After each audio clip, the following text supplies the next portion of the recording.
socially as well. Shout out to DJ MF Kush, Brother Moko, Cognitive, and Funded Socially as well. I got myself up in here just so I can hear what the sound quality is about. Um, so I hope everybody had a good week. I am, in my relaxing, resting stage. I had a Allegheny County Health Department inspection, which is for the plumbing permit. Well, the ultimate plumbing permit, but this is like the final inspection, quote unquote. And the woman shows up. The plumber who I rock with, he's calling me as she's like knocking on the door. So I'm like, yeah, she's here. I put him on speaker, and she's a white chick, and he's like, I'm like, yeah, she's here, whatever. So she starts her little. She got her pad and her pen, and she's kind of looking around. She's got this weird look on her face. So I'm just like, okay, whatever. I'm already talked to all these folks down there, all the department heads on the food side and on the plumbing side. Already got the variance for the grease trap, so it's unnecessary. She goes over to where this three bowl sink is, and she's starts to say, well, this looks like new work here. And so I got to go through the whole explanation and explain, no, this is pre-existing. There's a sticker already on it from 2019. The only issue is initially they wanted us to put a grease trap in, but after going through the process of getting a variance, it's no longer necessary. The plumber, who she actually knows and has worked on jobs before, I found that out later. Um, he was ready to dismantle it. He put it back together, so we're good. So she says, now here's where the bias comes in. She says, oh, okay, because we were all under the impression that something shady was going on. Now, when you are dealing with a situation such as this, and you're dealing with a person who has this authority, the first thing in my mind is I'm making mental notes of that comment, because not only was it unprofessional and unnecessary, it was racially biased to say that you felt like something shady was going on because the plumber is a black man that she has worked with in the past and who she knows personally from working with in the past. And in this city, there's probably only a handful of black plumbers that are certified. They got their master's plumber license and that can go and pull permits with the city of Pittsburgh. In the county, and in the city's probably about three to 400,000. The county's 2 million. There's probably less than a dozen in the whole county that are Black Americans, and that's not being you know, what is the word? Not being overly exaggerating. That's just the reality of the situation here. Um, so, and on top of that, he works for himself. He subcontracts, he contracts, he puts bids in, and will likely again under the subcontracting work underneath someone else on certain jobs, and he has people working under him as well. So that's another caveat. And I've been working with the dude for at least 10, maybe even 15 years. And it might be 20 years now. It's been a minute. He's worked on just about every single property that I've had. I've ever never had any issues. So I'm just laying the whole thing out here. And so she starts going from sink to sink, and then she's kind of like, is there anything else? And it's like, yeah, I mean, this is a commercial front. It's a bar. You should at least know that because you got the paperwork. So you should know that there's at least a hand wash sink and at least a three bowl sink, because you need that to wash anything associated with bar glass. And you need the hand wash sink for the employees. Those are like mandatory. And then she should also know that there are bathrooms, restrooms, because that's another mandatory requirement. but she's just acting like almost to the point where I'm thinking, is this person even competent to do this inspection at this point? So she pulls out her thermometer and she's like, oh, these temperatures are not hot enough. They're off, yada, yada, yada. And I'm like, well, I don't understand that because he was here. He said everything, blah, blah, blah, blah, blah. So I'm texting him, letting him know, hey, she's saying these temperatures are off or whatever. And then out of the blue, she says, how long have you been working for the plumber? That was the question. How long have you been working for him? And I thought that was, obviously that was a weird question to ask. And I said, oh, no, I don't work for him. I've been working with him for same thing, 10, 15, maybe 20 years, but I'm the actual owner of the business. Now, that's really strike number 2 on the racial, prejudicial, overly biased BS that is coming off of this individual. And again, I got mental notes of it. So I tell her where the bathrooms are, and at this point, I'm not even gonna. I'm kind of keeping my distance from her because I'm a little irritated by just the words that are coming out of her mouth, and plus I see where the shit's going. She's gonna fail the inspection.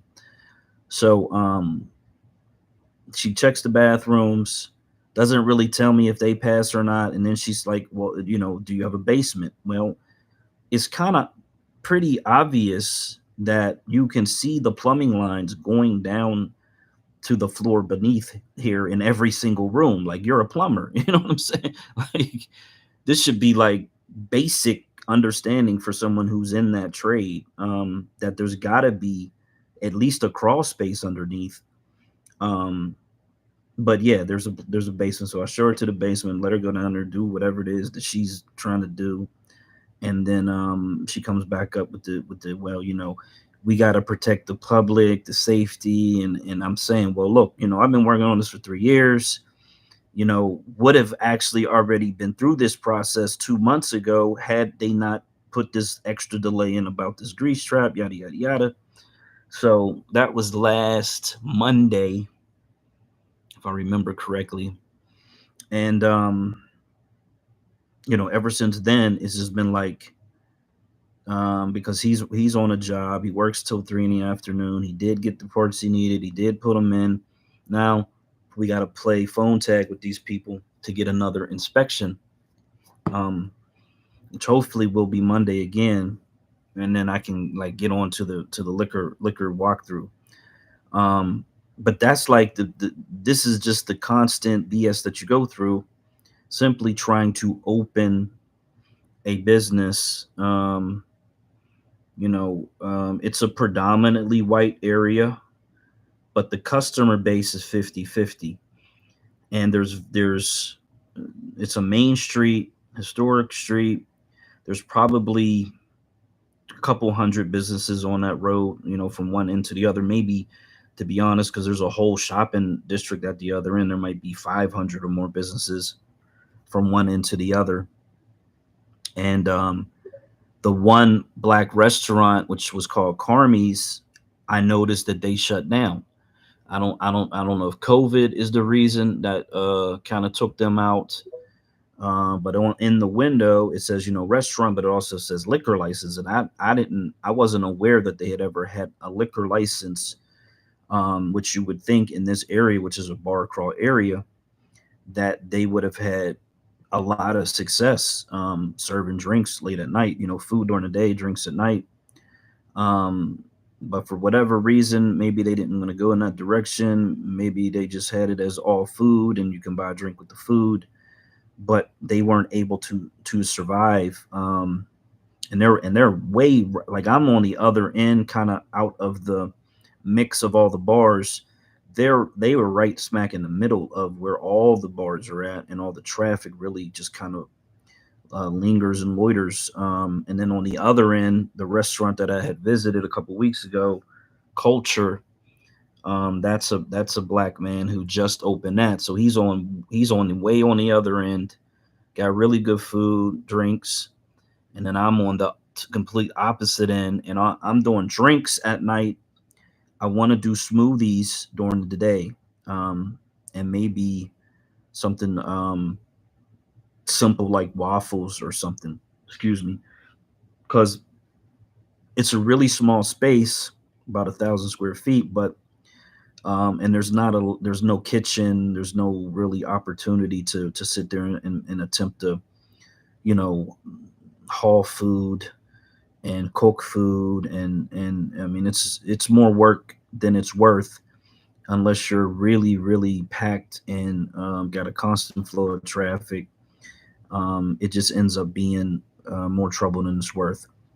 But I think the smoothie thing will fit in nicely in that area, and it'll give the building a chance to make some revenue during the day. And I'll still have, they could have a shot, or it can be alcohol infused, and we'll have jazz playing in the background or something like that. So it's going to be a nice, chill, relaxed, laid back, no hype, um, no drama, type of spot, and no cash, and no thugs. You know what I'm saying? No thugs at all. That's like a super important thing. But just continue to work through that process. Got to get up, got to get running, got to get this thing moving, because I think I re-signed the lease. They wanted to sign a new lease, and the terms are the same, which that's a good part of it. But I think what happened, they got a different realtor, from a different company, and so I'll be good. It basically auto renews every 2 years, and unless either party wants to get out of it, and I think once we get up and running, we'll be good. We'll be good because it's just a good area, good location, and a lot of traffic. So I see Brother Moko came up. Shout out to you. I tried to put um, your ML business up in the thing, but I can't see it on this phone. Um, yeah, I'm actually in between companies at the moment. I had a situation. Well, we had a situation where they the black manager who and shout out to this dude. He's a good brother, church guy.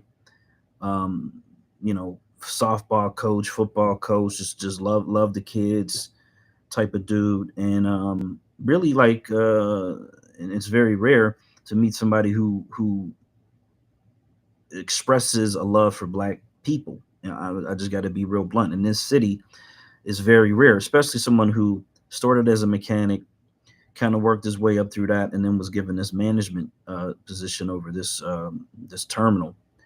And he had Malcolm X, Martin Luther King, um, Harriet Tubman, Rosa Parks. He had these pictures, images on the wall in his office, which was very different. I don't think I've ever seen that in my whole entire existence, to be quite honest. This is a huge multinational corporation, of course, owned by those other people.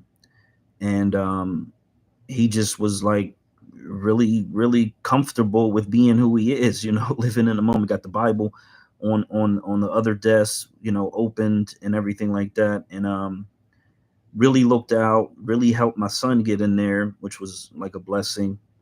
And then, after about a year, they kind of squeezed him out. And it was a lot of complaining from them older white drivers, because that's what they do, bitch and moan and complain, and the equipment's all shitty. And that's not his fault, but it is what it is. The company doesn't care about that. That's how they run their business. But the drivers wanted to pile all of their issues on this black manager. So again, they end up pushing him out. We go for like 2, maybe 3 months without a manager at all. So it's basically the drivers are running the business, literally, not just figuratively, but literally. No manager on site. Then the shop as so yeah, that's what happens. The manager leaves, he ends up taking the head mechanic with him because the head mechanic is like, I'm out of here too. And eventually got the second mechanic with him too, I believe. And so we go months without an actual dedicated mechanic as well. They basically are leasing a guy from some tire shop for months. And then out of the blue, some little college, maybe a few years out of college, maybe he worked at a trucking company before, no telling, shows up, and I know he's here to do what was done before when I worked for this company. Come in and start putting pressure on the drivers, and essentially come in as a sledgehammer to either terminate drivers or make it very, very difficult to continue working there. And I actually had that conversation with him the first time I met him, and he was at least honest enough to admit that, yeah, they overhired, which is kind of BS, but yeah, they overhired, and so um they're going to probably be making little changes. So the first thing they did was took away a full day's worth of work. So you go from 60-hour week roughly, it may sometimes 65, but a 60-hour week down to like a 50, 45, 48-hour week. That's a significant drop in pay. Almost like a 30% drop in pay. And it's like, okay, let's ride this out, see how it goes, see where it goes. Meanwhile, equipment's falling apart, fucking shit's always in the shop. You're driving different trucks, and most of them are pieces of trash too. And this is just a thing, they gotta, even at this location, they probably got 20 plus drivers. They got a bunch of satellite locations with 4 or 5 at each of them. And it's just a lot of shitty equipment, and so shit's gonna happen. Um, and so, long story short, they start having errors occurring from all these different drivers, and not just here, but in other parts of the country too. But it does end up happening here, and so they bring in all these managers from all around the country, and they're doing what they call observations, secret observations, right? Where they show up, sit in their vehicle, and then they watch you work. Type. This is the type of situation that we're in, right? And you kind of know it's coming, but you really don't, and there's no announcing it, which is a whole nother issue. Um, and then through these observations, they start threatening drivers, essentially saying, you got one more chance to do something, whatever, yada yada bing, and all this other shit. Now, between the time since I started here, there's been several people who have left, who've gone to other companies in the area, or whatever, and retired or whatever they did. They've been kind of coming and going the whole time. But it put me in a situation where it was like a last straw situation. The straw was fucking cracked, and then boom, I'm just done. I'm out. You know what I'm saying? So, um, so I'm like, okay, cool. This is kind of something I've been looking forward to in a way. Kind of, talking to God, like, man, I just need a break. Really, I just need to rest. It would be nice to have some time off. So I'm enjoying the time off. I put out a few applications. The terminal manager that they pushed out, he went to not really a competitor, but definitely someone at a different company. And the weirdest thing is they actually, this company gives freight over to the company that the other guy went to, because that's a way for them to take earning opportunities away from their drivers over here. It's cheaper for them to give these loads over to this other company, so they end up fucking their drivers, keeping their revenue low, their income low, and then they pass it over to these other companies. And that's the shady shit about trucking in general. They control the freight. They do whatever they want. If you own a truck, buy a truck. you're pretty much at the mercy of the people who run the freight, who own the freight. And that's why I always suggest people get a company job, unless you know the person who runs the freight. You know, you got a close personal family relationship with them, or the company that is shipping the freight, like a Budweiser or something. If you got a close in with a Budweiser, they can just give you fucking loads because you know them and they trust you and you can build that relationship. You know, you need something real solid like that. Um, in the future, having a black majority state, having these attorney generals, having these senators, it would give black American truckers a really good opportunity to be more protected in the business side of it, and maybe even write some legislation to protect employees from some of this predatory shit that goes on in the trucking industry.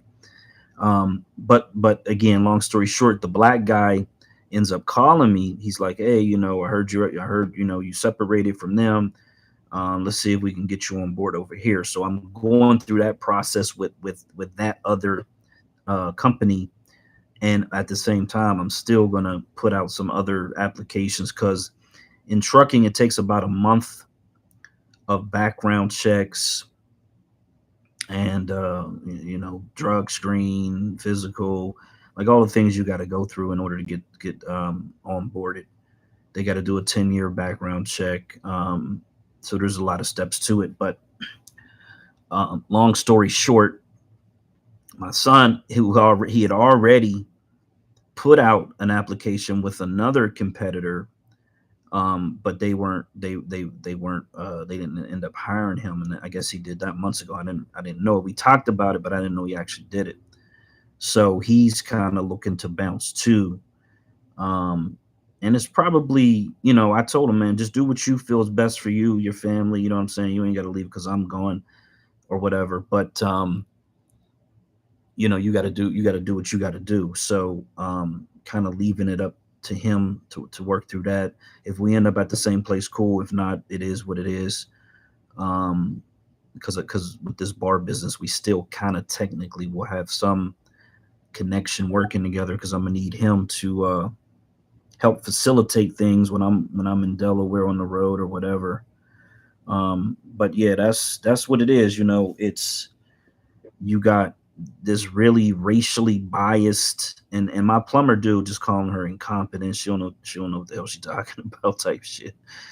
And so you're dealing with that on that side, on that end, and on the other end, you're dealing with a situation where, and let me say this part, when the black manager got into position of manager, he hired like 90% black drivers, which was very unique. And that's another reason the white drivers was complaining and shit. Low key, quiet as kept, because it went from a situation where, you know, maybe they got 4 or 5 black drivers to now they got 10, 15, you know.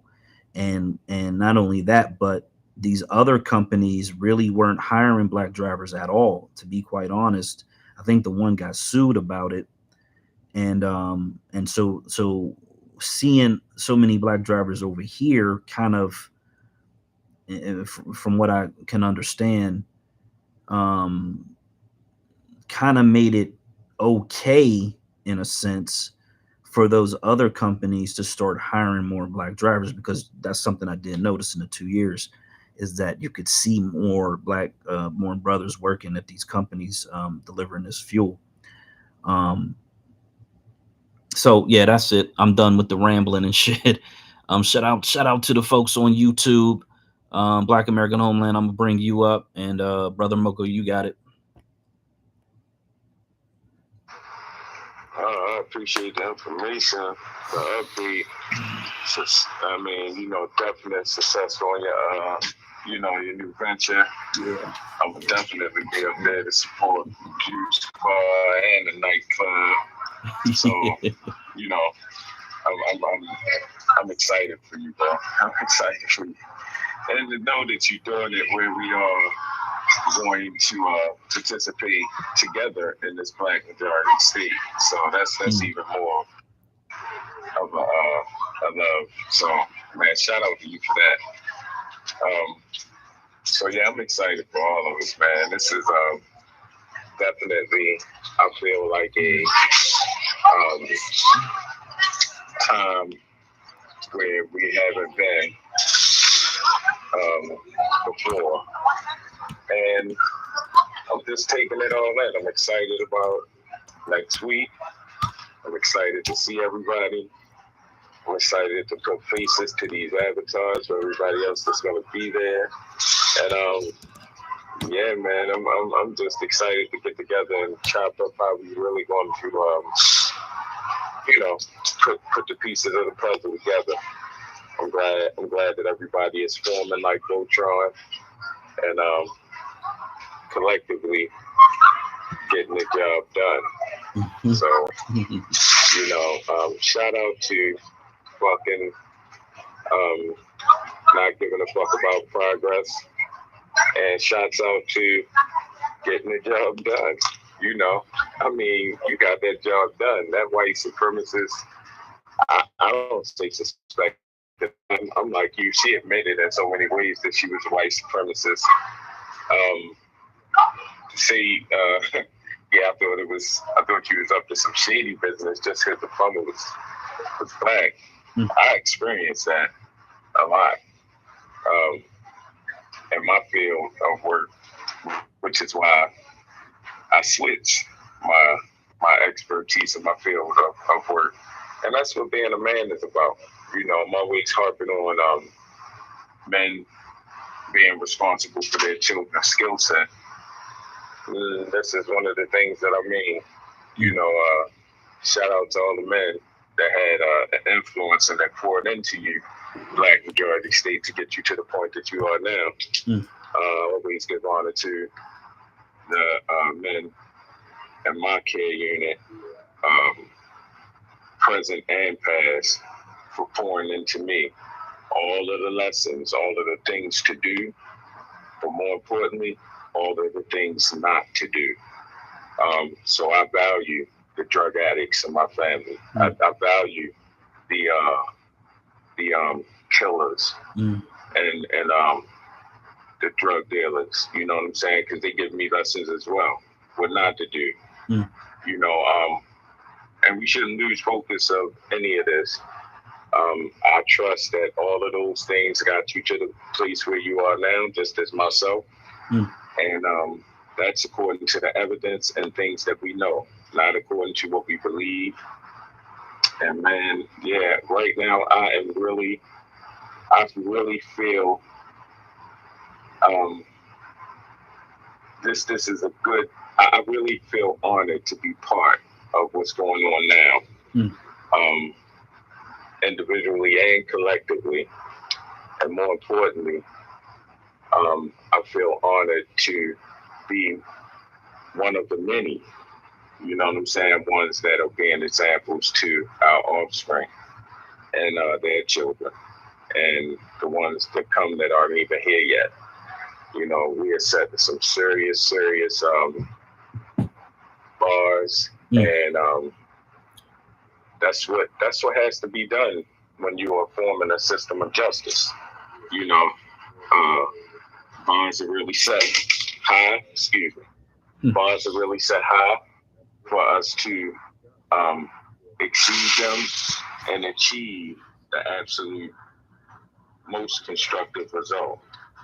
Man, so I say shout outs to stand on code. I think this is the longest I've ever seen a collective stay on code. That's real talk. We've been on these Twitter streets for approximately 2 years. I know I'm coming up on my 2-year anniversary. And for all of us to still be hammering out the system of justice and making that a reality, man, I appreciate each and every one of y'all who spend your valuable time in these spaces, listening, speaking, posting in the purple pill, retweeting all of our tweets,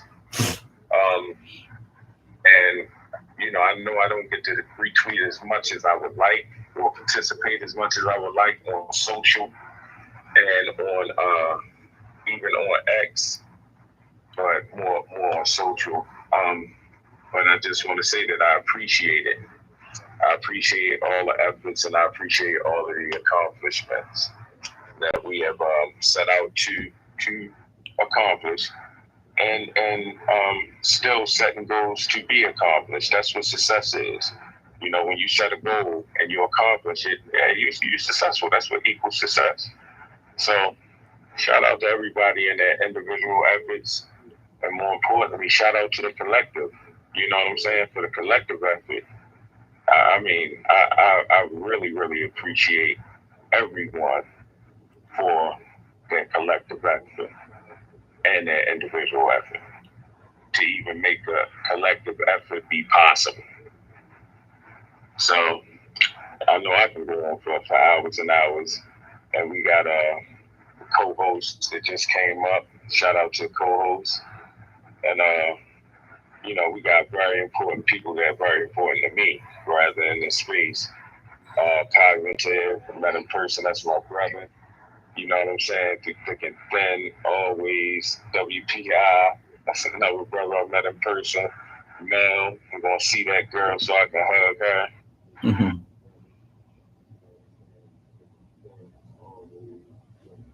Miss Elmira, excuse me, I got a phone call, my bad. Miss Elmira and everybody else. Yeah. So shouts out to everybody in the space. Carlos, my man.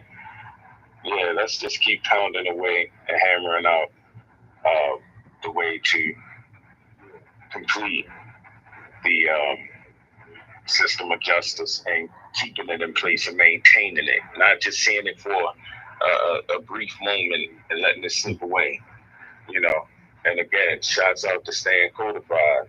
Always strive to be more codified. That's what this existence is about, So without further more, I'm gonna give it to the co-host because personally I feel like he has something more constructive to say than just me rambling on. Because I'm definitely not giving out no praise because the system of racism, white supremacy is still breathing. So Brother Mugo is not successful. We are just headed that way. And even once we get success, we're trying to keep success an everyday thing, like automatic. That's what justice look like. So, yeah. And I also want to give a shout out to the naysayers. Definitely. Without the naysayers would not be no motivation for me to keep kicking these white supremacists in the head and breaking their necks theoretically, and some possibly even literally, without any actions of mine with these serious ass words that I speak. But yeah, shout out to the naysayers that don't think justice is a thing that can be achieved. Well, look at what Black Majority State doing. Look at what everybody else doing around here. We got the #1 tech support in the United States. Black tech support. You know what I'm saying? American Black tech support. Victim of racism, white supremacy. Y'all ain't gonna tell us we ain't doing that. So shout out to countering racism. All I want to say is keep up the work and keep trying to keep striving, not trying, keep striving to be more codified. I'll land there. Hey, how you doing, Black and Brother Muko? Hey, man, we appreciate you in this space, man. So everything's cool. And shout out to DJ, he's in the space. Actually, Brother Muko, you remind me of, you said this is your second year on Twitter. And actually, my 10th year with my account will be in September of 2024. And my other account, I started up in, I think, November of 2012. So yeah, I'm coming up to 10th and my 12th year on Twitter. So it goes pretty fast. I definitely appreciate that, Black. My fault. I definitely appreciate that, Black. And I just wanted to say, Professor, I had to give all the shots out to Professor Black Truth. Yeah, I'm saying, Professor. The professor has been pounding on us to get a Twitter account. And for the longest, I was stubborn. I have another account that I started a while back, but I did not use it. I was looking at that thing like, man, I don't even know how to mess with Twitter. I was just a Facebook junkie. So shouts out to you for being patient enough. Because I was looking at Twitter at first like, man, I ain't fucking with Twitter. I don't know what the hell they do on there. How the fuck you even post?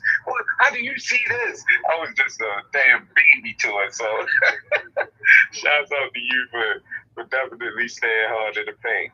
You know what I'm saying? You definitely made it possible for others like myself, I'll say, to even come on a Twitter space at 2 years old, just a little toddler in the game, at my terrible twos, pulling down shit and bumping in the walls and you know what 2 year olds do. You know what I'm saying? So shouts out to you.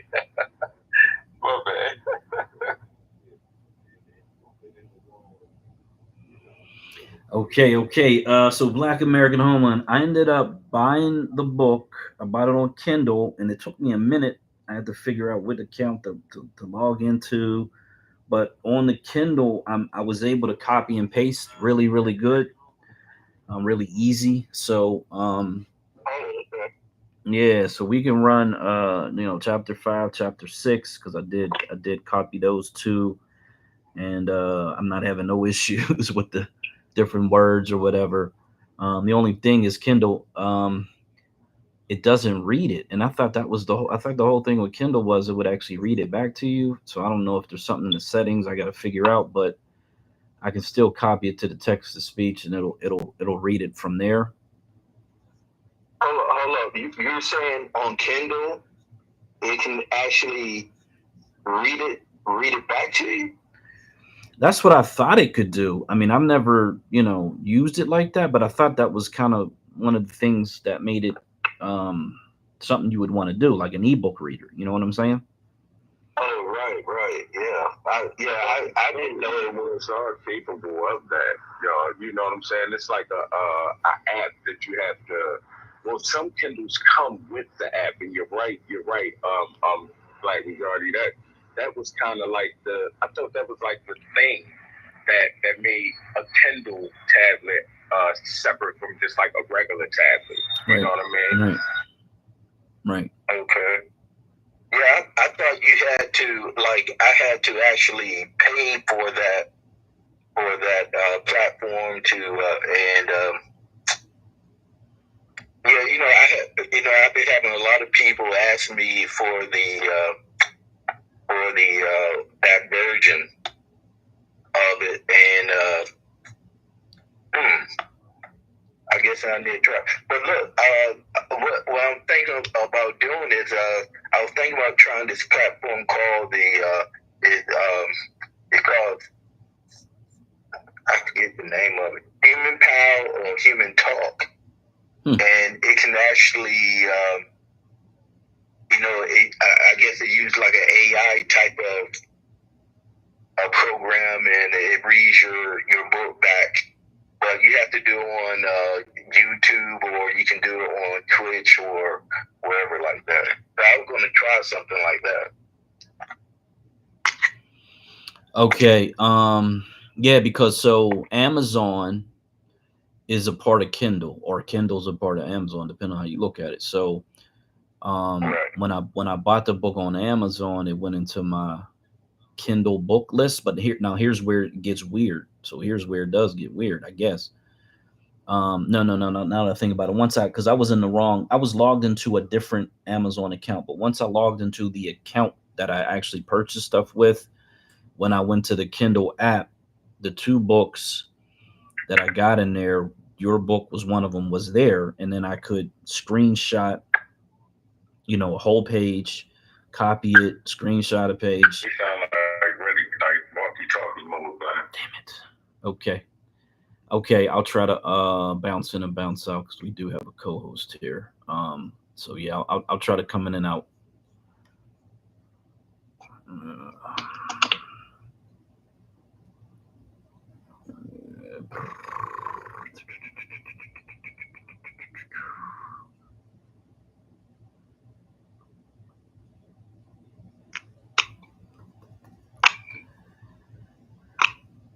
Okay, all right, so I'm back. So yeah, we can start with chapter 5. At least get through that, and then I wanted to get into like these Reconstruction Amendments, because what I'm seeing based on the deconstruction of civil rights as that's been going on for the past year, and then that one Voting Rights Act thing they said was 2013. So I guess for like the past decade, they've had their eyes on essentially removing all of these protections and making everything extremely race neutral, which means that Black Americans don't really have a chance, to be quite honest, because that was the whole point of the Reconstruction Amendments, all the civil rights legislation, was knowing that inherently in this society, the bias that exists is going to exist perpetually. Doesn't matter how many people they bring in, where they come from, what their background is, what their color is. They all are going to have a bias against Black American, Negro, freedmen, descendants. And so this is a perpetual thing. These justices, these conservative justices, feel like they finally get the opportunity because they were writing in dissents in cases where they weren't the majority, how they look forward to the opportunity to get rid of affirmative action and Brown v. Board and all these other things. Anything that has to do with race, they've been writing in their dissents that they essentially want to take a look at it, redress it, or readdress it. In other words, they have been plotting and planning on the day when they would have a majority and these cases come up, and they can cherry pick the cases that give them the opportunity to essentially roll the clock all the way back to 1859 in almost every way, shape, and form possible. So Clarence Thomas has his eyes set on Brown v. Board, which, at this point, the schools are more segregated than they ever been. There's zip code segregation. There's income tax bracket segregation. And so at this point, it's one of those things where it kind of won't make that big of a difference. However, it always will, and it always does. And a lot of the stuff that they've been dismantling, they're just building on top of dismantling and saying, oh, well, since they got rid of affirmative action, we can use that to get rid of this Illinois or Evanston, Illinois, quote unquote reparations program, which started off as a housing voucher, but it did kind of morph into, we're going to actually give people $25,000 cash directly, which is actually a really phenomenal thing for a small city to be able to do and accomplish. And now they're they want to take that away. So that's a good test case for constitutionality of a race-based program, because it is a race-based program and not a lineage-based program. And it probably will be determined to be unconstitutional. And I don't know how they take that money back away from those people. The people who already got the money, I don't see how the government now punishes them by trying to take money back away from them. It just seems really, really insane at this point. The organizations that were involved in setting that up, really, this is their burden to bear. They should definitely be flogged, and they should have to pay, in my personal opinion, any type of financial damages. They got money. They seem to be connected to all these foundations. If those people who got that money or then in some way, shape, or form, the government goes after them for the $25,000, I think the organizations that set that program up should be the ones who have to pay it, because they were told, they were warned. This whole movement, this lineage movement, at least, has been screaming from the rooftops at those people, and they just stubbornly and ignorantly continued forward in their pride and egotism, and didn't want to hear rational legal advice. So definitely want to keep your eye on that situation, because it's going to have a lot of implications on everything else that happens in the reparations situation from here on out. But yeah, that's where we're at. They just want to dismantle all these protections, all this federal law, so that the states can kind of do whatever they want to do, which is where all the harms really, really have always come from. And we'll just be scattered, minoritized, disenfranchised people with no ability to go to court and even try to get redress, or try to get fairly compensated, for being a Black American. Now, if you fit into some of those other categories, you might still be able to get some protection, because those are, for the most part, race neutral categories. But trying to go into court and say I was discriminated against because I'm a Black American at this point is probably the judges are probably going to laugh that case out. They probably won't even want to hear it. And that's really dangerous. It's extremely dangerous. Puts the bullseye right on our back, and makes these people feel emboldened, like they can do whatever they want, and face little consequences. So. Hey, Black, I do look at it a little differently. Like the type of person I am, I always try to figure out, okay, if they change the laws, right, they change the regulation, then I have to figure out how I can maneuver through that, right? And I'm not a lawyer, but man, I wish I was a lawyer. Man, I would try to figure out, okay, what can systems, or what can I use to maneuver through these regulations, right? And for me, it's fascinating. I mean, when they change the laws and regulations, then we have to change our strategies and tactics with that. And really, these new laws, right, I think it can work with us, because once we take supermajority of a state, right, then we don't have to worry. We don't have to worry about giving white people or Asian people or whatever. We don't have to worry about giving them like 20% or 30% of this and 15% of this. The only thing we have to do is give them just 1%. As long as we give them 1% of everything, right? Then we are within the laws. So that's the way I'm looking at it. So long we don't use a race, we use something else, right?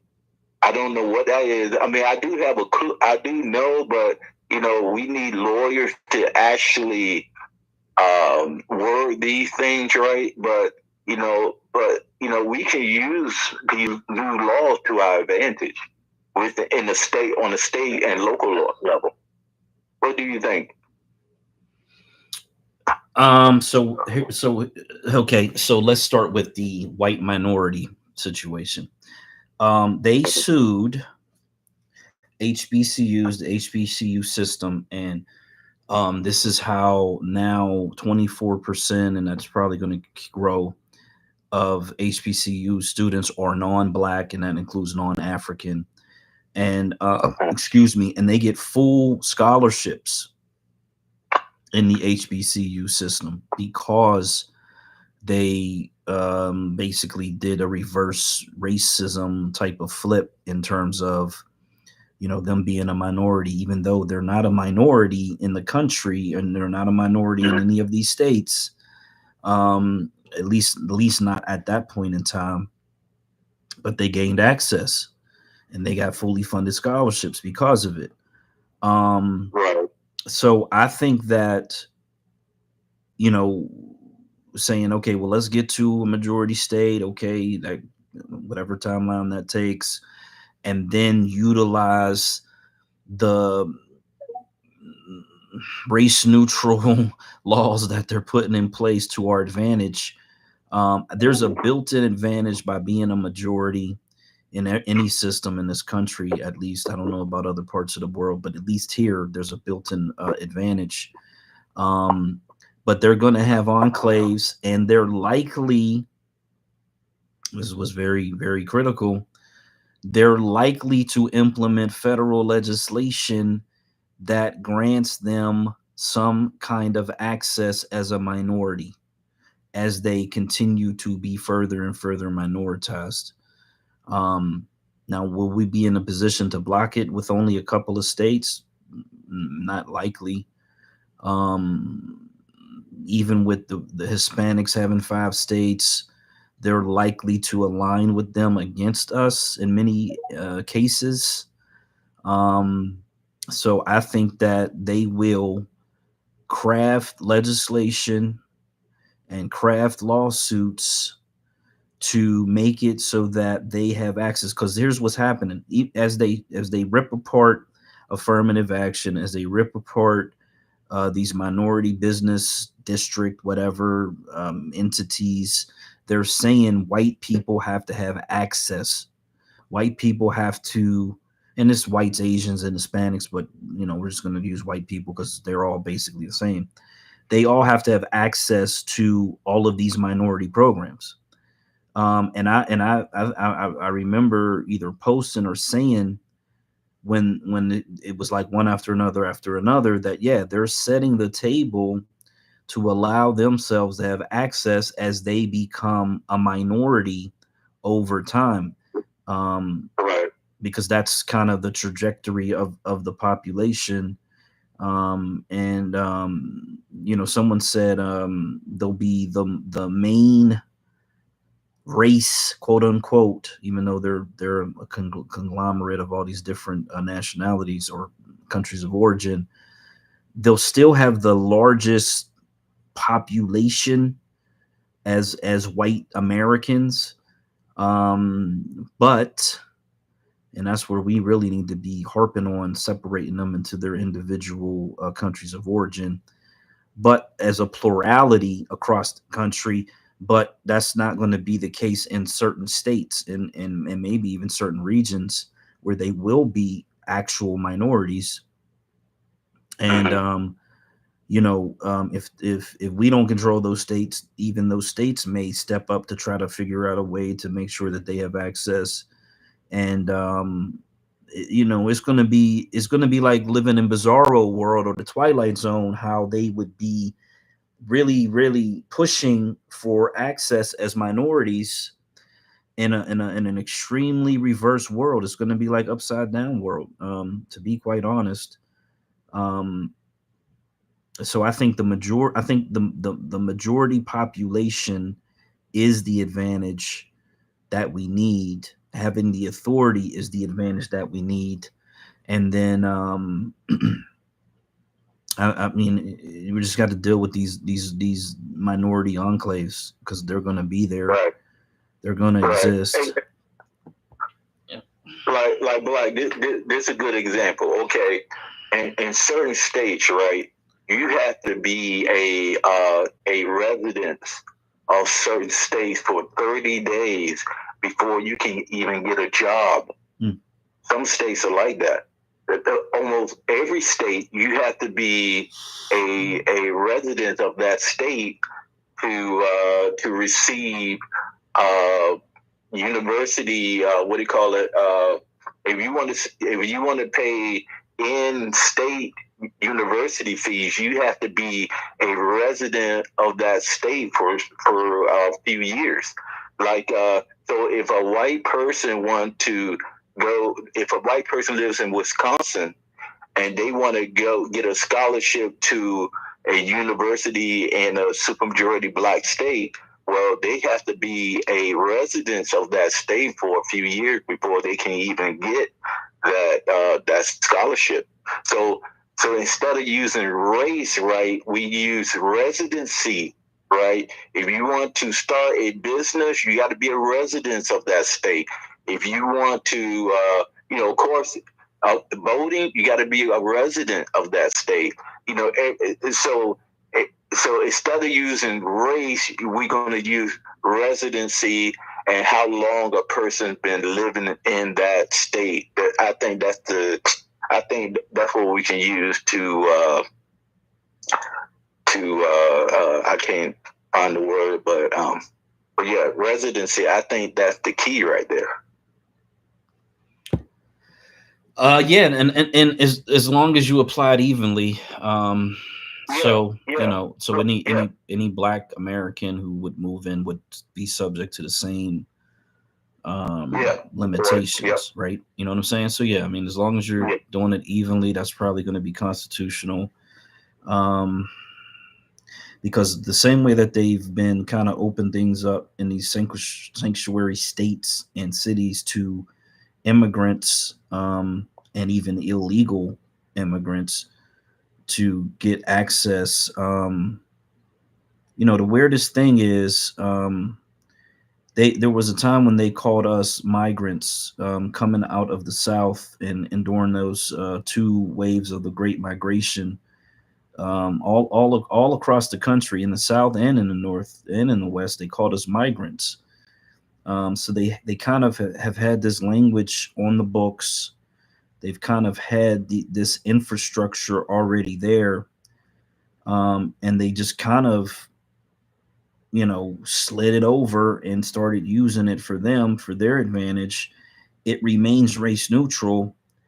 You would almost think that if well, I'm not going to say if, or say think, they definitely could use it for us if we were actually migrating in large numbers and maybe quite possibly get access to some of those resources if we were identified as people who were migrating from one part of the country to another, because that is going to legally be a migrant population, to be quite honest. So right now, which is very ironic, and it just really popped into my head connecting these 2 dots, if a couple 100,000 people wanted to leave Minnesota and move to Delaware or Mississippi, you could make the argument legally, constitutionally, that whatever resources they have in place at the federal government for migrants, if we had, we'd have to have organizations set up, we'd have to be in position that we should be able to utilize those migrant resources, because we are now moving as a migrant population. I know that's not going to happen, unfortunately, but it actually is a lot of money on the table right now that we could actually be utilizing. People don't want to move. People want to stay and pretend that they're fighting and say that they're staying and fighting, but actually just staying and dying, to be quite honest, or staying and trying their best to hold on and not really realizing that, there's really no protections left. At this point, you're at the mercy of whoever is in the authority to make the decisions. And that's kind of where we always have been, but there was this mirage and this illusion that, oh, you can go to court, you can You could sue people in court. There's these laws on the books, yada yada yada. But that stuff is all gone. Um, and it kind of is what it is. So, and I think this is part of the plan that Democrats have is they know what the Republicans are doing. And again, I think it's all kind of together. I think they collaborate. I think they, um, even if they're not directly coordinating, but I believe they are. They both understand legally, the people who are actually facilitating a lot of this, that one thing creates the environment for the other thing. And so when you start flooding black communities, you disenfranchise the black community, you push them out, you make it more difficult for them to survive. These other migrant, immigrant, illegals start getting into the workforce, they get into the police force, they start pushing black people out, they start hiring their own people, um, and essentially lock black Americans out. And then that forces black Americans out into the suburbs and potentially into other states. They've witnessed this reverse migration going on since 2000 at least, and probably a little bit longer than that. So they know that that's occurring, and they seem to be not doing anything to slow that down or stop it. So it's got to be a part of the plan, is how I see it. Because if they really wanted to disrupt that, even instead of sending those people to Chicago and New York, whatever, they would have been shipping them to the southeastern United States. They would have been shipping them to the South, to be quite honest. Well, they're not shipping them to the South because the South is mostly Republican states, so that's why they're not doing that. I mean, I guess. I mean, there's an argument to be made about that in some way. But even Texas, even with Texas shipping people out by the bus load and by the plane load, I guess they still have become a majority Mexican state at this point, or Hispanic state, or whatever you want to call it. Florida, I mean, they've got decades of this immigration, enclaves and strongholds and whatever they got going on down there. And on his part, he's very effective as a governor, and whether you like it or not. And a lot of it is probably political optics during his presidential run and things of that nature. I don't know how many he actually bust out. The wave that Biden has let in is on the magnitude of millions of people. So it's kind of one of those things where, I know the Atlanta, Georgia area is getting some people in. Some people say they see them in South Carolina. Some people say they see them in Alabama. I mean, people are saying that they're seeing them in some of these southern states. There is kind of an increase. It's not to the level where it would affect what we want to do yet. But for what it's worth, everybody's like, oh, the Republicans, they want cheap labor, they want cheap fucking farm hands and cheap warehouse workers and yada yada yada. So I wouldn't put it at this point. For me, I wouldn't discount any side, because I think, again, it's a unit. People say it's a uni party, it's a duopoly. They work together in concert to facilitate which really is amounting to a demographic replacement of Black Americans at this point. 4 more years of Biden, you'll probably see another 10 million of these people coming to the country, and that's probably a low number. Trump, maybe that cuts in half to 5 million, but let me take it back. The deal on the table was for 2 million a year legally. So maybe you don't even really get a significant reduction. You get legal immigrants from day one. under a Trump presidency, and he can optically make it look like the border's closed and whatever, but legally it could be, instead of it being 1 million new Americans every year, it'll be 2 million just about. So I don't think any of that helps Black America. Whether it's Biden or Trump. Talking about mass deportations, okay, I hear you talking about it, but I don't see how that actually works its way through the court system. You can stop them at the border, you can catch them within whatever a certain number of miles of the border and immediately return them. But how many of these motherfucking sociopaths have murdered people, raped a bunch of fucking kids that they say, oh, they had already caught them and returned them 4 times or 5 times already? So, like, what difference does that make if you just catch and release right back to Mexico? They're gonna come back any fucking way. Right. Yeah. And Black, it's just really strange. Like, if you go, like, a lot of these third world countries, like, let's say Thailand, Vietnam, Indonesia, these countries, they have no problems with illegal immigration. There's no illegals going there other than the Chinese. The Chinese people are the illegal immigrants in Southeast Asia. They're found in Indonesia, the Philippines, Vietnam. They're leaving China in the millions, right? And some of them got money, right?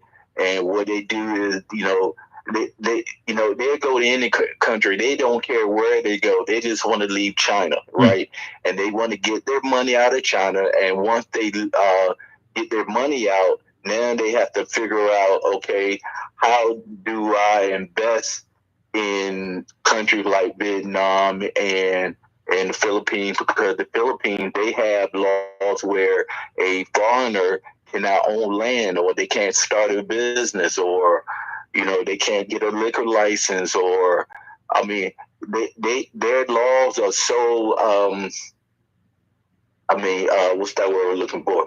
Of course, because you're not a citizen of that country, they can they can have laws that said that you can't do this and do that, right? Or many of these countries, you can't become a citizen of these countries, right?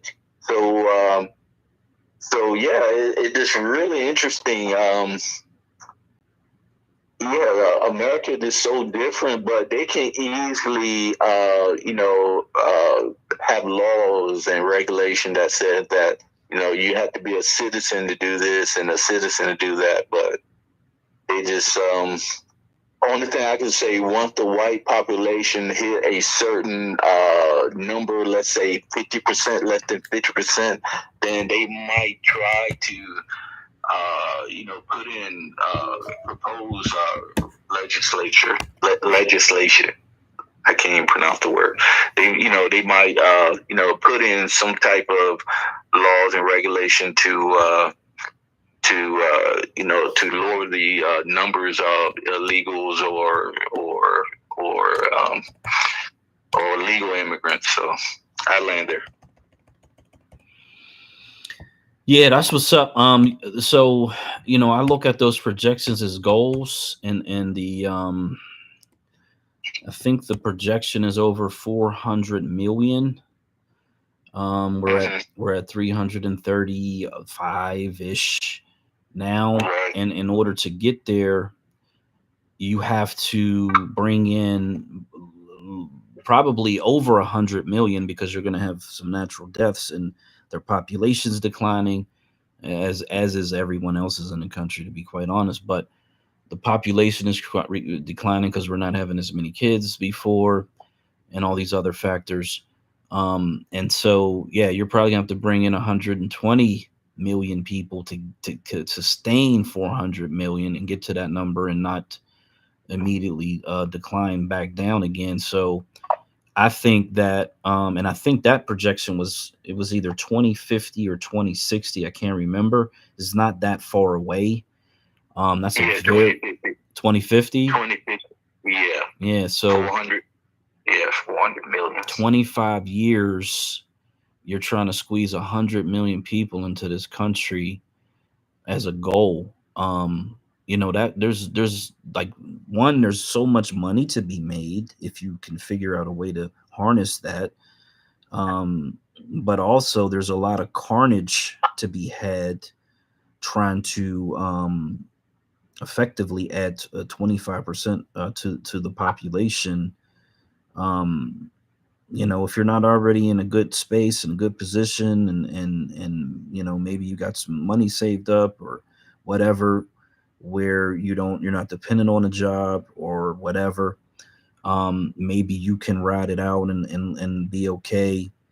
But I think you got to have a business, to be quite honest, and you kind of want to be in a situation where, again, you are able to capitalize on this increase in population. Now, everything that's already here, all the infrastructure that exists, the banking, the cars, all the retail, even the, whether it's online or brick and mortar, the restaurants. I mean, these industries are going to change somewhat, but ultimately people still got to eat. They still are going to shop, whether it's online or brick and mortar. And so the basic necessities, they're going to need plumbers, they're going to need people who can build homes, electricians, like all of those skilled trades are going to be really, really in high demand. And you're circulating out the boomers and whatever generation comes after that. So this is a really, um it's an interesting time, these next couple of decades. And then you got all these hyper technologies coming online. You got the threat of war. I mean, you got a lot of shit going on. And for Black America, I think the best place to be is to concentrate and establish these Black majority states as quickly as possible. Because no matter what businesses we create, you got to have something to protect it. You can't just, and shout out to 50 Cent, Curtis Jackson, who did, and Trump, or not Trump, but Crump, Attorney Crump, who ended up going to the U.S. Capitol to speak to members of Congress on both sides, a Republican and Democrat, and likely independents. He met with his Louisiana representatives because he has this studio down there in Louisiana. And he met with others as well, like I said, Democrats and Republicans. But he's pushing for the less than 2% of Black Americans who own businesses in this country, which is a really sad statistic, being 14, 15, whatever percent of the population, and only having 2% of the businesses. And specifically in the liquor, alcohol, and or music industry and entertainment, I guess would probably fit into that as well. Someone like that, an Ice Cube, even a Tyler Perry, they need protection. They need government protection from all of the vulturism, capitalism that exists in this country. Because again, Tyler Perry, Oprah Winfrey, all these people who, whatever, people may like them or not, they've built up these billion-dollar corporations. And when they die, who is going to be in the succession plan? Who's going to then take it over? Where is that money going to go? Some of these people, they get so wrapped up in the world of being a famous, wealthy person, that they're likely to sign all their money over to their cat or to a bunch of fucking charities, and that money will be gone forever. Like literally, it'll never touch the Black American community in any way, shape, or form. And these are things that a government could kind of say, look, you know, you're the 1% of Black American wealth. We need you to come to the table and pledge your wealth. If you don't have a spouse or children or family members who you feel you can leave this wealth to, we need you to have a plan where this money goes into a trust, it goes into an institution, it goes back into the Black community, so that when you pass on, you know, the others do not get that money and then cause us more harm, quite literally. You know, because that would be, to me, the bare minimum that these people should already have a plan, you know, for the wealth when they're no longer here. Yeah, so there's a Black woman who I was running across different things, and I'm gonna play some videos from her. Turns out she's from McKeesport, Pennsylvania. Shout out to McKeesport, Pennsylvania, a really small suburb outside of Pittsburgh. That's probably 50-50 Black and white, maybe a little more Black than white at this point. I'm thinking there's a WNBA player who's from there as well. Cash, I think is her last name. There's a few famous people from McKeesport, but at any rate, she was married to Bob Johnson, the founder of BET, and when they divorced, she opened up this this hotel called the Salamander in Virginia. It took her 10 years. It's a whole nother racist, biased story of the 10-year process it took her to open up this fucking hotel in this little ass white town. And she finally got it open. COVID delayed it, I'm sure, towards the end, but everything else was racist, racially biased delays. And she ended up marrying the judge who proceeded over her divorce. It was someone that she recognized and knew from some part earlier in her life. And so she's buying up fucking hotels. She bought a hotel in DC. I think she owns several hotels at this point. And that hotel is like one of the top hotels on the planet Earth, not just in America. And she's a billionaire. So shout out to her, and shout out to the fact that she comes from the hometown or whatever. But yeah, these people need protection. You know, they're very smart. They're very intelligent. They are blessed to get to this wealth, and they need guidance, direction. They need to be held accountable to the Black American lineage, and they need protection. So if they don't want our protection, like the mafia says, then you get the other side, and we coming after you. That's really what it should be, to be quite honest. So let's I guess we could get into chapter 5 of Black American Homeland's Black Paper Book. We're gonna run this straight through. If at any point in time the volume gets weird or anything, you know, please just say something, let me know. And you know, we can discuss this chapter's titled Economic Development, State Intervention, Planning and Implementation. And then chapter 6, I believe, is, let me look at it real quick, excuse me. Chapter 6 is security, state defense forces, National Guard, state militias, state coast guards, state border patrol, state intelligence agency, state drug enforcement agency. You could also add in state air force, and really one that I would love to see is the state space force. I'm about it when it comes to that, and even a state intelligence. Oh yeah, you got state intelligence agency, so that's what's up.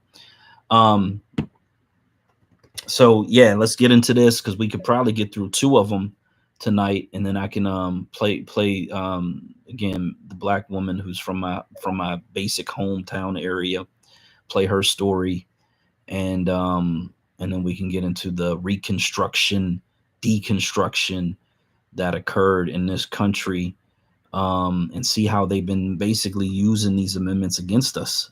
Like, I don't know if they ever actually used them for us outside of Brown versus education and maybe the loving. But that's like for interracial marriage. I know some people would not think that's a positive thing.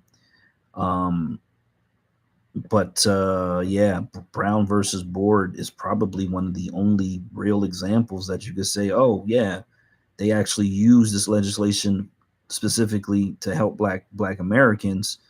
And the question becomes, well, what has happened in the education system when everything you read says that kids are not reading at a grade level, and they're not able to perform math at a grade level in many parts of the country? um, then what has this board versus education actually benefited Black Americans? If this is the case, they got majority white teachers. So the system was always designed to put white women into a position of authority over Black children, and give them a career, and give them, the ability to earn a living, and keep Black men, specifically heterosexual men, out of that trade, career, skill set. So what has the ultimate benefit actually been? There's I'm sure there's a very strong argument to be made that even that ultimately has been proven not to be as much of a benefit as it could have been or should have been, had they simply given us equal, equitable resources in our already all Black schools, instead of integrating us into these other schools or whatever. So, yeah, let me get this queued up. And here we go. Feel free to come up. Again, we're going to play for a probably good 15 minutes, and then we'll talk about it. And then feel free to come up if you want to add to the conversation. American homeland is to build a self-sustaining economic. Hold up, that cursor was in the wrong spot, way down there, man. I don't know how that happened, but we got to get it to the top, and we got to get the volume up. Okay, here we go. Chapter 5: Economic Development, State Intervention, Planning, and Implementation. The objective of creating a Black American homeland is not only about... Say it again. Hello? I can't really, I can, it sounds like it's in the Matrix. It's the phone sounds. Do I sound like I'm in the Matrix? Now you sound like you're in the Matrix as well. Okay, yeah, okay, that's good. Okay, all right, so I got to go in and come out. All right, give me a second. Yep, boom, boom, boom, boom, boom, boom, boom.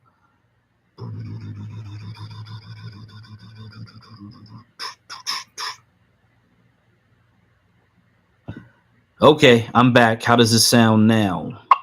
You sound good. Sound great. Okay, cool. Thank you so much. All right, so here we go. We're gonna run it, see if we can keep it clean here. But again, same thing. Just let me know if it sounds weird. Chapter 5: Economic Development, State Intervention, Planning, and Implementation. The objective of creating a Black American homeland is not only about gaining political control and representation, but also about economic empowerment. In the Black American homeland, the focus will be on fostering and supporting Black-owned businesses and corporations.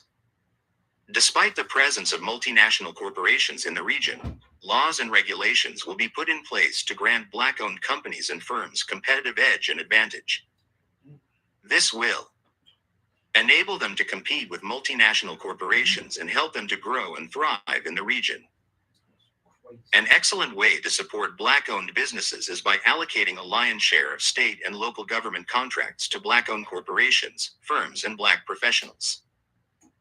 In the Black American homeland, I propose that 80% of these state and local government contracts are awarded to Black-owned corporations, firms, and professionals. This will provide a stable source of revenue for these businesses and will also stimulate economic growth and development in the region. Furthermore, 80% of state and local government revenue will be deposited into Black-owned banks. This will help to strengthen and build the financial sector in the Black American homeland and ensure that the community's wealth is kept within the community, benefiting the people who live there. Multinational corporations will pose a challenge, but it is important to understand that many independent countries have enacted trade barriers, laws, regulations, and constitutional amendments to protect their domestic corporations, businesses, and citizens from foreign competition. In many countries, foreign corporations and individuals are banned from owning land or conducting business within the country.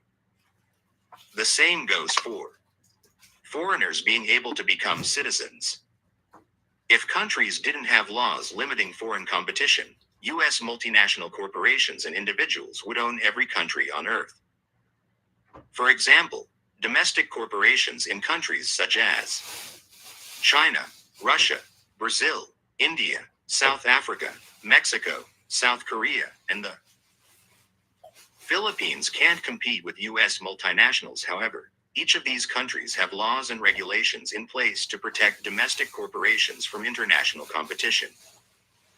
However, they have still learned from these corporations and adapted the best business practices. The same can be said for Black American-owned corporations and businesses in the Black American homeland, who will not be able to compete on a large scale without state government intervention. There are two levels of government that regulate corporations and businesses. The federal government regulates corporations and businesses on a national level. Interstate, or between states and the states, regulate corporations and businesses on a state level. Intrastate, within the state. I vision government intervention in the Black American homeland only on the state level. Intrastate, though the state government can't prohibit U.S. multinationals from doing business within the state. However, it can use persuasion, negotiation, and incentives to encourage U.S. multinationals to divest or unbundle some of their assets in the 8 southern states and sell them to Black American corporations, firms, and investors.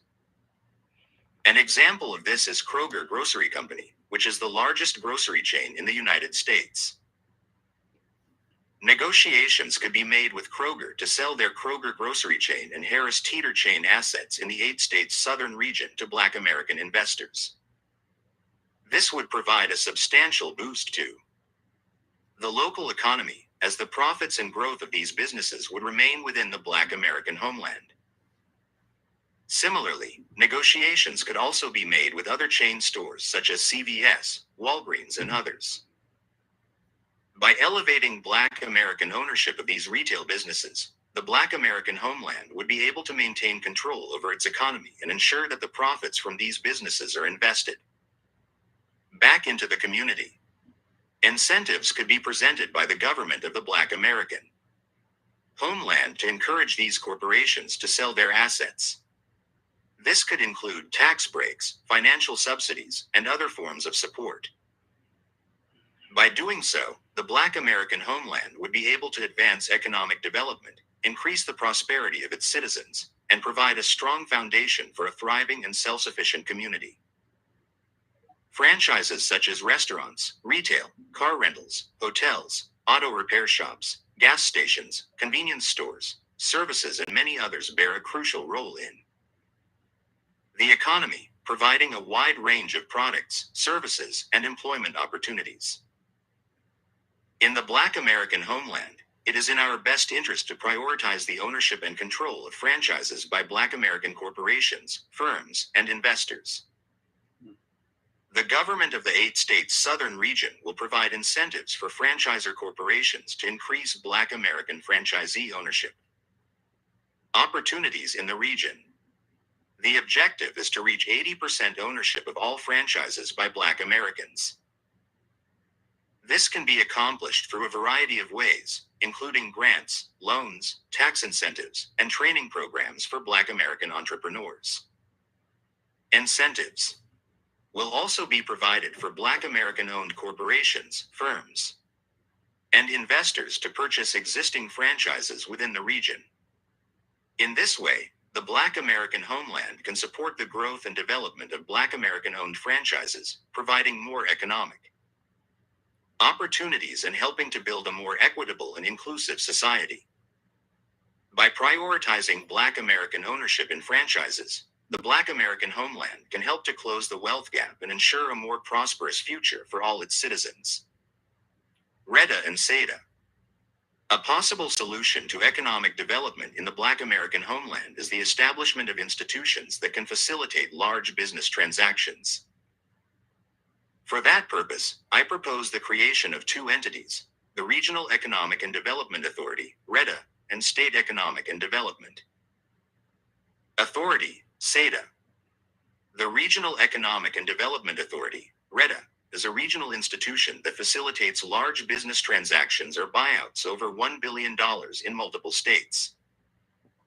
RETA will act as an intermediary between buyers and sellers in the Black American homeland, providing the expertise and resources necessary to make large-scale transactions happen smoothly and efficiently. The goal of RETA is to foster investment and economic growth in the region by making it easier for large companies and investors to do business. State Economic and Development Authority, SETA, is a state institution that facilitates business transactions mostly under $1 billion within a single state. Each state in the Black American homeland will have its own SETA, which will work to stimulate investment and growth in its own area. SETA will focus on smaller transactions and work closely with local businesses and investors to help them achieve their goals. Together, RETA and SETA will form a comprehensive system for advancing investment and growth in the Black American homeland. These institutions will provide the resources and expertise necessary for businesses and investors to flourish and will help the region to grow and prosper for years to come. Automotive industry. The automotive industry is a critical component of the economy in the Black American homeland, which includes the production, sale, and maintenance of cars, trucks, and other vehicles. To ensure the growth and success of this industry in the 8-state southern region, it is in our best interest to increase the ownership of new car dealerships by Black American individuals, corporations, and firms. To achieve this objective, incentives will be offered to major auto manufacturers such as Ford, General Motors, Chrysler, Honda, Toyota, BMW, Mercedes, and others to increase the ownership opportunities of Black Americans in the new auto dealership partnerships to 80% of all partnerships. This is an important step towards creating a more inclusive and equitable industry in the Black American homeland. To support this effort, two independent institutions will be established to facilitate these business transactions: the Regional Economic and Development Authority, RETA, and the State Economic and Development Authority, SETA. The RETA will focus on large business transactions that span multiple states in the region, while the SETA will focus on transactions within a single state. Furthermore, incentives, tax breaks, and other benefits will be offered to auto and parts manufacturers to establish manufacturing plants in the 8-state southern region. This will not only create jobs but also provide a stable source of income for the local economy. The development of electric cars and battery manufacturers is also a priority in the Black American homeland, as it aligns with the objectives of sustainable development and reducing the carbon footprint of the region. By cultivating a supportive environment for Black American ownership in the automotive industry, the Black American homeland will not only create new business opportunities but also contribute to the overall economic growth and prosperity of the region. Walmart, a multinational corporation with a strong global brand and distribution, is expected to prioritize Black American representation in its management and leadership positions when doing business in the Black American homeland. This means that the majority of upper management and middle management positions will be held by Black Americans and suppliers. Contractors and logistics will be primarily Black American-owned companies. Incentives will be offered to manufacturers from around the world to establish operations in the 8-state southern region. These incentives include low taxes, affordable land prices and leases, lower labor costs, access to a highly skilled workforce, and a lower cost of doing business. Moreover, the region provides manufacturers with access to a large domestic market of over 350 million people. Multinational corporations will be handled on a case-by-case basis, with a focus on finding opportunities that will benefit the region the most. This will require the expertise of knowledgeable professionals to determine the best course of action. The Black American homeland will strive to create a business environment that prioritizes Black American representation and foster the growth of Black American-owned businesses. Through the use of incentives and careful management of multinational corporations, the region will work towards a more equitable and prosperous future. One of the main objectives of the Economic Community of 8 Southern States, also known as the Black American Homeland, is to create a pro-business environment that encourages multinational corporations and manufacturers to establish and maintain their operations in the region. To achieve this goal, the region must offer a cost-effective alternative to doing business when compared to the other 42 states in the country. The cost of doing business in the Black American homeland will be kept low by offering a combination of lower taxes, low land prices and leases, lower labor costs, a skilled workforce, and easy processing of starting a business in the region. These factors will ensure that multinational corporations and manufacturers will find it beneficial to invest in the Black American homeland, thereby contributing to the growth and development of the region. In addition to a cost-effective business environment, the region will offer access to a larger domestic market of 350 million people. This will provide an opportunity for manufacturers to expand their reach and increase their market share. By offering a cost-effective business environment and access to a large domestic market, the Economic Community of 8 Southern States, aka the Black American homeland, is poised to become a hub for multinational corporations and manufacturers looking to invest in the United States. The region will provide opportunities for growth and development, which will ultimately benefit the entire Black American community. Public utility and critical infrastructures. The 8 states southern region is committed to furthering economic growth and prosperity within the Black American community. One important step towards this objective is to grant local or Black-owned corporations ownership of critical infrastructure companies. Public utilities, also known as natural monopolies, are essential services that provide essential services to the community and are characterized by the presence of considerable barriers to entry, making it extremely difficult for new competitors to enter the market. In order to achieve this purpose, the 8 states southern region must pass laws and regulations that facilitate the transfer of ownership of public utilities from large, multinational corporations to local or Black-owned corporations. This transfer of ownership will provide the Black American community with greater control over their essential services and ensure that the profits generated from these services are reinvested back into the Black American community. Some of the key public utilities that should be transferred to local or Black ownership include regional phone companies, state and regional electric or power companies, cable television networks and providers, gas utility companies, digital mobile phone networks, local water companies, sewage and waste management companies, internet providers, radio stations, airports, seaports, television broadcasting networks, and print media and newspapers. By transferring ownership of these critical infrastructures to the state, Black American corporations, and Black-owned firms, the 8 states southern region can create a more sustainable and equitable economic landscape that benefits all members of the community. The State Economic and Development Authority, SEDA, and the Regional Economic and Development Authority, REDA, will play a vital role in identifying and financing potential owners and ensuring that the transition is carried out smoothly and efficiently. The transfer of ownership of public utilities to the Black American community is an important step towards creating a more equitable and prosperous future for all citizens of the 8 states southern region. Financial institutions. The Black American homeland in the 8 states southern region has a unique opportunity to build a strong and robust financial sector that can support the economic development of the region. The establishment of a comprehensive financial system is crucial in furthering entrepreneurship, business development, and wealth creation in the region.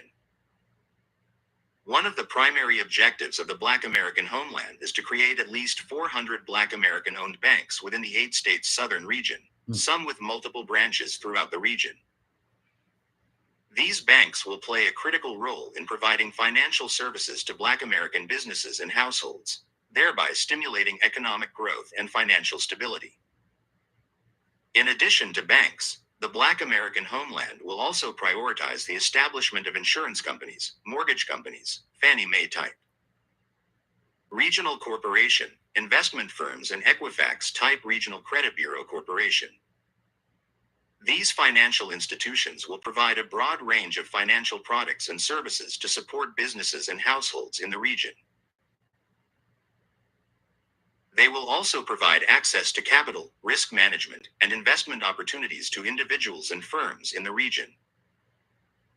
The Regional Economic and Development Authority, REDA, and the State Economic and Development Authority, SEDA, will work closely with the private sector to create and implement policies and programs that encourage the establishment of these financial institutions in the Black American homeland.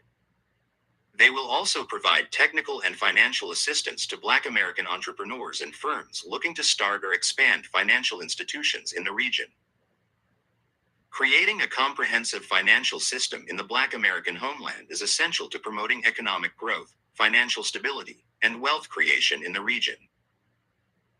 The establishment of Black American-owned banks and other financial institutions will play a critical function in supporting the economic development of the region and furthering financial empowerment for its citizens.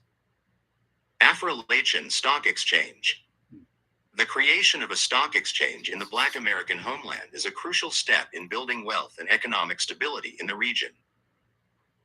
The Afro-Latin Exchange or Southern Stock Exchange, with a projected capitalization of $2.2 trillion, will be headquartered in Atlanta, Georgia, and will be the 11th largest stock exchange in the world.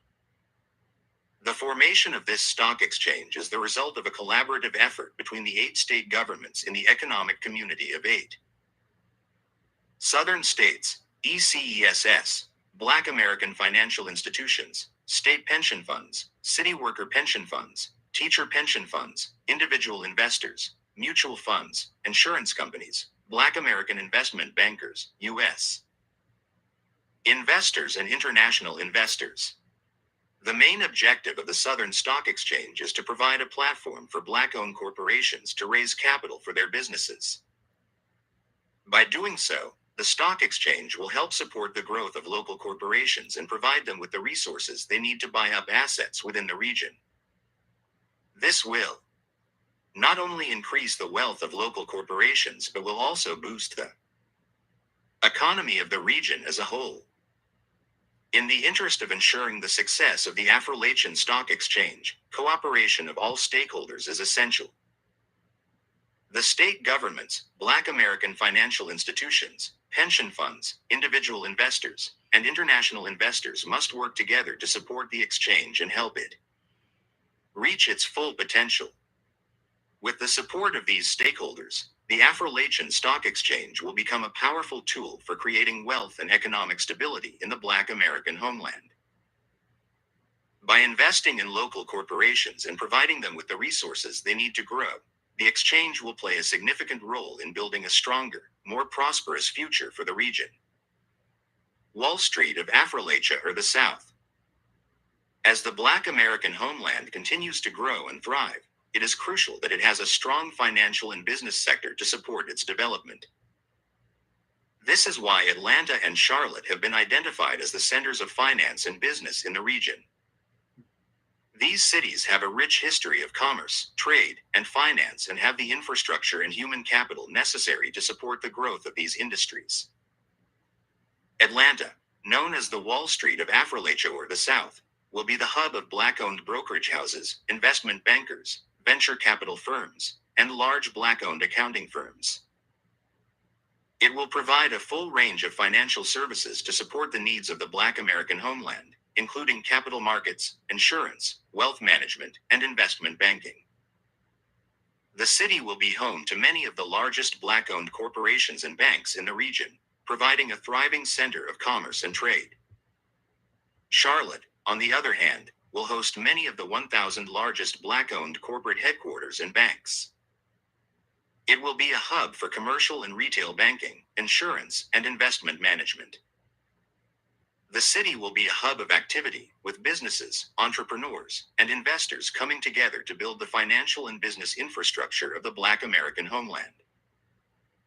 The establishment of New Orleans, Memphis, Nashville, Raleigh, Birmingham, Charleston, Atlanta, and Charlotte as the financial and business centers of the Black American homeland will be critical to the success of the region. These cities will provide the essential services and infrastructure necessary for the growth and development of the region's economy and the Black American community will benefit from the creation of well-paying jobs, increased economic opportunity, and a strong financial sector. Afro-Latin Commodity Exchange. Agriculture plays a vital role in the economy of the 8 states' southern region. With a growing population and increasing demand for food and other raw materials, it is important for the Black American homeland to have a reliable system for trading agricultural products and raw materials. In order to support the agricultural industry in the region, I propose the establishment of a Southern or Afro-Latin Commodities based in Memphis, Tennessee. The proposed exchange would serve as a platform for farmers and other producers in the region to sell their products and receive a guaranteed price for their goods. This would help to ensure that farmers in the region are able to receive a fair price for their products and that they are able to make a profit from their hard work. Furthermore, the exchange would help to stabilize the prices of agricultural products in the region and provide a level of certainty to both producers and consumers. By establishing a commodities exchange in Memphis, the Black American homeland would also be taking steps to turn Memphis into the Chicago of the South. Memphis has a long history as a hub for agriculture and commerce in the South, and this exchange would further strengthen the city's position as a center for trade and commerce. In addition to agriculture products, the exchange could also trade other raw materials such as oil, natural gas, gold, silver, copper, and other metals. Afro-Latin International Airlines. The transportation industry plays a dominant role in connecting people and businesses globally. With the development of the Black American homeland, there is a need to establish a strong air transportation network that will connect the region to the rest of the world. This is why I propose the formation of Afro-Latin International Airlines IA. Afro-Latin International Airlines IA will be headquartered in Charlotte and Atlanta, 2 major cities in the Black American homeland. These cities will serve as the hub for connecting flights to other cities in the region, including Miami, Tampa, and Orlando in Florida. The airline will also connect the Black American homeland to the cities on the East Coast, such as Washington, D.C., Philadelphia, New York, and Boston, and cities in the Midwest, such as Chicago. Moreover, Afro-Latin International Airlines will provide international flights to major cities in South America, including Mexico, Caribbean countries, Brazil, Colombia, and other South American countries. The airline will also have direct flights to African countries, including Accra, Ghana, Lagos, Nigeria, Luanda, Angola, Johannesburg, and Cape Town in South Africa. Furthermore, the airline will have direct flights to major cities in Western Europe. The establishment of Afro-Latin International Airlines will not only connect the Black American homeland to the rest of the world, but also provide opportunities for economic growth and development. The airline will create jobs, support local businesses, and attract foreign investment. Furthermore, it will help to boost tourism, increase cultural exchange, and foster diplomatic relationships with other countries. The formation of Afro-Latin International Airlines is a crucial step in ensuring that the Black American homeland has a strong air transportation network that connects it to the rest of the world. With its focus on providing world-class services and fostering economic growth, the airline is poised to play a substantial part in the development of the Black American homeland. Hollywood of the South. In order to establish the Hollywood of the South in Charleston, South Carolina, the 8-state southern region must pass laws and regulations that make Charleston the hub for the Black American homeland's film and television production industry. The Regional Economic and Development Authority, REDA, and the South Economic Development Authority, SEDA, will work together to provide tax breaks and other incentives to help build world-class film production studios and other necessary infrastructure. The Hollywood of the South will provide a platform for Black American filmmakers, actors, and technicians to showcase their talents to the world. This will not only provide jobs and economic opportunities for Black Americans, but also increase the visibility of Black American culture and perspectives in the entertainment industry. The goal is to make Charleston the go-to destination for film and television production, attracting world-class talent and investment to the region. The Hollywood of the South will not only generate revenue and create jobs, but also help to preserve and popularize the rich cultural heritage of the Black American homeland. Sports franchises. In the Black American homeland, the Regional Economic and Development Authority, REDA, and the Southern Economic and Development Authority, SEDA, will negotiate with national sport franchises such as the National Football League, NFL, National Basketball Association, NBA, Major League Baseball, MLB, and National Hockey League, NHL, to buy and transfer sport teams to Black American investors. The NFL franchises of the Atlanta Falcons, New Orleans Saints, Tennessee Titans, and Carolina Panthers will be transferred to Black American ownership. The NBA franchises of the Atlanta Hawks, Memphis Grizzlies, and New Orleans Pelicans will also be transferred to Black American investors, with the Charlotte Hornets already owned by Michael Jordan. The MLB franchise, the Atlanta Braves, will also be transferred to Black American ownership, and REDA will aim to secure 2 more teams in the Black American homeland states. The NHL franchises of the Carolina Hurricanes and Nashville Predators will also be transferred to Black American ownership. However, if there's no market for professional hockey in the 8-state southern region, then the teams will leave the region.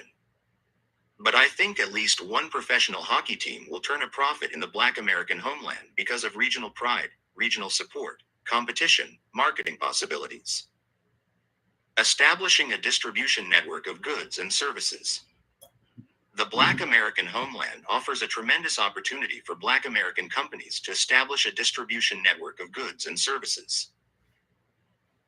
With a smaller defined geographical area covering 380,000 square miles and a concentrated Black American consumer market 40 million out of a total population of 50 million people in the region, it is easier to establish and maintain a comprehensive network of Black-owned businesses throughout the region.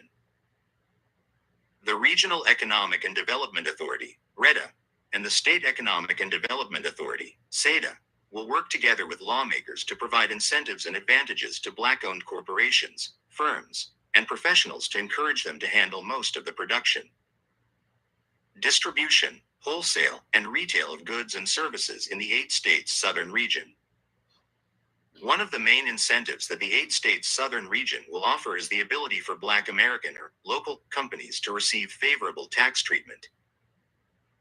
This will make it easier for Black American companies to grow and expand their operations within the region, creating jobs and boosting the local economy.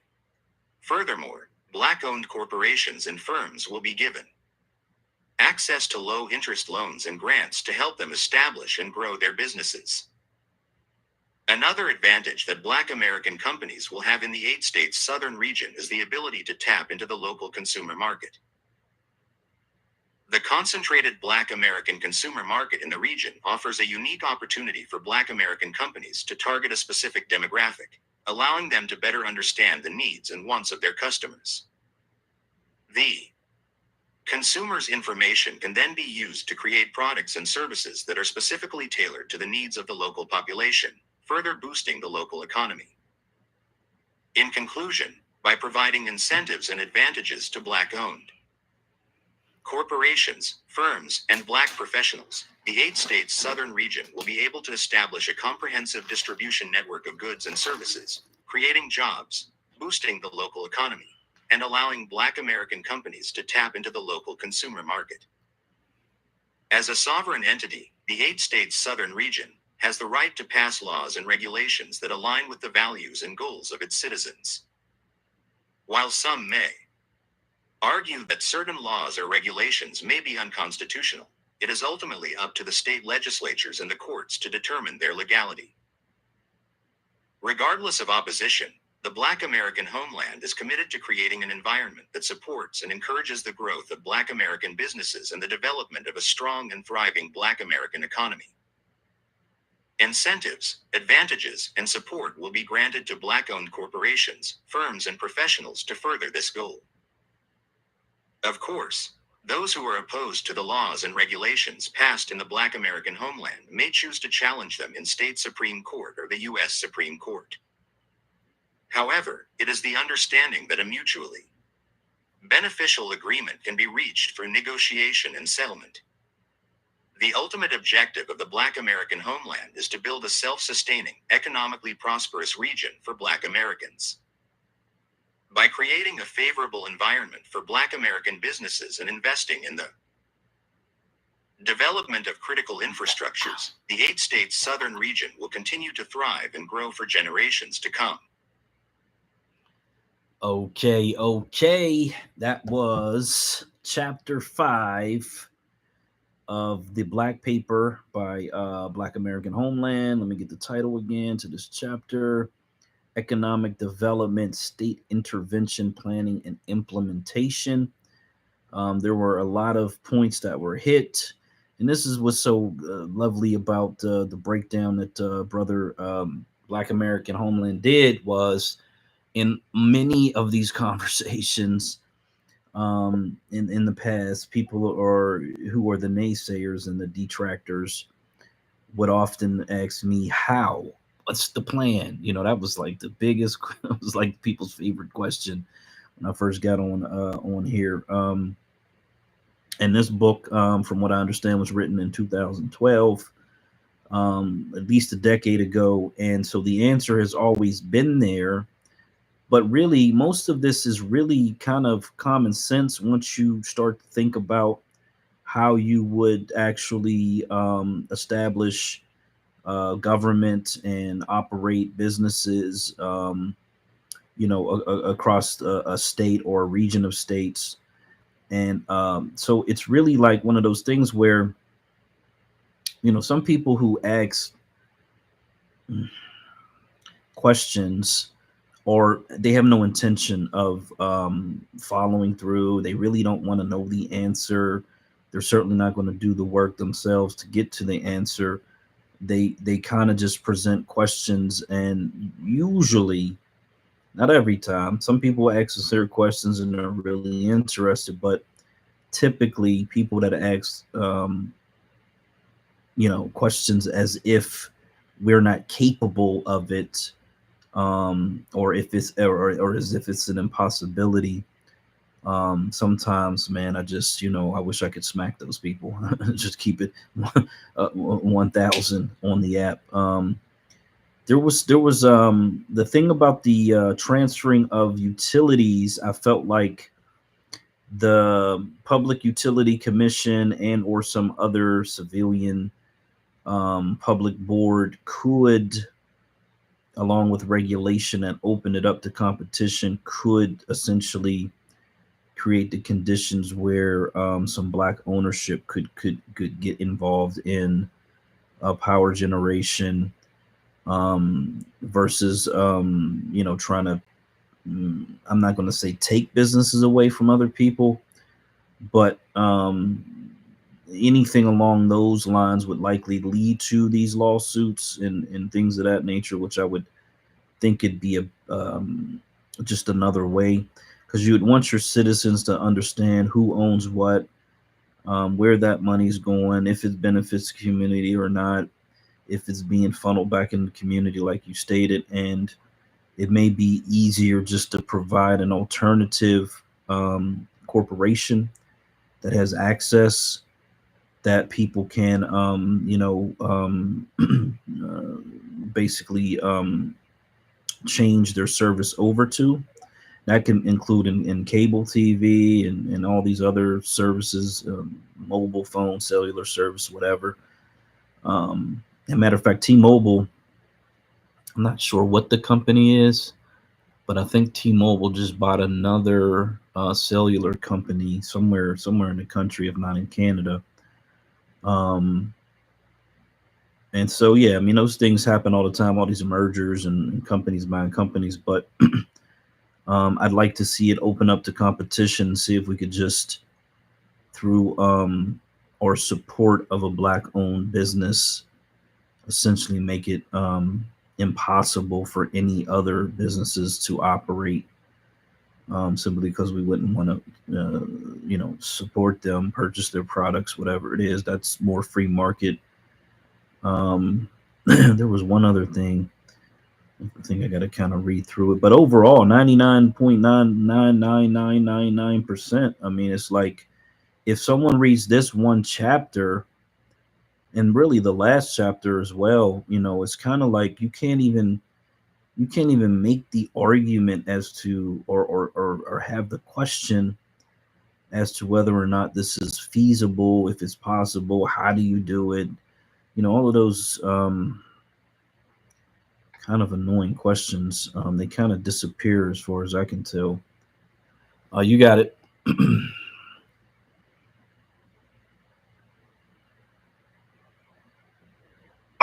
Yeah. Um, it's interesting. Like I said, if these white-owned corporations, they don't like it, they can take us to court.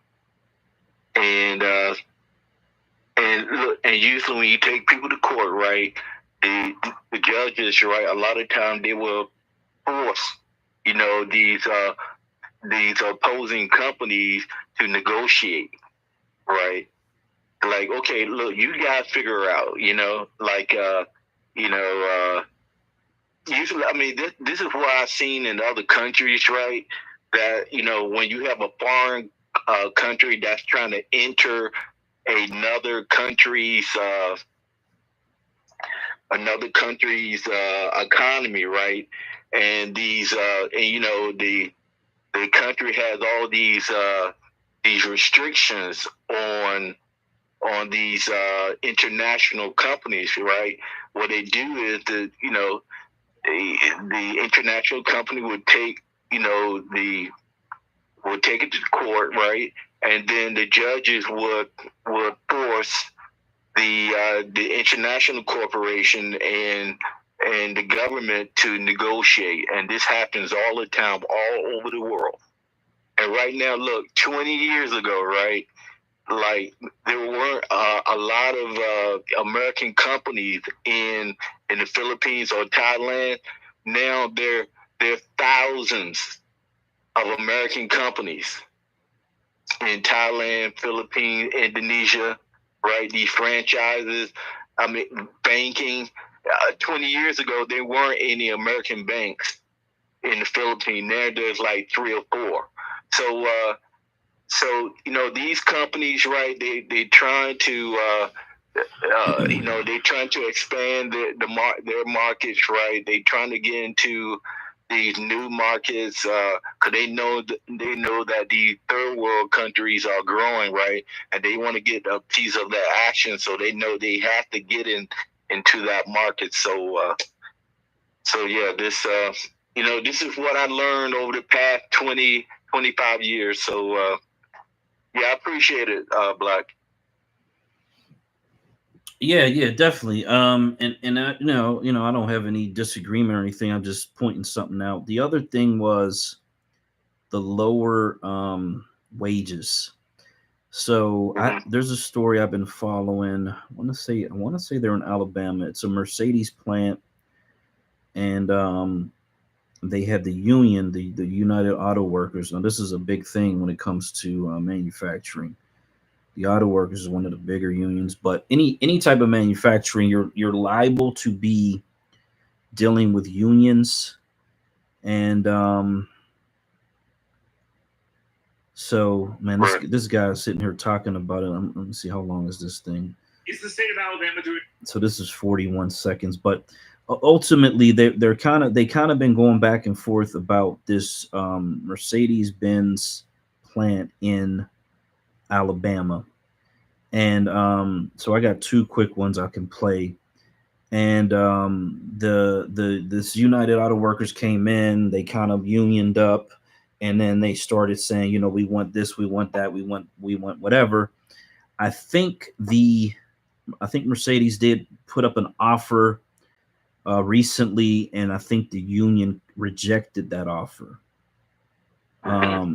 So this is May 20th. A decisive vote against the United Auto Workers Union at two Mercedes factories in Alabama on Friday sidetracked the UAW's grand plan to sign up workers at non-union plants, mainly in the South. So they're saying the workers decided not to sign up with the union at some other plants in I guess in that general region. Right. So that's interesting. The UAW is out here promoting it heavy, trying to get these auto workers to come on in and join the union. I know when I initially read it, of course you get certain wages increase, certain healthcare coverages, stuff like that, all the benefits that you would need. And I got this one right here saying one of the reasons the workers are voting yes, they know they're building cars that sell for $250,000 and generate billions for Mercedes, and they aren't seeing any of the money. So it's like when you create a work conditions environment where the workers are basically starving, starvation wages, to be quite honest, it doesn't bode well over time.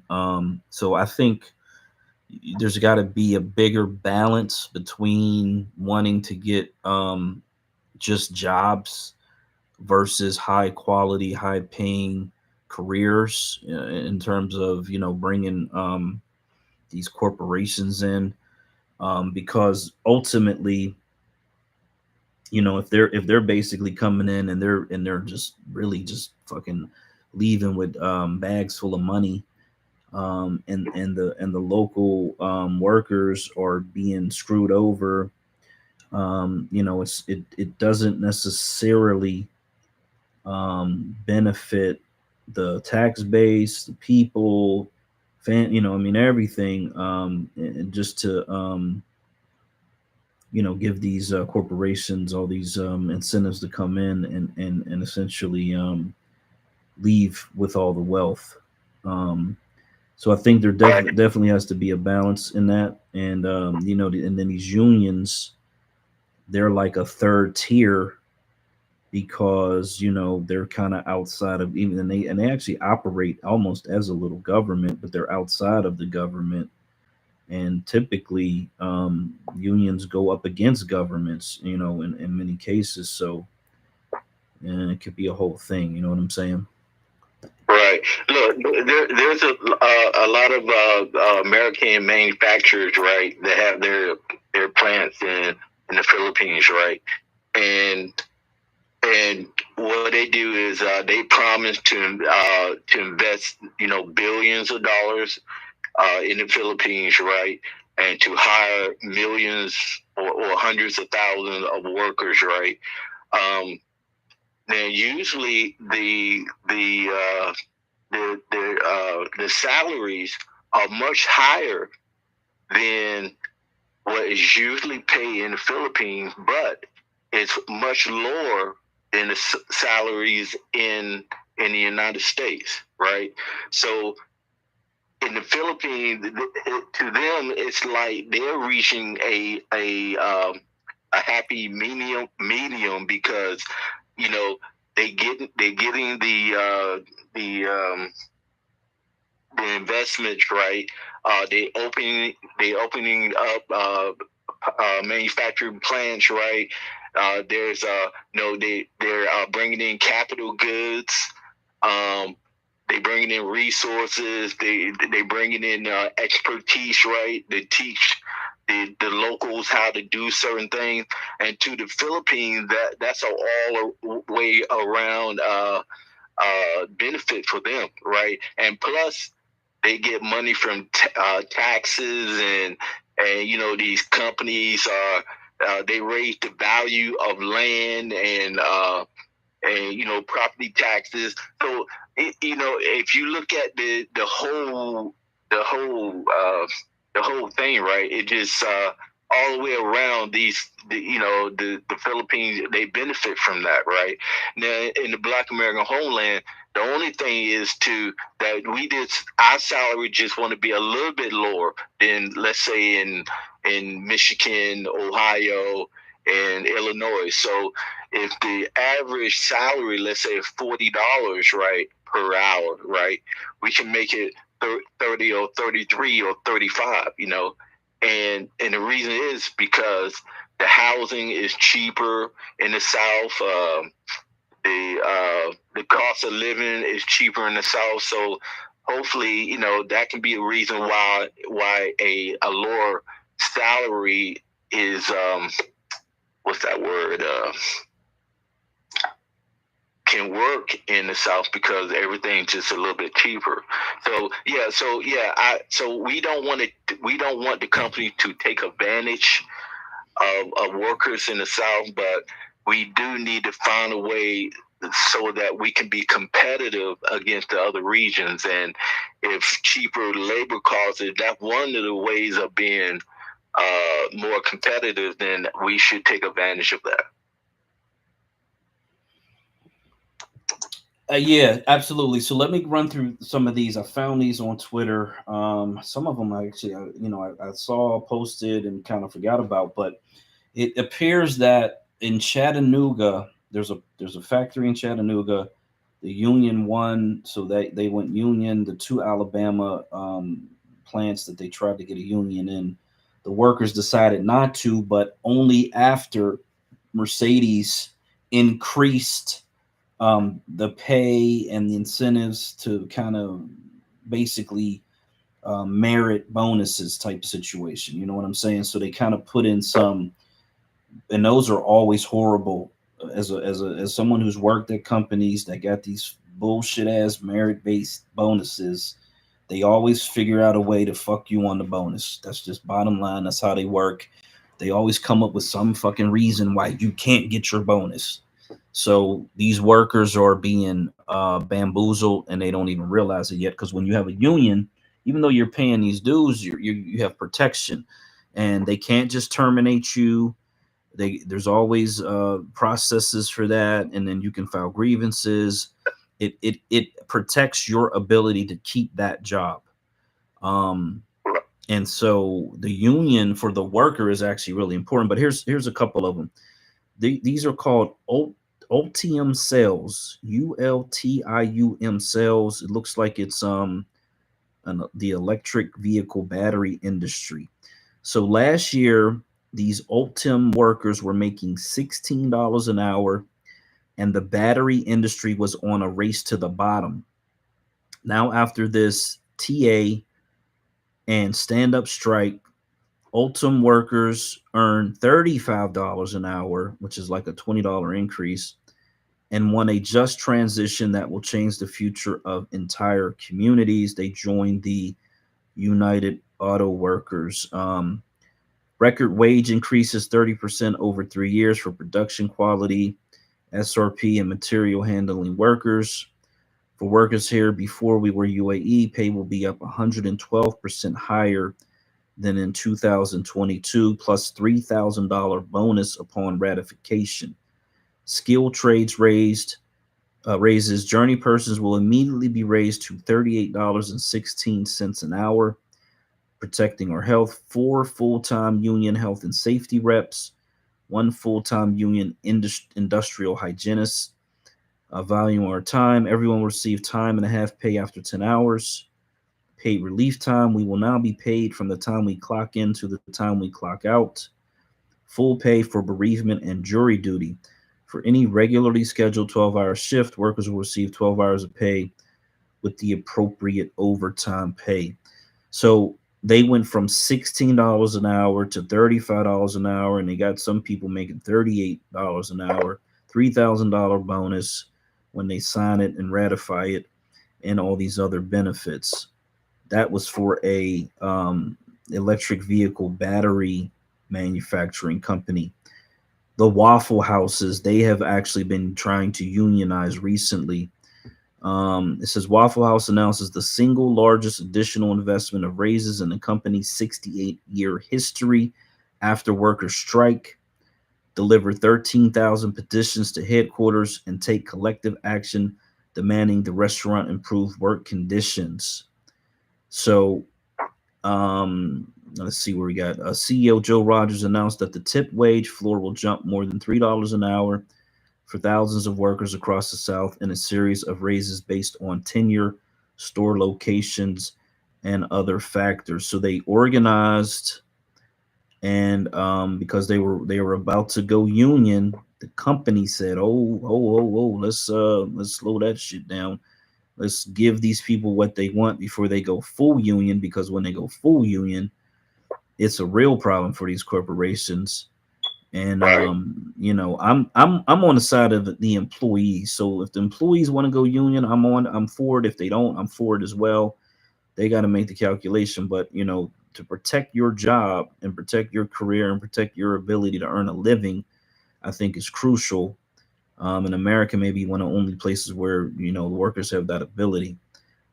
This one is from Starbucks. The NLRB said today that Starbucks Workers United has won elections at 437 Starbucks locations with a total of 10,400 plus employees. The union has won an impressive 82% of their elections. NLRB regional offices have issued 132 complaints covering 436 ULP charges against Starbucks. These are literally, I'm reading all these are from today, within the last day. And then we get up here to this Mercedes situation. So Mercedes-Benz management held an all-team meeting today after the UAW filed an election, after President and CEO of Mercedes-Benz US International spoke about the election. He handed it off to Vice President of Quality Ashim Machanda. And I'm looking at this he's got this screen behind him. It says, with our updated bonus system, the yearly earnings potential for the future are tremendous. Former structure 2023, an attendance bonus. Those are the ones they always fucking screw you on. $1,300. And then it says team share. And that looks like that was trying to do the math. $5,800 team share. So that was for $7,000. Now their new structure says they doubled the attendant bonus to $2,600, profit sharing of $8,000, and then a quarterly bonus of $2,400 for a total of $13,000. So they nearly doubled these bonuses. Now again, from what I know from jobs I've worked for, they're subject to their discretion on whether or not you get it or how much you get it and all that BS. So Machanda, who's the vice president of Mercedes, said, what we're doing to react to changing conditions when it comes to hiring strategies and compensation. By changing conditions, he probably means the UAW stand-up strike and the union drive, right? So yeah, of course, when the unions come in, they start giving shit away because they don't want these unions to get into their warehouses or whatever, into their business. He also announced workers will receive their first $700 quarterly performance bonus. He's saying they can do better as management, yada yada. Now they want to listen to what the people say. We are also seriously taking the feedback that from management and from workers on the shop floor. Yada yada yada. A bunch of fucking corporate mumbo jumbo. Because they almost got a union into two of their Alabama facilities, and probably based on that and some other tactics of union busting, they were able to at least avoid it now. Um, but I'm a person who firmly does not trust corporations at all when it comes to what they will do to workers, how they treat their workers, how they are willing to screw over their workers. And so not that unions are the greatest, to be quite honest, but I would definitely want to sit down with a workers organization, a union organization, and a corporate organization, and try to figure out what changes in legislation would make protecting workers a lot better. Because I'd be way more interested in protecting workers' ability to earn a living than in protecting corporations' ability to profit. Um, they can go anywhere as they have done. They can go to any third world country and profit. Yeah. But if for me, if you're gonna have if you're gonna have a business, and the goal is to have Black American workers, then for me, it's much more important to protect the workers. America is a market that, regardless of what happens with the currency, regardless of what happens with BRICS, yada yada, all that stuff, America's always going to be one of the top markets on the planet Earth, and they want access. They need access. They want to sell their products, and I think they gotta capitulate to the workers, not the other way around. And a lot of these places, they give these corporations free land. They put in all the infrastructure, no taxes for however how long, and then as soon as that deal is over, they just close up their tent factory and go somewhere else anyway. So it's like you want partners who believe in the community, who believe in what we're doing here, not people who are just coming in, trying to make money and then leave or people high and dry. That's the way I would see it. So and the good thing about even thinking about this Black majority state situation is you would ultimately be setting up corporations with not just labor but also with loyal customer base, because it would be logical that we're going to support the companies that bring jobs to the community. That would be like extremely logical in my opinion. I don't see any other way around it in terms of that. But I see Professor got his hand up. Yeah, what's up there, Black majority, Black homeland? Glad to see you, brother. Yeah, man. This is a very good topic, and I'm very glad that you are talking about the situation with the UAW in Alabama, because being that I'm here, I can tell you that the state of Alabama, along with the Business Council of Alabama, hit all of these auto workers and everybody else in the state with radio commercials. Like, you could just hear all these different commercials or radio ads from the Business Council of Alabama saying, vote against the UAW.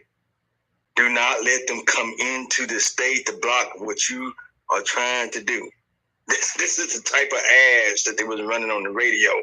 And it was like a numerous campaign ads being ran to stop the UAW from coming in here to help these auto workers. And the auto workers, I guess, indeed believed the ads and voted against the union, which is a big mistake. As we know, these corporations are not here for you. They are all about profit, and that's what America is. America is a profit. It's a corporation that likes to profit off of the poor. And if they can take advantage of you and not pay you enough or pay you at all, that's what they like. So this is a big mistake by the auto workers to vote against the UAW. They should have allowed that union to come in here because this is something that needs to be in Alabama. Mm-hmm. And that's all I wanted to say, Black. That's what they was doing. It was the state of Alabama, in conjunction with the Business Council of Alabama, that ran a series of campaign radio ads to basically stop the union from coming in here.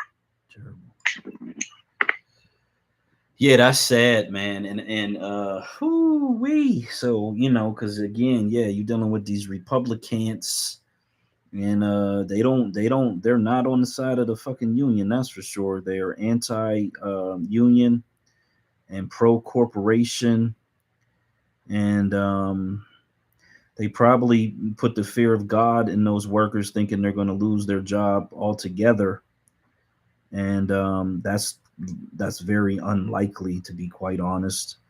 But you know, it's just, I mean, you know, what can you say? What can I say? Because it's like, damn, you know, I was a part of a union once in my life, and they did some shadiness. You know, that when the contract renewed, the same thing. It was all white drivers. They had one Iranian driver who was above me.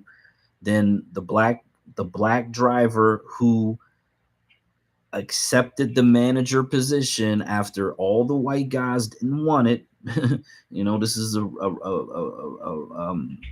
seemingly a repetitive situation that I'm experiencing in this city. But after the black manager takes the position and says, okay, I'll be the manager, I'll be the boss, I'll run the trucks, whatever, he starts hiring black people. You know what I'm saying? And it is what it is. And they don't like it, of course. And so what they do is, when it's time to renew the contract, they create tiers. And the tiers end up being all the people that were already there, they go up $2 an hour. The people that got hired after this black manager came in, they stay the same. And then anybody new that's coming in, they come in at $2 less an hour. That was the bullshit. You know what I mean? When it could have just been across the board raise for everybody. You know, and it was racist. It was, you know, it's one of those things where back then, you know, it was what it was. That was 20 years ago. You know, you would think, man, you probably should go in and try to run a lawsuit, and y'all didn't even get a chance to fucking vote. You know what I mean? They made sure you stayed busy that day, so you didn't even have a chance to vote. It was some shady dealings going on. So I've seen it from both sides, but at the end of the day, you know, with that union, you could go to their training facility. You could, you know, get a higher skill so that you could run backhoes and do other shit in the construction field, and then ultimately increase or double, triple your income, to be quite honest. And then if you were subject to some type of BS termination, they would come in and defend you. You could file grievances, like all the protections that are there for that, you know, are there. And then once you're there for a certain amount of time, you're vested, meaning you get some type of pension or whatever it is. And so there are really good benefits to it.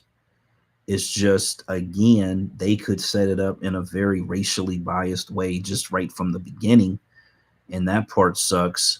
But ultimately, you know, I don't know too many people who have worked at a union shop, and retired, that have really complained in comparison to what people who don't work at unions have to deal with, to be quite honest. Sometimes the company files bankruptcy and they collapse and they fold up, but you know, that's like an apocalyptic type of situation. You know, it doesn't happen every single day, it doesn't happen every year, but it does happen every once in a while, usually because there's some economic reason in the whole market that forces that to happen. I don't think that was going to be the case in this Mercedes factory situation in Alabama, though.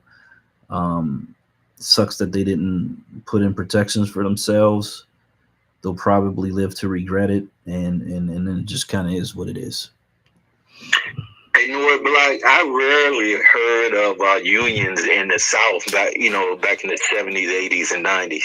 To me, unions are a new entity in the South, and I think a lot of people in the South don't trust unions because you had your local company. They always talk bad about unions. So yeah, really I never had a positive view of unions. What you hear about unions is what was that guy that got killed by the mafia? What's his name? You hear things, Jimmy Hoffa. yeah, you hear things about that, right? So like that's the only thing I knew about unions back in the 80s and 90s. So yeah, I never really had a positive view of unions. Yeah. No, I get you. And again, they're known for the North, because a lot of the manufacturing was in the North. Right. But I mean, if you go back and look at some of the history, there were some unions in coal mines, and this is like in the 1900s. A lot of those unions initially were anti-black, to be quite honest, because they were full of all these immigrants from Europe that came in with their structures and systems and set these unions up to keep us out of a lot of these jobs. And that kind of was the history of unions, to be quite honest. Um, we were able to get in some of the auto worker unions over time up here in the North. But I think naturally, as we move back to the South, that's something that will come with it, because again, there's protections in it.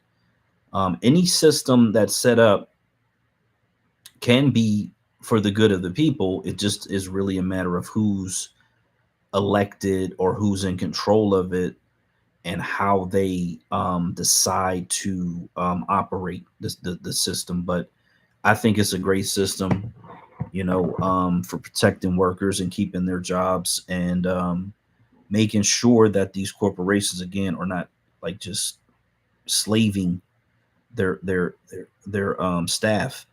And that includes hours worked, days off, vacations. I got a brother who's working in Texas, and he talks about how the Mexicans basically control every fucking thing.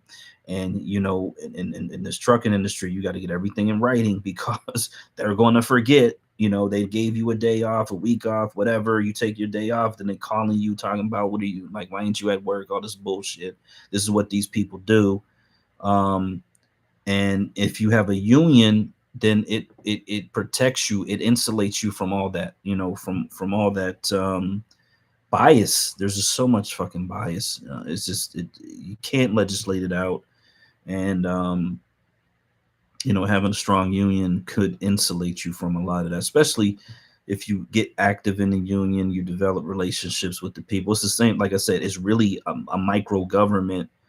And it's the same way in life. If you're a business person, or even if you just live in the locality, and you get to know, you show up at a few monthly township board meetings, and you just get to know the people who are elected to run your little town. When something comes up, when something pops up, and it usually will, you can reach out to those people and say, hey, this is going on, whatever. And it just makes things go a little bit smoother because they know who you are. They recognize you. It's really like human networking, human familiarity really makes life a lot easier in a lot of situations. So I got Miss Sheila Johnson. It's hard to pronounce her name for some weird reason. Sheila, I think is how you say it. Sheila. Let me find her find her Wikipedia just so I can run down her, because again, she like a hometown celebrity out here in these streets. Former wife of Bob Johnson from BET. So her Wikipedia says she is an American businesswoman, co-founder of BET. As a matter of fact, she does mention something about her industry, her entertainment industry skills. CEO of Salamander Hotels and Resorts, and the first billionaire African American woman. Now, I've seen this several times where they are calling her the first billionaire African American woman, but I believe that title goes to Oprah Winfrey. It does. It goes to Oprah. Yeah. So again, and I agree. So I don't know why they're calling her the first. But again, the second, that that gives you a reason to be one of the first. You're one of the first. Yeah, one of the first, but technically the second, right? Exactly. Yeah, so she is team president, managing partner, and governor of the WNBA's Washington Mystics, a position she earned before the 2005 season. On May 24, 2005, Washington Sports and Entertainment sold the Mystics to Lincoln Holdings, where Johnson served as president. She is the first Black American woman to be an owner or partner in 3 professional sports franchises: the Washington Capitals, and that's hockey, the Washington Wizards, NBA, and the Washington Mystics, WNBA. Johnson is the CEO of Salamander Hospitality, a company she founded in 2005.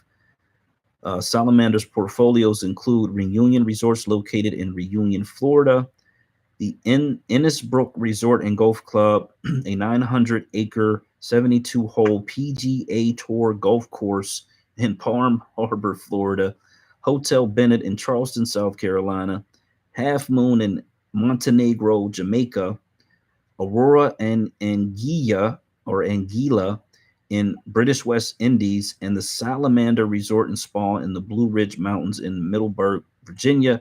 And I also know she bought a hotel in Washington, D.C. recently, which is not included here. And she is originally from McKeesburg, Pennsylvania. She went to school in Illinois, and they have 2 children, I guess, from the marriage. They were divorced in 2002, and then she essentially started that Salamander thing in 2005. But my understanding is it took 10 years, and that's out of the window of the pandemic. So it must have been just pure racism that kept her from opening this freaking hotel that she was trying to get up and running in that little town. So I'm gonna play a couple of her videos, and shout out to her. Shout out to her for just being who she is and not letting these people tell her no, and not not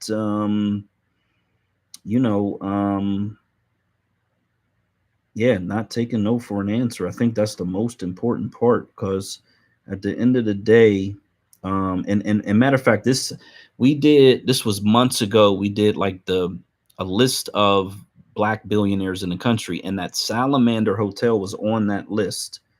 I think there was like 14. I want to say there was 14 or 15 businesses on that list, and her Salamander Hotel was one of those businesses that was listed on that list. So I kind of recognized it instantly. So this one, this is about her recent hotel purchase in DC, the Mandarin. And then there's one where she breaks down. The Mandarin, that's a Chinese owned hotel. Yeah, so the guy who talks in there, he looks Asian, just to keep it a buck with you. But they kind of go into what the plans are.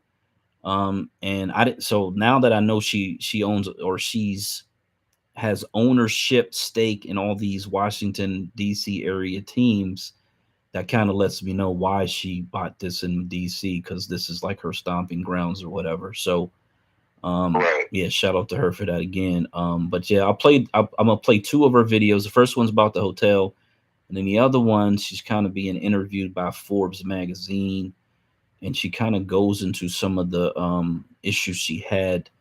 And if they don't really get into it, then I'm gonna play one more where I know she talks about all the issues she had in getting that first one, or I'm assuming that's the first one off the ground. So here we go with the. Hey, Brian, I want to say one thing. Mm-hmm.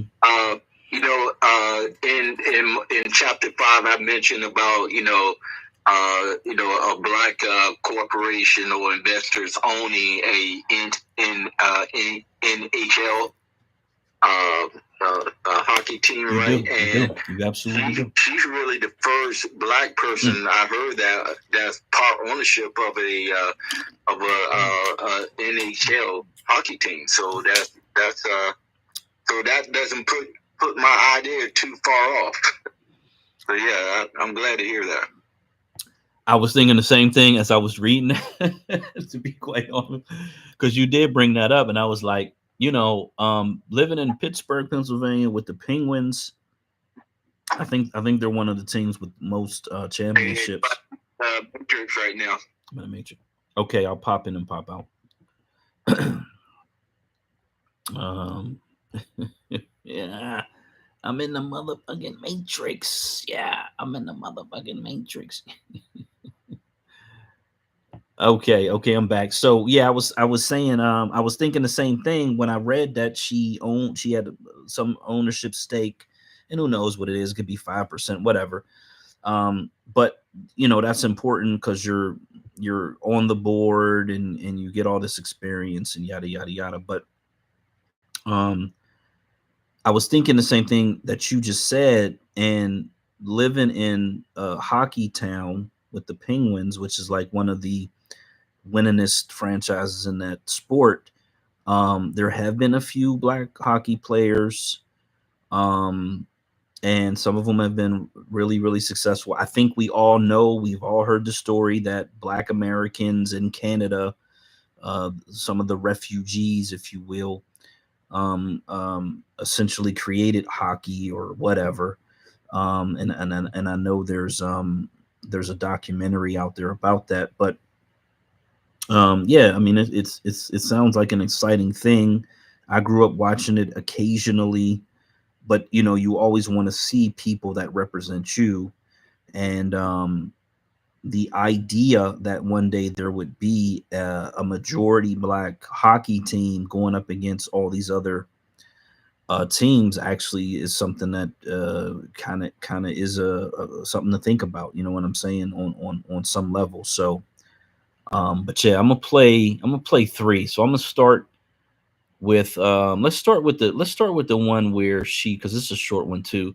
Her uphill battle to build this salamander resort, and then I'll play the one where she bought it in DC, and then I'll play the Forbes interview because she kind of reiterates some of those other issues. But you can tell this woman, she's 75 according to Wikipedia, but you can tell she's lived a life of luxury, almost like a you're speaking to someone who not has an elite attitude in that way, not snobby, but you can tell she's been in money. You see she's been around money. Like you can just hear money in the way she talks and thinks, but you also understand that she knows the bullshit. Like she's not oblivious.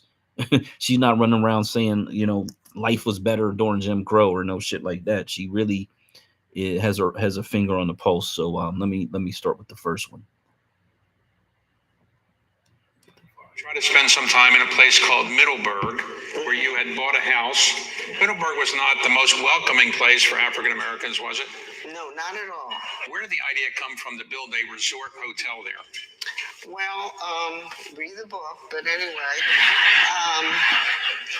it was a town that I fell in love with. First of all, I had to buy a gun shop. Say that again. I can't really understand anything. I'm a little bit hard of hearing. I don't know if maybe other people can hear it. Okay, let's see if I can get it on the laptop. Sometimes that comes out a little bit better. This phone. I can tell that we were saying that it was like a bit of mumbling there. Okay. Yeah, because this phone is in a case. I can hear it without any issues, but it seems to be that the case may have something to do with that with these phones. But see if the laptop is any better, because this is actually a really powerful story. Okay, I think this is it. So let me get it lined up here. Of course, they got these damn commercials over here. So we'll kind of wait till this commercial ends, and then I'll try to get it up.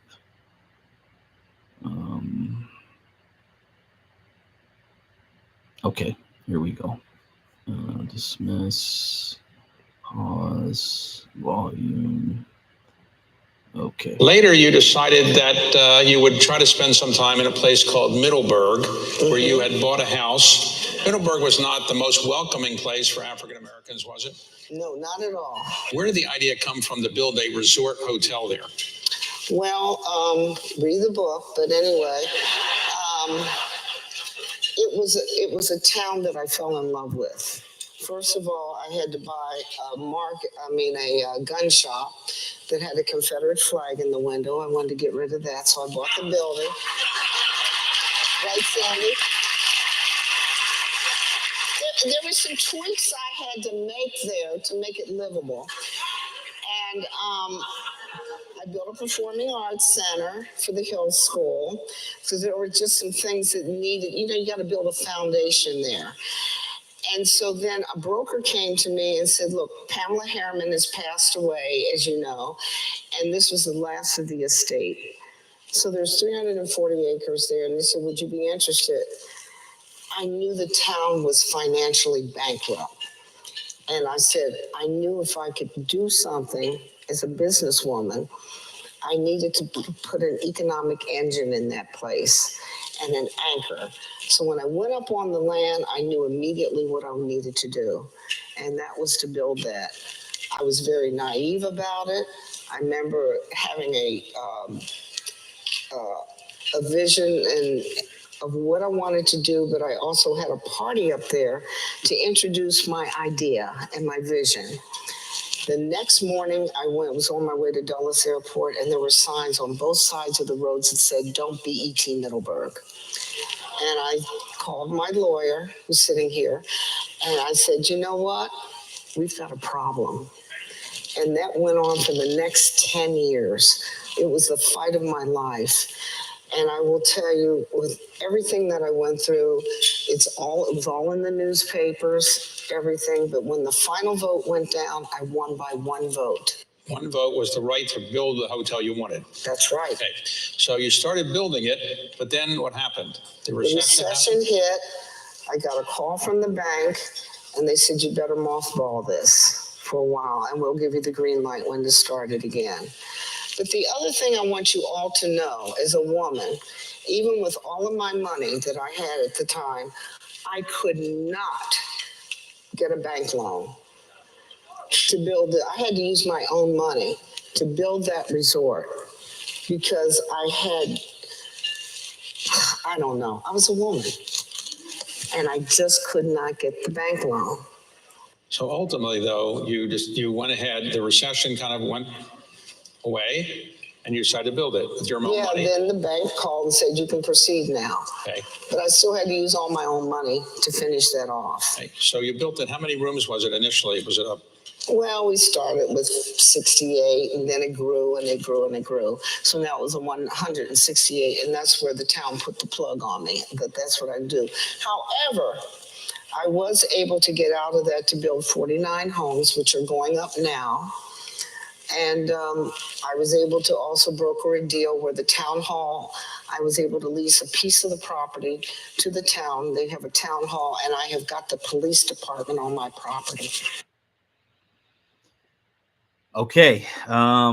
Yeah. So racism. She does mention the gender issue, but she kind of skirts around racism. She said she bought a shop that had a Confederate flag in the window, so she could get that out of there. And then she said, as she's going to the airport, they had signs on both sides of the roads that said, "Don't BET this property," which is, I don't even know how much more racist can you possibly get than to tell this black woman, basically, don't make it a ghetto, is essentially what they were saying.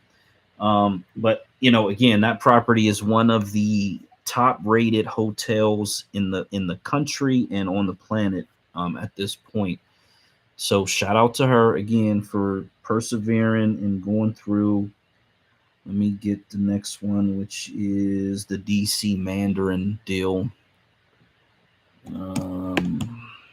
She's somebody who I would definitely think should be used as an example for young black women entrepreneurs.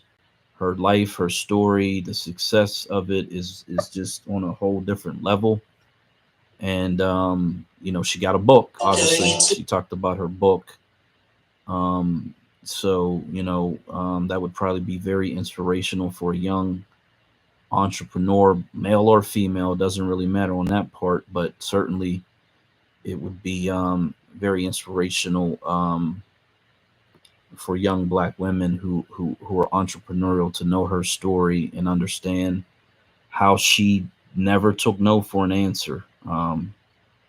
So here goes her DC Mandarin Hotel story. Before. She's the co-founder of Black Entertainment Television and the current managing partner of the Washington Mystics, Wizards, and Capitals. She is also the CEO of Salamander Hospitality. Their flagship resort is in Middleburg, Virginia.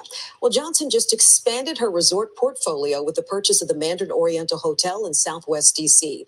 News 4's Jumi Olabanji sat down with the billionaire businesswoman. It's such a great, solid foundation that's already here. And then we're going to make it into the Salamander. Salamander DC is here, a longtime dream of CEO Sheila Johnson. She moved to Washington in 1972 and lived near the wharf for several years, and now she's back. To see what is happening here, and this whole corridor going all the way to the Nats Stadium, Audi Field. I mean, we're near the Caps Arena. This is like the athletic and entertainment corridor of Washington, D.C. Johnson's Middleburg-based company partnered with private equity firm Henderson Park of London to purchase the long-standing Mandarin Oriental for nearly $140 million. The 373-room hotel on Maryland Avenue is the latest high-profile hotel deal in D.C., following the old Trump International Hotel rebrand to a Waldorf Astoria. Johnson and her team are hoping to capitalize on what they call a town and country synergy, with the existing property in Middleburg paving the way for its urban little sibling in the heart of D.C. Salamander President Prem Davidas tells News 4 the transformation of Salamander D.C. is scheduled to take place little by little over the next few months. Everything from the staffing for the new Salamander to changing the signage and all of the amenities in the guest rooms. But there's so much more to come, and the team is really excited about the transformation that's taking place. For Johnson, part of that transformation is making way for more Black woman-owned businesses in the district. From the moment we opened the doors in Middleburg, when there were so many naysayers and there was so much that I went through, this is just the beginning. We're going to grow this company, and we always strive for excellence because that's what the Salamander means. Johnson before, she's the co-founder. Okay. Again, I would encourage folks to do a quick search for her on YouTube. I'm gonna play one more video. This is the Forbes interview. This one goes on for a little bit of time, like 15 minutes. You just get a sense that this is a good person. Like, she understands it, she gets it, and she's all about the business. Again, she ain't gonna let nobody stop her. Hey, Black. No, I wanted to say that. No, she mentioned that she couldn't get any, American banks to loan her money. I want to suggest that she can get international money. Money from whatever country. Because a lot of times these countries, the banking in other countries, they want to enter the American market, but it's hard for them.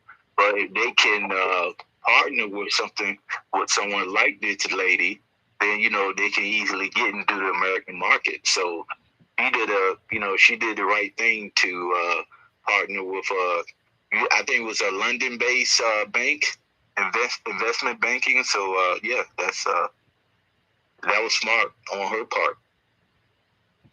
Yeah, and shout out to her for that. And probably, again, she learned, because here's the thing about bad experiences. They're supposed to be lessons, right? They're meant to be lessons that you learn from. And the next time you're confronted with a similar situation, this is kind of where God has prepared you for the next hurdle in advance, and now you can utilize all the information that you learned from the last hurdle to get over the next hurdle, and then it becomes a little bit easier throughout the process. She certainly did like you said, went international, and based on the portfolio, she's got some properties in the Caribbean, and so I would assume, if she is able to continue the success, that she will be a global brand at some point in some stage, having hotels, all over the planet. She is 75. Doesn't look it, to be quite honest, but this is where you start to think, well, what's the succession plan? They got 2 kids. Okay, that's good. I'm sure kids are somewhere in the mix, and that's a beautiful thing. So if she's able to transfer her business acumen and her wealth down to her children, and they can pass it down, in other words, generational wealth. Now we're cooking with we're cooking with Crisco, butter Crisco, to be quite honest. And before, she's the co-founder of Black. I hit that button, and that's kind of what we want to happen, is for Black American entrepreneurs to be able to establish these businesses and then pass them down through multiple generations and have political protection, so that in a situation like where she put it where she put it, it took 10 years, which sounds insane. I'm dealing with this bar situation. I'm 3 years into it, and it shouldn't take much longer, but it is what it is. This is kind of what the process is. And I don't got money like she got. I'm gonna keep it a buck with you. I'm on a shoestring budget, a super shoestring budget, but persevering nonetheless, and hoping to have this location here, and then when I move to Delaware, do something probably different, but maybe similar. It's just going to be dependent on what commercial space is available and what makes the most sense. Because you kind of got to gauge the market, you got to understand the market, you got to know where the potential for profit is, because I've started a lot of businesses in my lifetime. Some of them were profitable, most of them weren't, to be quite honest. And so you kind of got to really take some time to figure that part out before you even open the doors, for what it's worth. But it sounds like I want to say, how can we get over this negative term, ghetto? Because I think a lot of Black American entrepreneurs, they have that problem that your white investors, right? When a Black entrepreneur say they want to open something in a city, in a nice area, right? The first thing that comes in mind to a white investor is ghetto. for some reason, right?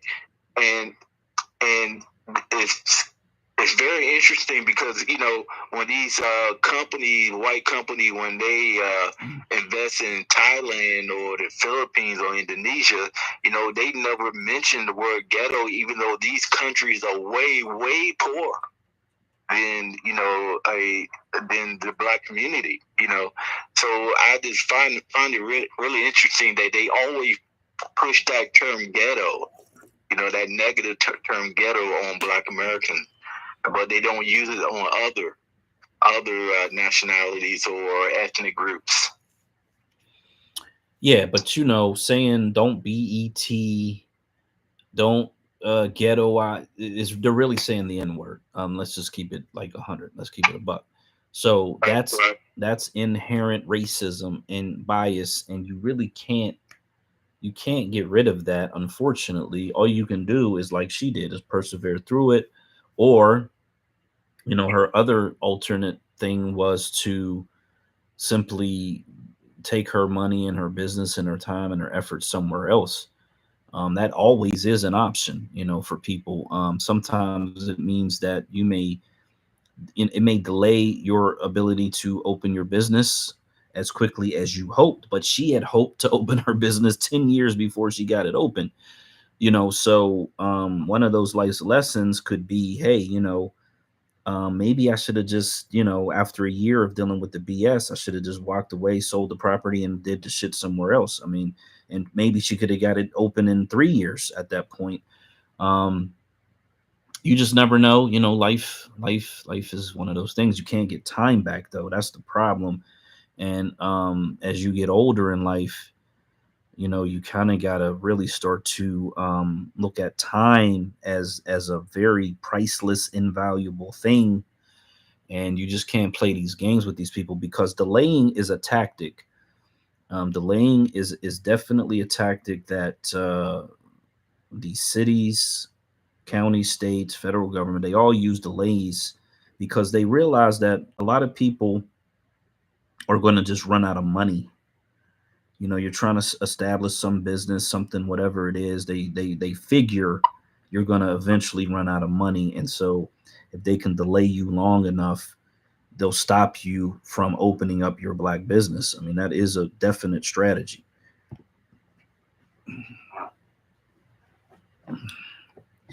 Okay, so this is her Forbes interview, and this is from just 5 days ago. I think this is the first one that popped across my algorithm or whatever. And she's been interviewed by some white chick. So it is what it is. But this is you know, she kind of goes into a lot of the same issues, but then goes President a little bit deeper into what actually goes on. But I just love, you know, the thing about her, I love her attitude, her demeanor, because even though she doesn't, like, she's talked about, I'm a woman, you know, what am I do? I'm a woman. But that was really tongue in cheek, and I know she's leaning on the racism part. She knows there's racism. She gets it. She got it.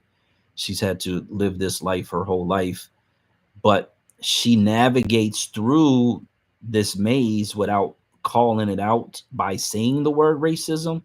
But she does point out the racist bullshit that she's had to deal with, and I think that is a valuable you know, thing, because as soon as you say the word racism, they're going to accuse you of using the race card and yada, you know, all this bullshit, and that could close many doors unnecessarily. So and so shout out to her for kind of understanding that part. Here we go. Oh, gotta get the volume up. Dang it, of course. The commercials. Sheila Johnson, thank you for coming to the 3050 Summit. This is just such an honor. You have no idea. The honor is ours. You have so many titles to your name. You are a founder, you are a musician, a philanthropist, the owner of sports teams, to a degree that no other Black woman in the U.S. has reached. You also wrote a book in which you write about your life and you write about your philosophy of running businesses. And one of the things that really stood out to me was your entrepreneurial instincts were there even in your 20s, well before you reached where you are now. Yes. How do you think you honed those business instincts? I think it's really believing in people. So many people, it's really funny because I was visiting with Kara Swisher, who has her book that just came out. And she was talking about how entrepreneurs start out and then suddenly they become successful, very successful, and they go from the Levi set to the cashmere set. Mm. And they just kind of lose touch with people. And I think one of the things I know, because I really do believe in people and really trying to bring people along. And it's all about leadership. You can lead any company, but what kind of leader are you really going to be? Mm. Are you going to be an empathetic leader or a mentoring type leader, domineering leader? I like to be a leader that really inspires my employees. And I've mentioned this before. I call it HARP. It's about being honest, authentic, respectful, and passionate.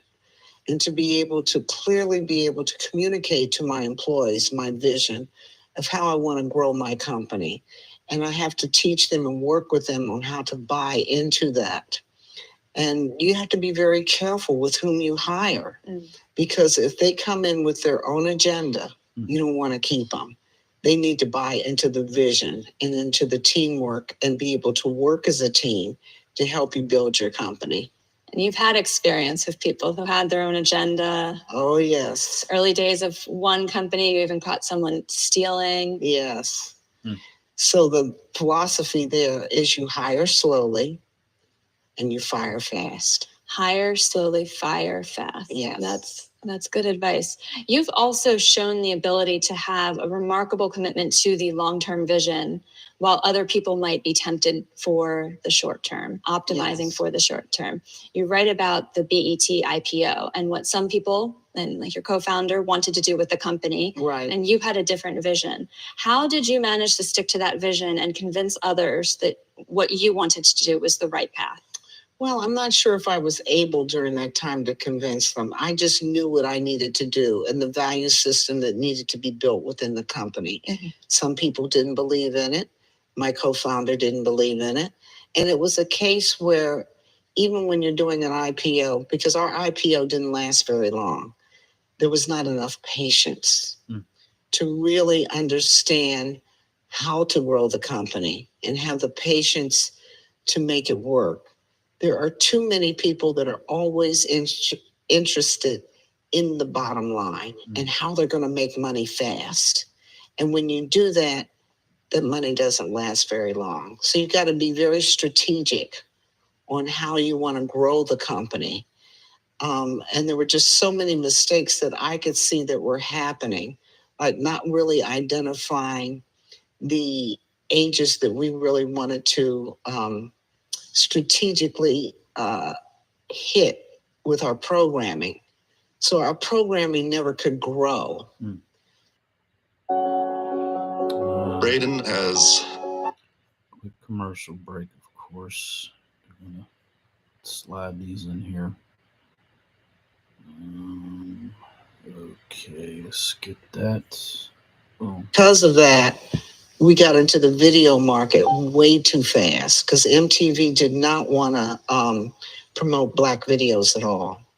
That was a door that opened. That was great. But let's stick to the value system. I didn't like what I was seeing on the screen. And that's when I then decided to do a show called Teen Summit to really teach young people about smart TV watching. And that's what was really important to me. You were overlooked and discounted and ignored as a co-founder of BET for so long. But then in your third act, you've come into your own as an entrepreneur. You have such a successful hotel line property. Yeah. How have you been able to overcome those days of being overlooked? I think it was a case with the help of therapy and my mother, where they reminded me that I did have what it would take to build another company. I think when you're in an abusive relationship, you have no idea how you lose sense of yourself. and I was losing sense of myself, and I didn't have the security within myself to even think about what I needed to do. I lost belief in myself. I didn't know who I was. And then slowly, once I got out of a toxic relationship, I was then able to rebuild my life.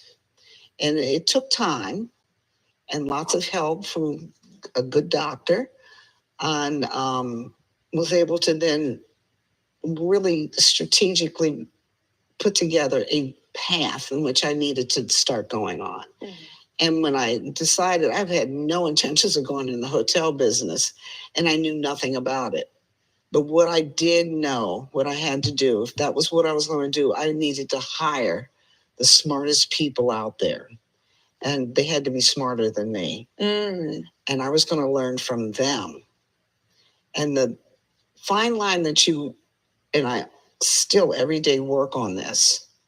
The fine line is you hire smarter people, but you don't want them to overtake you and take you for granted. You know what I'm saying? I was going to ask you that. It's a tricky balance. It's a very tricky balance. And I think part of it is I had the power of finance, which they did not have. And also, I was able to communicate my vision, and they really bought into my vision.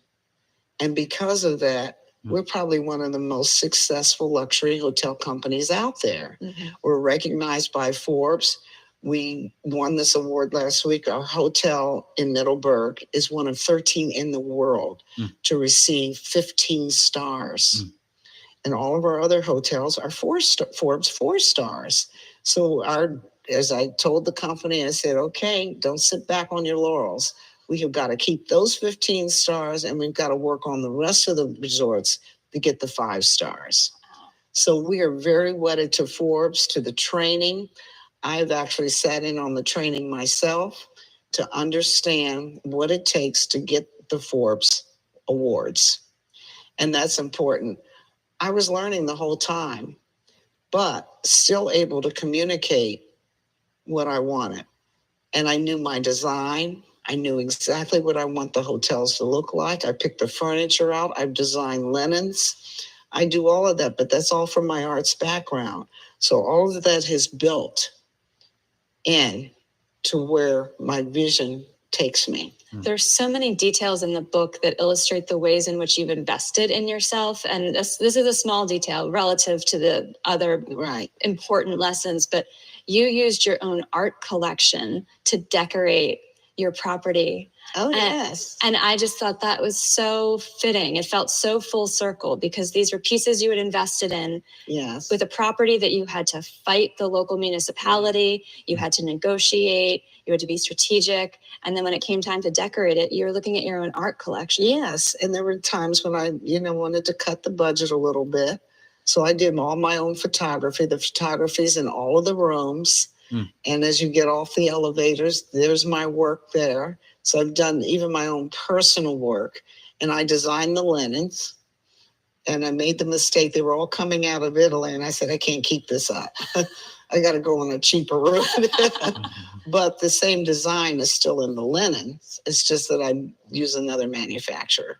Do guests realize that it's your photography? Oh, they know. Oh, they know. Because I sign it. Okay. You are proud of your name. Yes. As you should. Absolutely. I love sports, and I've mentioned this to you multiple times, but I think the fact that you own stakes in 3 professional sports leagues in the U.S. is remarkable. Quite literally, there is no other Black woman who can say the same. Can you talk about how it was that you came to do that and why it was important for you to get involved in this arena? Because you could have stuck to the arts. I know. I think this is kind of serendipitous in the sense that I became friends with the original owner of the Capitals and the Wizards and the Mystics. I was always friends and respected this man. And it's all in the book. Yeah, you got an interesting call from your ex saying, don't do this to me. Don't do this to me. Because he wanted to own the teams. So what had happened, he really disrespected A. Poland. A. Poland was very gracious. He never reacted, but he never forgot. So one day he called me and he says, I want you to be the face of the Washington Mystics. And I said, what do you mean by being the face of? He says, I'd like you to own it. I said, but the Mystics doesn't make money. And he said, but look, I'm giving you an opportunity. And I said, I'm not turning it down. Give me the financials. He says, please make up your mind soon. I then called my lawyer and I said, I've just been offered a sports team. And he says, you should not buy a sports team. I said, if you were in that position and if you... Metro presents a tale to wireless customers. They're killing us with the commercials, man. They're killing us with the commercials. Oh, God. I gotta go back. Okay, here we go. This is just such a... I gotta fast forward back to where we were at. Of course, they would kill us with the commercials. Do guests realize that it's your photography? Oh, they know. Oh, they know. Other Black women who can say... Original owner of the Capitals and the Wizards and the Mystics. I was always friends and respected this man. And it's all in the book.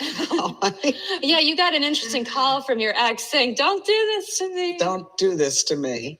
Because he wanted to own the teams. So what had happened, he really disrespected Abe Poland. Abe Poland was very gracious. He never reacted. He never forgot. So one day he called me and he says, I want you to be the face of the Washington Mystics. And I said, what do you mean by being the face of? He says, I'd like you to own it. I said, but the Mystics doesn't make money. And he said, but look, I'm giving you an opportunity. And I said, I'm not turning it down. Give me the financials. He says, please make up your mind soon.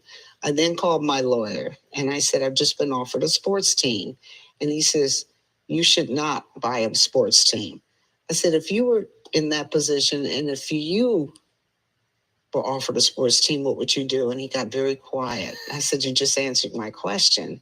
I said, now I want you to get Ted Leonsis on the phone and I have the money. I want to buy into the Wizards, the basketball NBA team, and the hockey team. And I want to be a really substantial partner. And so I was able to do that. And eventually Ted named me vice chairman of Monumental Sports. He's chairman, I'm vice chairman. And I've been a very active partner in reaching out into the community and really helping that franchise be successful. You know, I mean, we won a Stanley Cup and my women won the national title. So you have a pretty good track record.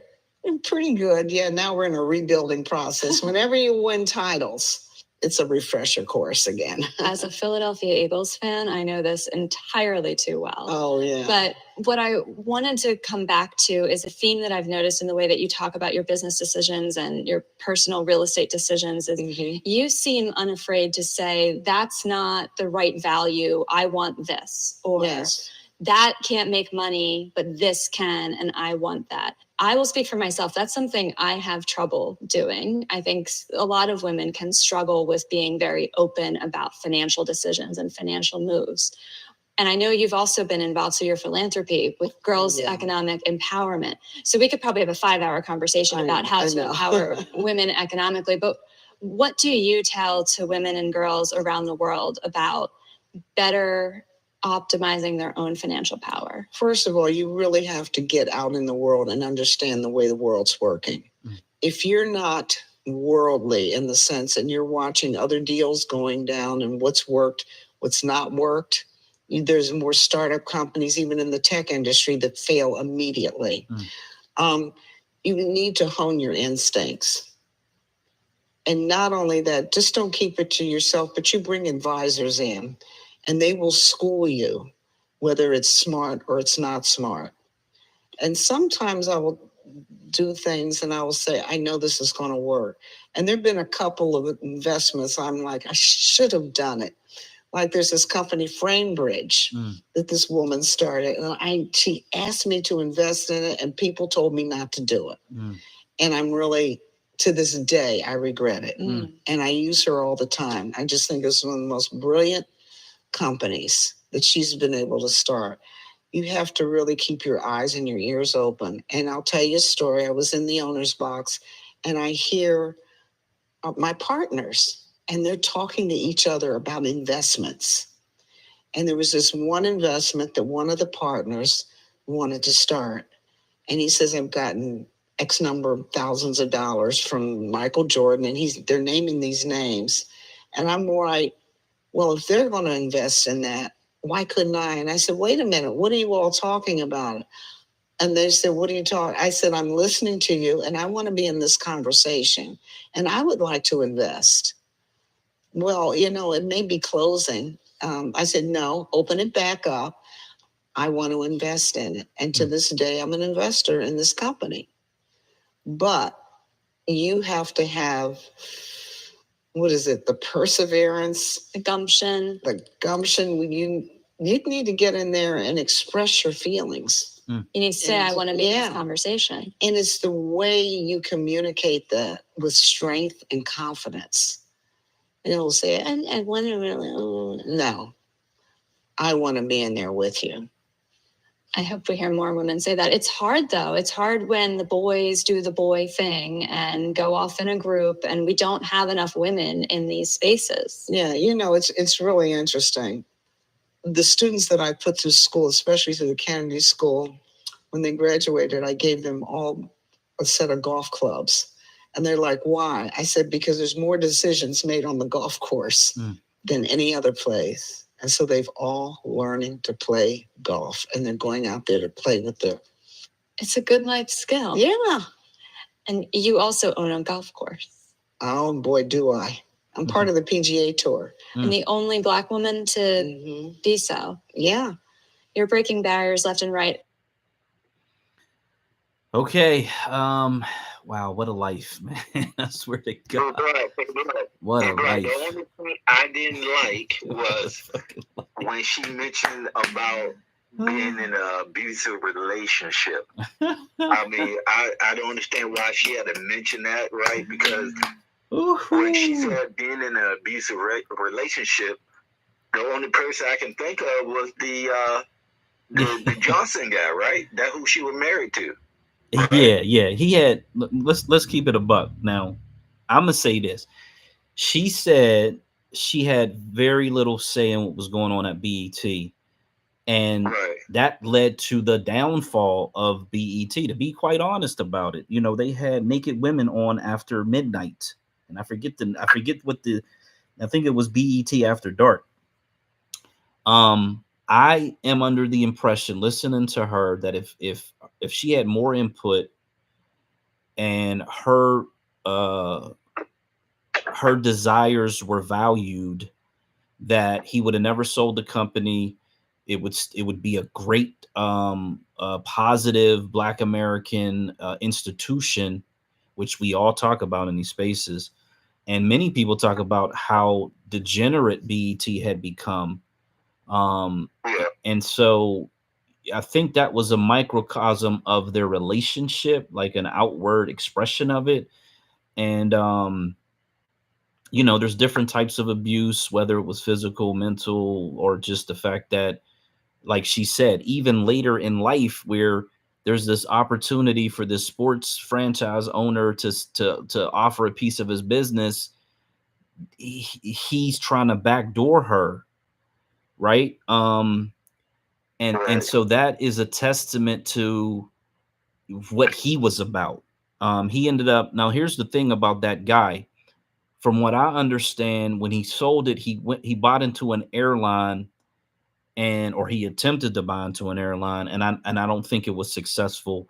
And then he started, and the only other thing I know about him is he started some Black movie app that I don't know how successful it is or not. I'm not a member of it. It's basically like a Black version of Netflix, I guess, some type of streaming app. But I don't really hear his name that much. I think he came up in reparations conversations a while back. He was trying to, get his name in the press again, I guess. But you know, it's one of those things where she has eclipsed him. Johnson.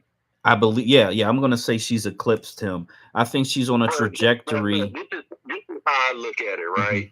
Mhm. She is the reason why why he sold BET, right? They were going through a divorce, right? And when he sold it for over $2 billion, and he got $1 billion, and she got $1 billion. She got $1 billion for being in an abusive relationship. Can you see that? I mean, you understand that? So it's not like he ran the BET to the ground. He got over $2 billion for that company. Yeah, Black. She got a lot of money out that deal, dude. So she went in. She got half the money. Yeah. The thing, Black, I'm gonna say this because I agree with Black Homeland about this. Women, and I'm not talking about all women now, and I'm not talking about all sisters, but we have to be careful with throwing out this abuse word all the time, you know, because all abuse is not abuse. Okay, you might have these disagreements in your relationship, and the man, of course, might have his way of doing things, and you just don't like what he says to you. Now, I don't know if that's really abuse. Now, it's just, hey, some men want to make control, not necessarily have control, but they have their mind made up. Let me just put it that way. Because let's be honest, men are the head of the marriage. They are the head of the relationship. They are the head of the household. And some women can't handle that. Now, they're just going to keep it real with you. Some women out here would just holler abuse because they feel like they supposed to have the head of the household. So that's why I say we have to be careful about this whole abuse thing because she wasn't abused at all. She had a lot of money and made a lot of money out of that divorce. Right. So I mean, it would have been okay if she just never used the word abuse. That she was in an abusive relationship. Just use her own merit that she built a company and all this stuff. You know, I would have been happy with that. But when she used the word she was in an abusive relationship, and we already know that BET was sold because they were going through a divorce, right? That kind of, to me, wipes out whatever she done.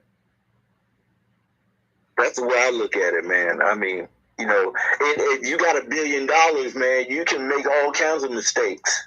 You know, you can.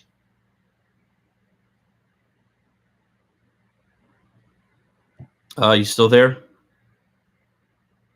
Yeah, I'm here. Yeah, I lost money in some companies. I made money in some companies, right? And when you got $1 billion, right, you can afford to make many mistakes. So yeah, that's the way I look at it.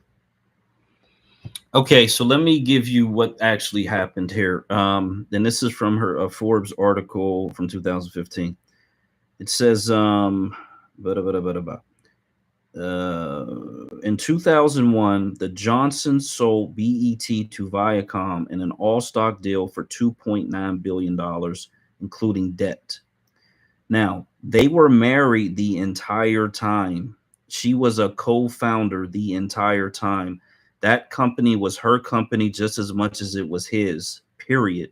End of story. There's really nothing else after that. But this happened before their divorce. It happened a year before their divorce.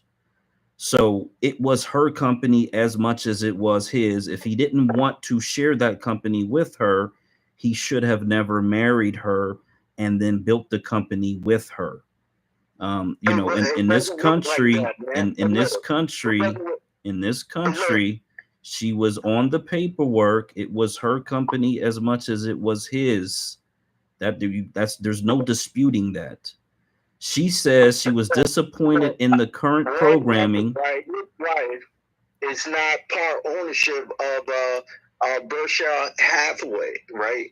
But if he dies or if they get divorced, then she would, she would get part of Berkshire Hathaway. But she's not an owner. She's not. Her ownership is only through Warren Buffett, but she doesn't own the company. And most relationships like that. Matter of fact, you can look at from Microsoft to Amazon. All those guys went through a divorce, right? And their wives had nothing to do with the company. However, when they get divorced, the wife get a substantial amount of these companies.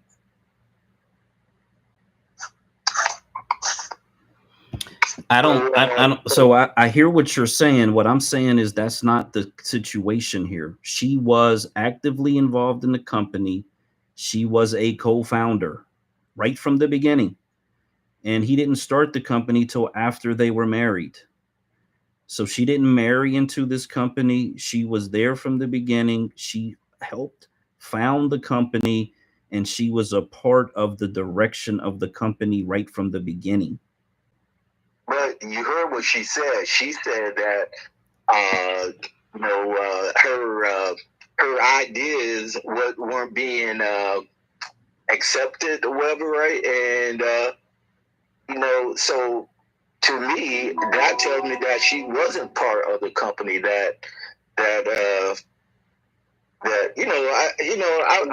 not women black homeland. What black majority is saying is true. She was an equal person in that company, but it sounds like what it was, they had disagreements along the line of which direction the company should go in.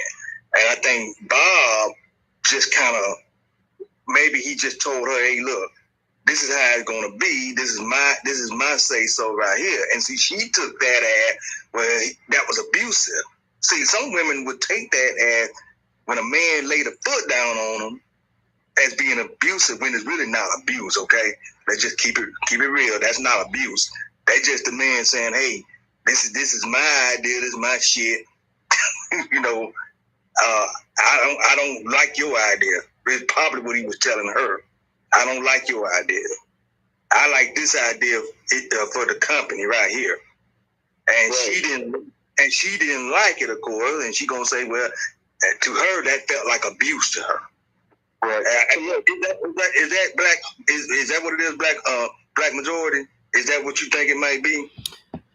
No, let me tell you some of the traumas that she dealt with. It looks like they had a baby that died in her arms during the marriage. So that's very traumatic to go through that. But the issue was that he was unfaithful.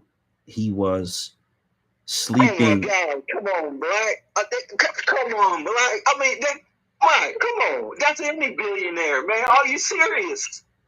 I'm dead ass serious, because again, marriage is a contract. Marriage is a contract. You signed a contract with the government and you broke the contract. You broke the contract. Yeah, I'm dead ass serious, because you are a man who has built this company with this woman.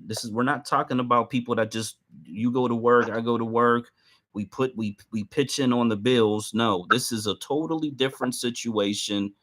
She was there at the beginning. She was a co-founder. She was vested in the corporation right from the start. And you go out and you break the marriage contract by sleeping with a lot of women. And this is where the emotional abuse comes in, because she stayed in the marriage knowingly, being embarrassed, being humiliated, and even ultimately, even after the thing was sold, she stayed in the marriage for an extra year, even after that. So she deserved every single dime and dollar she got. Now the question becomes, they both got whatever they got out of the sale, and where do they end up now? What is their value now? And I'm telling you, out of all of that, she is on top. And who knows where the fuck he's at? He's wherever he belongs. He's still trying to backdoor her decades after they're no longer married. That's an evil person. If you look at, there are very few women that are doing well in this corporate field, right? And she got lucky, man. You know, he the one that built the company, right? And look, if the company failed, then it all also falls on him. If he fails, who's going to be responsible for the failure? Not her. She was never mentioned, right? You never even heard of this woman, right? He was the face. He was responsible. If he makes it or he fails, he will be the face of BET as a failure or a success. And that's the way I look at it, man. I don't know, man. I just have a different take on relationships, right? And that a woman has to be, to me, it doesn't matter, right? The woman, she's benefiting from this, right? And geez, the lady got $1 billion. I mean, so I just don't want her. Look, she used her own merit. Don't use any like abuse. I was in an abusive relationship. Don't use any. She don't have to mention any of that stuff, because that's all she doing is hurting Bob Johnson, and I don't like that. That's why I don't like. She's turned down another man and then make herself look good, like she does that. She did everything. It wasn't. She got $1 billion, man. So that's what I don't like.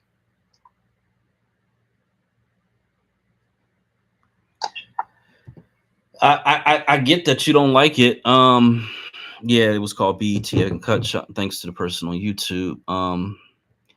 I disagree 1,000%. Men have got to be men.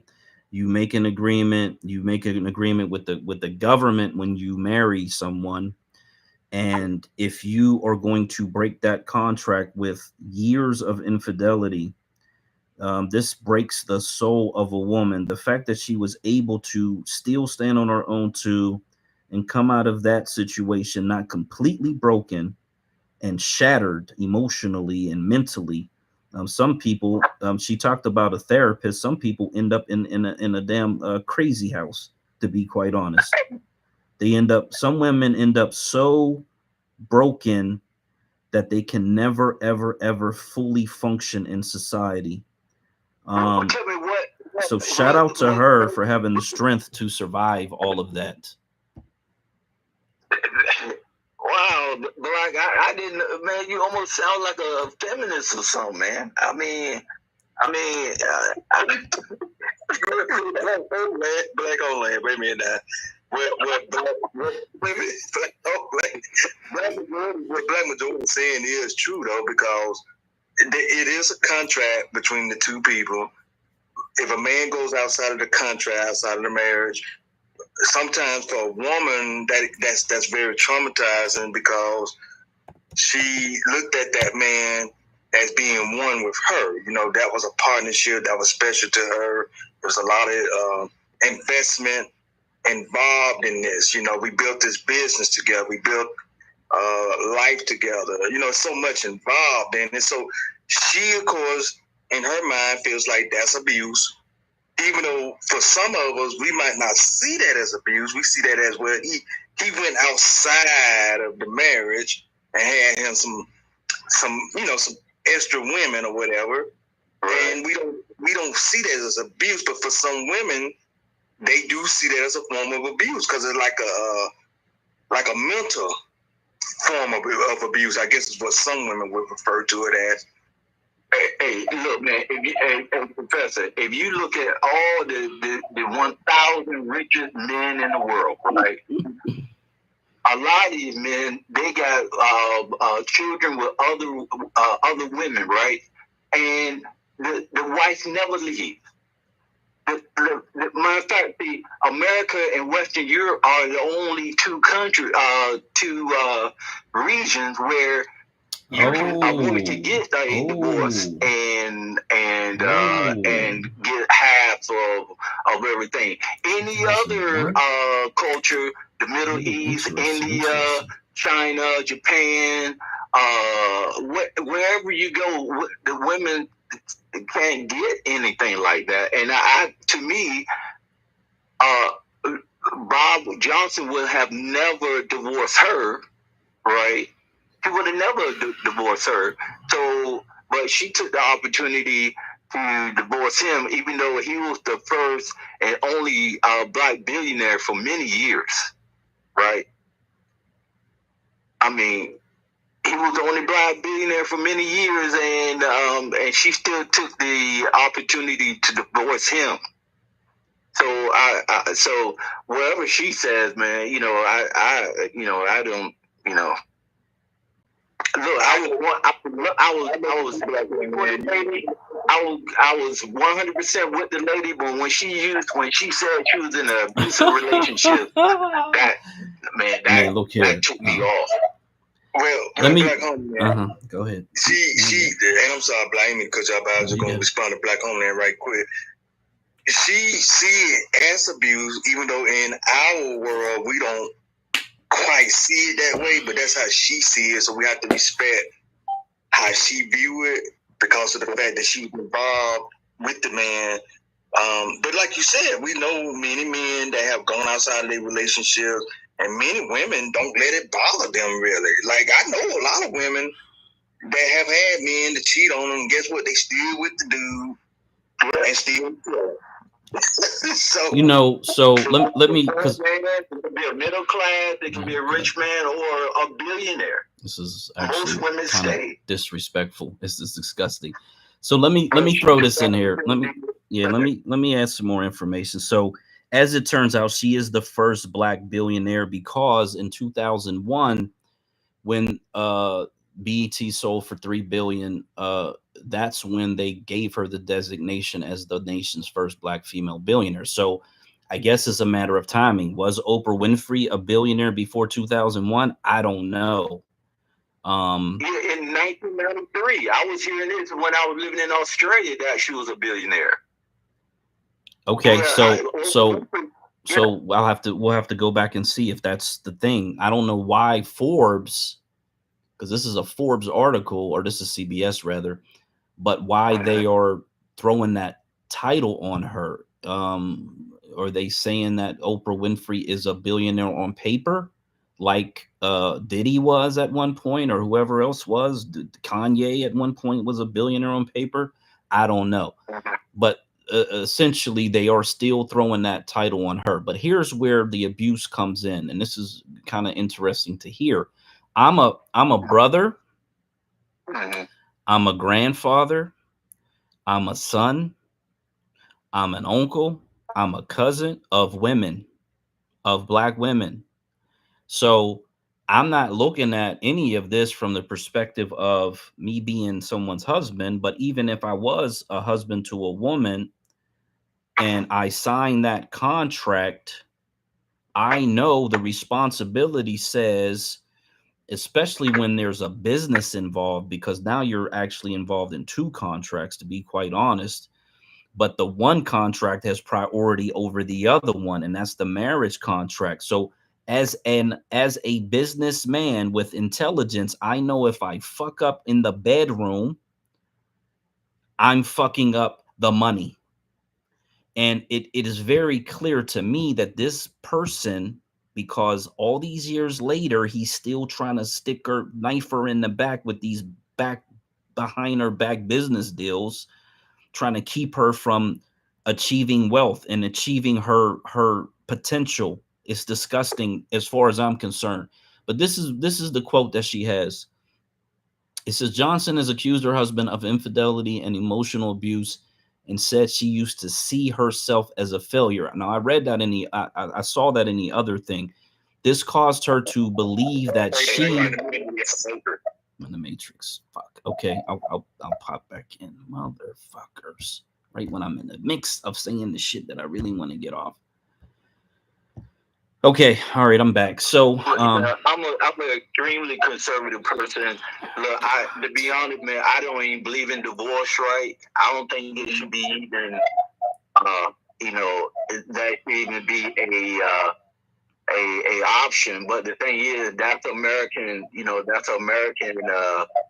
or Western culture. So, there's nothing I can do to change that. But 80% of divorces are initiated by women, right?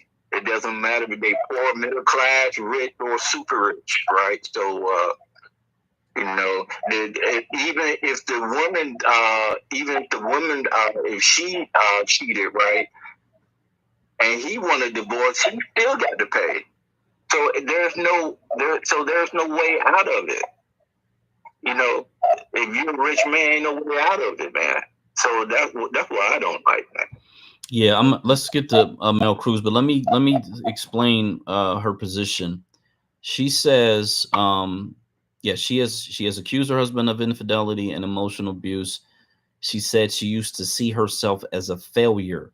Her former husband told her she was a failure and wasn't worth anything. She said, this was a constant thing where you're beating this human being down, telling her she has no value, she isn't worth anything, and you're constantly cheating on her in a relationship where billions of dollars are on the line.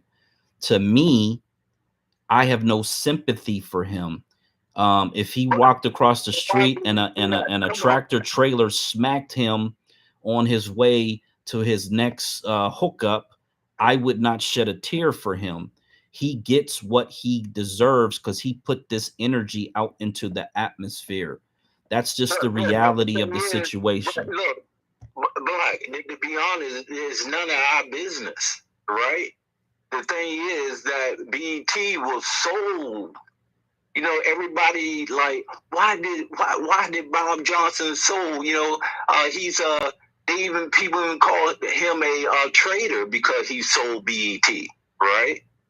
But then if you look at, they said they divorced a year later. Well, believe me, the divorce was on the table probably 3 years before, or even 5 years before they even sold it. So I'm pretty sure, I know for a fact that's the reason why he sold BET, because he know that it was going to be a divorce, and he had to, cause look, this the problem. This is the thing. Matter of fact, he probably made a deal with his wife and say, look, this is what we're going to do. We're going to sell the company, because a lot of companies would not even buy a company when they know that the owners are going through a divorce. That they probably would have lost half the value. They said, okay, we know you guys are going through a divorce.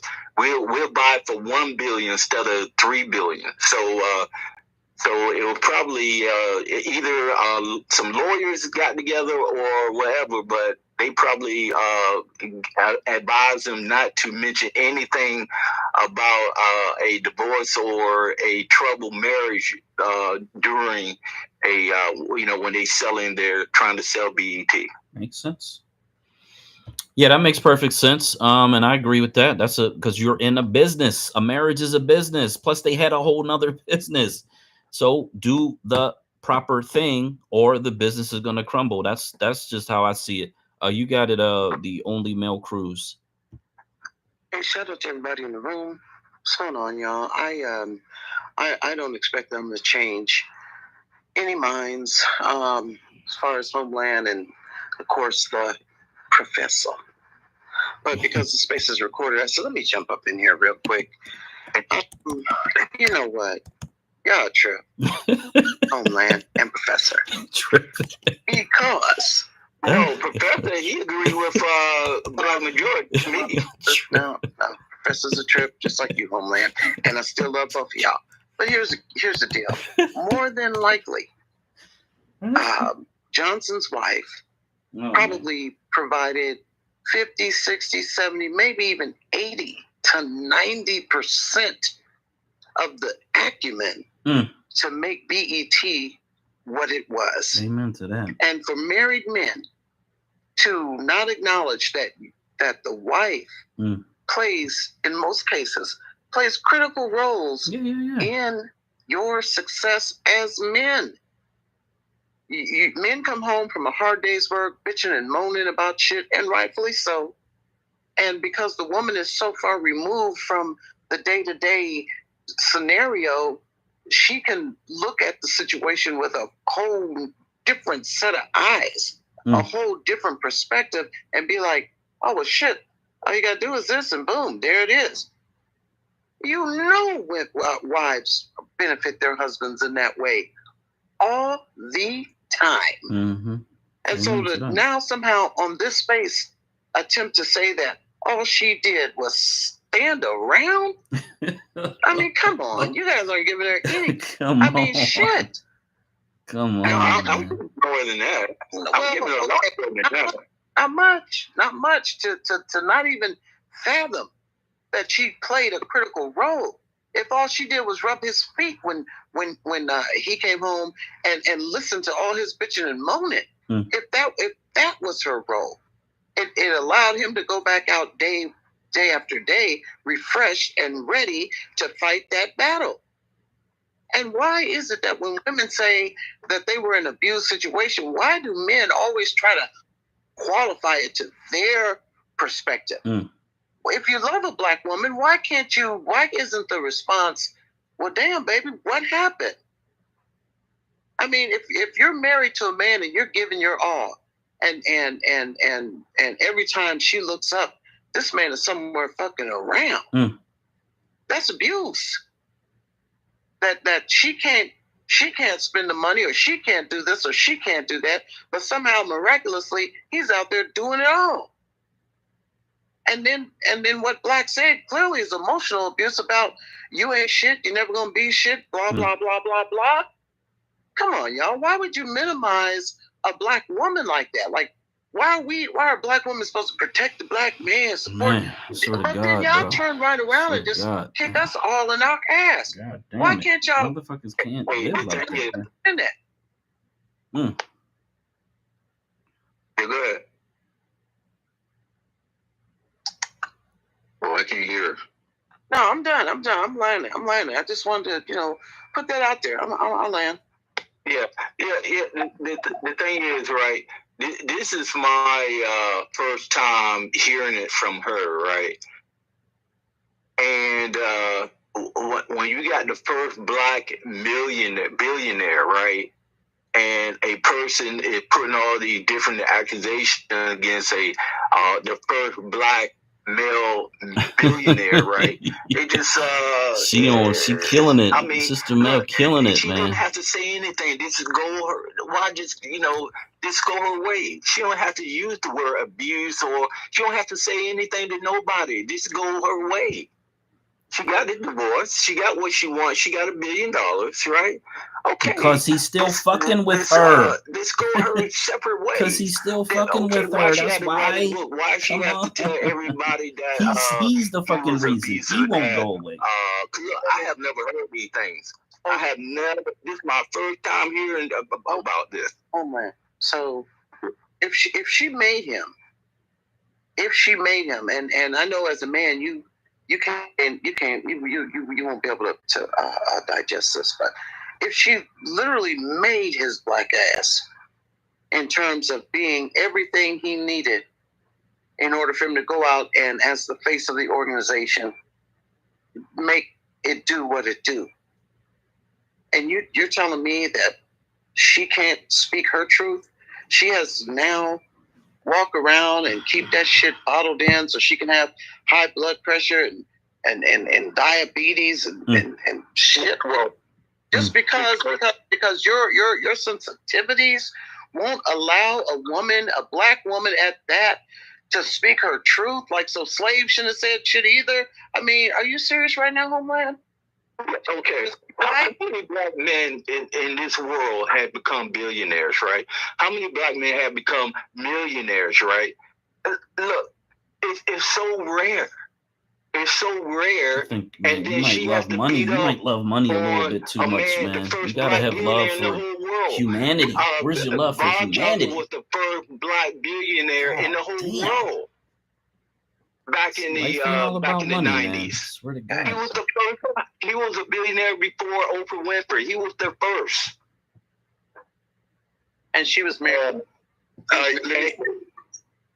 I'm going to say this, y'all. My only take on this only Mayor Cruz, and you know, I don't disregard God bless black women's feelings. Sheila I want to Johnson, say man. that to you. God bless Because you know I Sheila love you too, Johnson. sister. By the way, She survived. So thank you for Surviving speaking your Bob truth Johnson. in here, because I love to hear everything that you say. But my only take on this, y'all, and y'all have heard me say this in news total spaces, DJ spaces, and of course, black majority spaces. We have to stop putting black American business out in the forefront. Now, this is what I'm talking about when it comes to her as a black woman. I'm glad you said black that. women I'm tend to glad do you this quite a said bit. that. Okay? I'm glad you said If y'all that. notice, and I'm about to repeat this again, no other race of women, I hate to say it like that, white women, Hispanic women, I don't care about Asian women, I don't care what they do. don't do this to their men. And I'm trying to get black women to understand why this is important. They don't do it. Even if they know the men in their vicinity are deranged, fucked up, beat on them, whatever them men have done, they don't go out in the public and discuss it with everybody else. It seems to just be our women that's doing this stuff. And I'm trying to wake black women up to not do it. Because it's not doing us any good. Let me jump in here because this is a good part for me to jump in. So this is another quote from her. The rumor mill was off the chart. Sheila Johnson said, "People would tell me I saw them at the Super Bowl. Oh, I saw her come down in his shirt." This is the type of torment, literal, like not just, I mean, this is where, you know, I don't know if you've ever been in a relationship. This was her husband. They were married for 30 years. And he had no concern about flaunting his floozies, his hoes out in public at the Super Bowl, you know, in the hotel lobby. He was reckless and so disrespectful that she's in therapy, right? She's in mental health therapy because of it. Let me read this because this is her resume. It says, Sheila Johnson and her then husband, Robert Johnson, made history in 1979 when they launched Black Entertainment Television, the first cable TV franchise targeting Black Americans. Sheila Johnson, 66, a former BET board member, vice president of BET, and host of the network's talk show Teen Summit for 11 years. Now criticizes what BET has become. And this is the conversation that I've heard. So many times I can't even count. I really believe that Black Americans have lost their voice. That's why you're seeing what you're seeing in the general mainstream media. There's not that area where we can come together and really talk about Ferguson, Missouri, or talk about what's going on in the police community and all the racial turmoil. BET was supposed to be that voice, and we don't have it.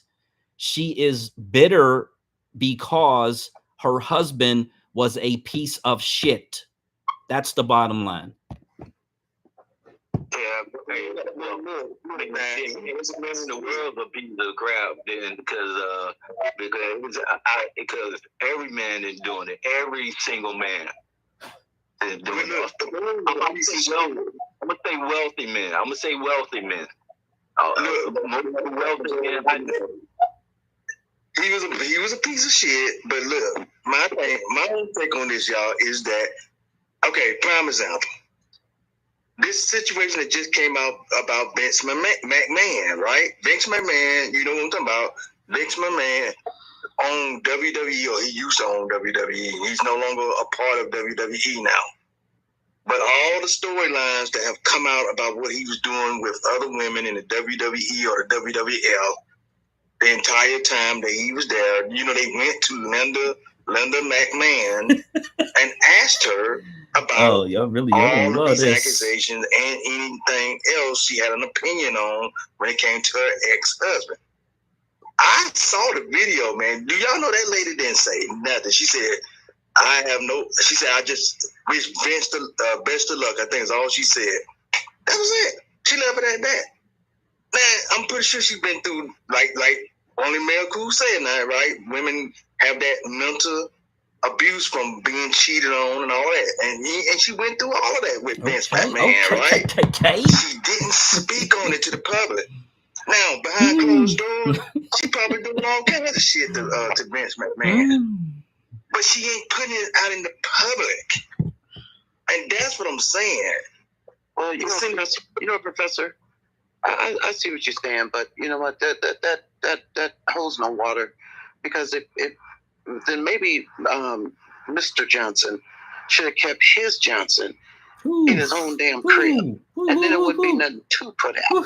So I'm talking about, you don't get to go out here and slang Johnson and Johnson brats all over the motherfucker. Hold up, baby, I'm cooking, and it ain't no Johnsonville brats. You don't get to go out there and slang that damn Johnson and Johnson all over the mother place. And then the wife can't say shit about it. You done made her look like the biggest idiot on earth. Oh my God. And she's supposed to take all that shit just because he was the first black billionaire that she probably is 99.99999% of the reason why he enjoys that status. I mean, she put in helly work putting up with that shit. And then on top of that, you got her working late in the boardroom while you out here Johnsoning it up all over the damn town. Crazy. Stop all that. How about, instead of protecting his ass, tell that black ass man to treat his black ass woman right? Yes. There's nothing negative to put out in the press about what's going on. How about that? Look. Hey, you know what? I remember Jimmy Carter became president, right? And he wanted to give more black entrepreneurs, you know, more more opportunity in the cable business. So I think they tried to not decentralize. They try to open up the cable business to black entrepreneurs, right?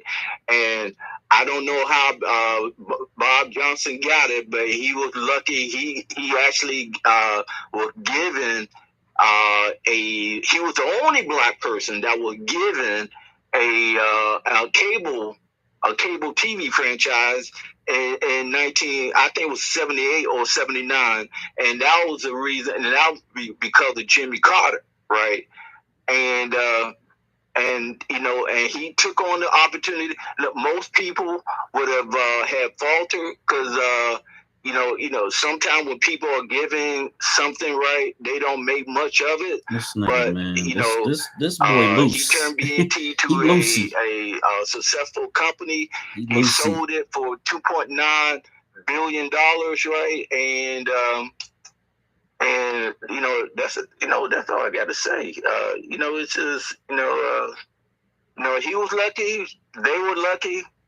You know that, you know, because Jimmy Carter could have gave it to anybody, but Jimmy Carter gave it to him. Okay, let's get some more, man, because this is like, wow, this dude is he's so out of control. So he ends up marrying a 37-year-old chick. He was 69, 70. And she was 37. Married her. Now she married into whatever money he had. Now let's be clear about that. Right. So you know, you can make all those claims about that. I'm looking at something that looks like they may have gotten a divorce. There's some type of litigation in Florida, which is her name versus him in 2018. So I got to double back to see if they ended up getting divorced there. Yeah, and she gonna get half of that, whatever he got. yeah, because it says 74, and so this is 4 years after marrying her. It says he's out with his younger wife. But let me go to this one. So and this is after the sale, where they still have stock in BET, I guess, or whatever the case. There's a woman named Deborah Lee, who is the CEO of BET, who he's having an affair with. She's married, he's married. They're having an affair. She says he threatened her career when she attempted to break up. This is sociopathic behavior. It says Lee spoke to Good Morning America's Robin Roberts about the ordeal, first calling Johnson a mentor who was undoubtedly responsible for much of her success, before detailing the timeline of the relationship. We did have a relationship while we were both married. We ended up both divorced, and then people knew about the relationship. The company knew, the public. We started going places together. The downfall of the relationship like that is if you want to get out of it, she added. I wanted to break up. I saw that it wasn't a long-term relationship, and my job and my career was held over my head. He says, if you want to break up with me, you can leave tomorrow. Basically leave BET. She says that was 20 years into my career at BET, so I would have lost everything. In a separate interview with the Washington Post, she says, oh yeah, I was told that many times that he threatened her career if she was to leave him. It's like, okay, if you're going to break up with me, let's get on the phone and tell people you are leaving right now. And as a working mother, how does one recover from something like that? How does one say the man I worked for 20 years won't give me a recommendation and fired me because we were in a relationship and now it's over? So this is who this guy is. This is who this guy is. This goes into sexual harassment, using the power to be abusive. They're using the word sexual harassment when they were in a equal. I'm using the wrong word. A consensual relationship. You don't know. It was consensual, right? She said it. You don't know. You don't know. I'm gonna tell you. In corporate America. No, that don't. They don't. That's not fair. But now you saying that this other woman who was a vice, I forgot her, that she's not responsible for her actions. See, that's no, the thing, man. That's not. No. That's not what I'm saying. He is the boss. He has all the power. So it's not about her not being responsible. She's saying I had this affair with him. She's admitting to that part. She's not trying to deny any of that. But the problem is he has all the power. He has the ability to remove her from her position. And he's telling her, if you want to leave me, you got to leave the company. Now he ended up leaving and she ended up staying for like another 10 years. After he walked away from BET or whatever the case may be. So she continued on in her role. I'm just saying, like, this guy is indefensible in terms of his character. Yeah. Well, look, his character is shitty. He's a shitty ass dude on some real shit. Like, if this was like my daughter or granddaughter or something, I'd be ready to fucking put a hole in that. And then he proceeds to threaten her. Put a hole in his head. So it's either she stay in a relationship with him under duress because he threatened her. That takes consensual all the way off the table. And you don't see that? Do you see that? That's what sexual harassment in the workplace is. It's hearsay legally.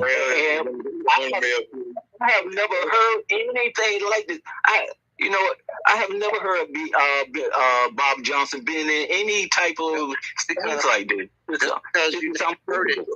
Just because you never heard it doesn't mean it's not true. It's not, you don't travel in their circles, so you wouldn't have heard it. You wouldn't have heard. Well, I'm from Virginia, and I remember But you don't travel during the 80s, during the 70s and 80s, Bob Johnson was always on TV. We always heard this guy. The gossip they got out now is way different than how gossip was spread and how much of it was put out in the 70s and the 80s and even the 90s. So, and for you to be, and I don't mean this in a disparaging way, but you're definitely a billionaire yet, okay? So for you to be a common man and think that the intimate details of billionaires' marital situations should just some type of way travel down to your hearing, and if it didn't, then it didn't happen. I mean, come on, you're really showing your bias towards Black women in their ability to speak their mind and really speak their truth. You're really protecting this bullshit ass behavior. This is not becoming of a Black man to treat his Black wife. It's really not like he did. Yeah. No, that's wrong for his behavior. Like that's poor behavior on his part. And it doesn't mean that Black men ain't gonna fuck around, but some of them actually know how to do the shit. If they gonna do it, they know how to do it better than how this woman got it. Only Mayor Cruz, let me add something to what you just said. Yeah, because he was fucking with the one broad while he's fucking with the. He got a 20-year relationship with the one broad. She said that she was trying to break it off. He's only married for 32 years. But here's what people gonna say to her. And I want everybody to think about this. Like, come on, when women enter into these relationships and they know that it's wrong, and she knew that it was, then that man, of course, who has the power, say, well, no, you can't leave now. Well, see, did Miss Debbie Lee think about all of this before she entered into that relationship with that man, knowing he was a married man? See, this is where people going to get her at. They're going to say, well, hey, she was married too, so both of them was doing right.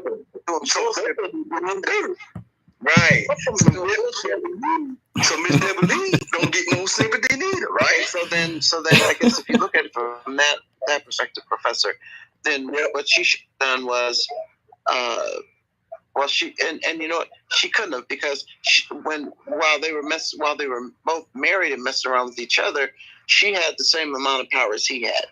But once they got divorced and entered into a consensual relationship, she had no more power. Because as soon as she decided that she was no longer, maybe he was Johnsonville brought this shit all on her too. So maybe she said, well, fuck this, I'm better than this. But either way, when she decided to leave the relationship, he comes through with the, you leave here, you leave me, you got to leave all this. And that's an abuse of power. So that's probably when she found out was, shit, I'm in a one-sided relationship. Terrible. But anyway, y'all going to process this the way you want to. I just think for you to all of a sudden, for anyone to say that the Black woman's got to sit down and be quiet and hold all that shit in, don't write a book, but the Kardashians can, and all these other white women can, Paula Dean's big ass cooking, and the Kardashians are trash. You can do it. But because on the contrary, I have never seen any of these women talk about wealthy. You shouldn't have seen it, man. You shouldn't have seen it. It's not something that would have ran up and down your block. They for starters, homeland, they ain't in the Philippines, so you wouldn't have seen it. You wouldn't have seen it. But so it's really minimizing. Well, I don't listen to I don't read the gossip magazines anyway, so I don't. Yeah, so the young woman got out that marriage in 4 years. So he was married to the beautiful and talented Sheila Johnson for 32 years. He had a infidelity relationship with the other woman, Lee, for 20 years. Some of that had to cross into his marriage. And then he married this young chick, and she was out in 4 years. That's telling you something. She was not willing to stick around for the bullshit. He had a relationship with that lady for 20 years? Yeah, he was cheating with the one lady, the CEO, for 20 years. That's insane. Yeah. I said they were both married. They were both married when they was fucking around. God damn.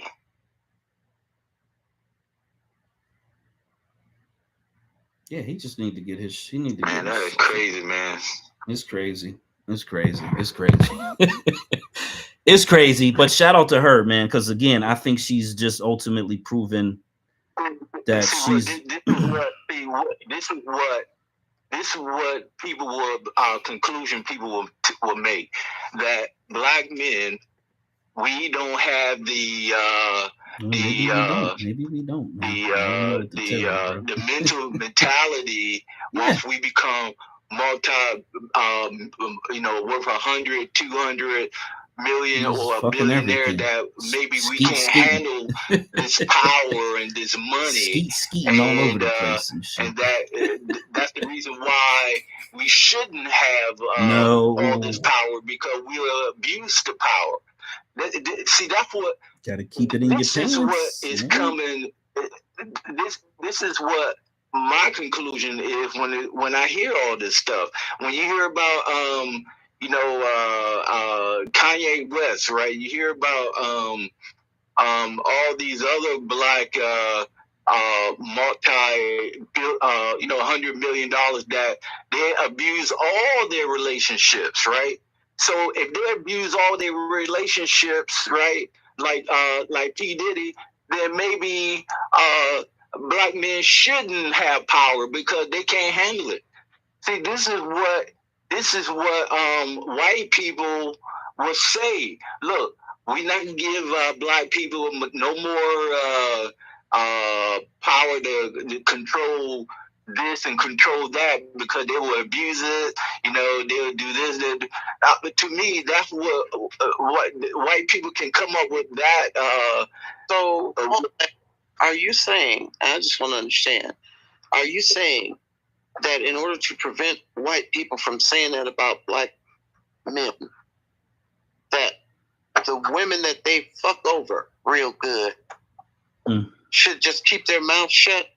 I mean, is that what you're saying? Well, look, this is what I'm saying, right? You remember they said that when she wanted to buy a certain business, right? They said, don't BET this property, right? Because they feel like if she owns it, because she's a black woman, right, it would turn this business into a ghetto, right? It's the same thing. All that's the same thing. If black people own anything, right, it's either going to be turned to a ghetto, or if somebody's going to abuse somebody, or I mean, it's all negative. There's nothing positive. There's absolutely nothing positive. There's no reason for black people to even own anything. Why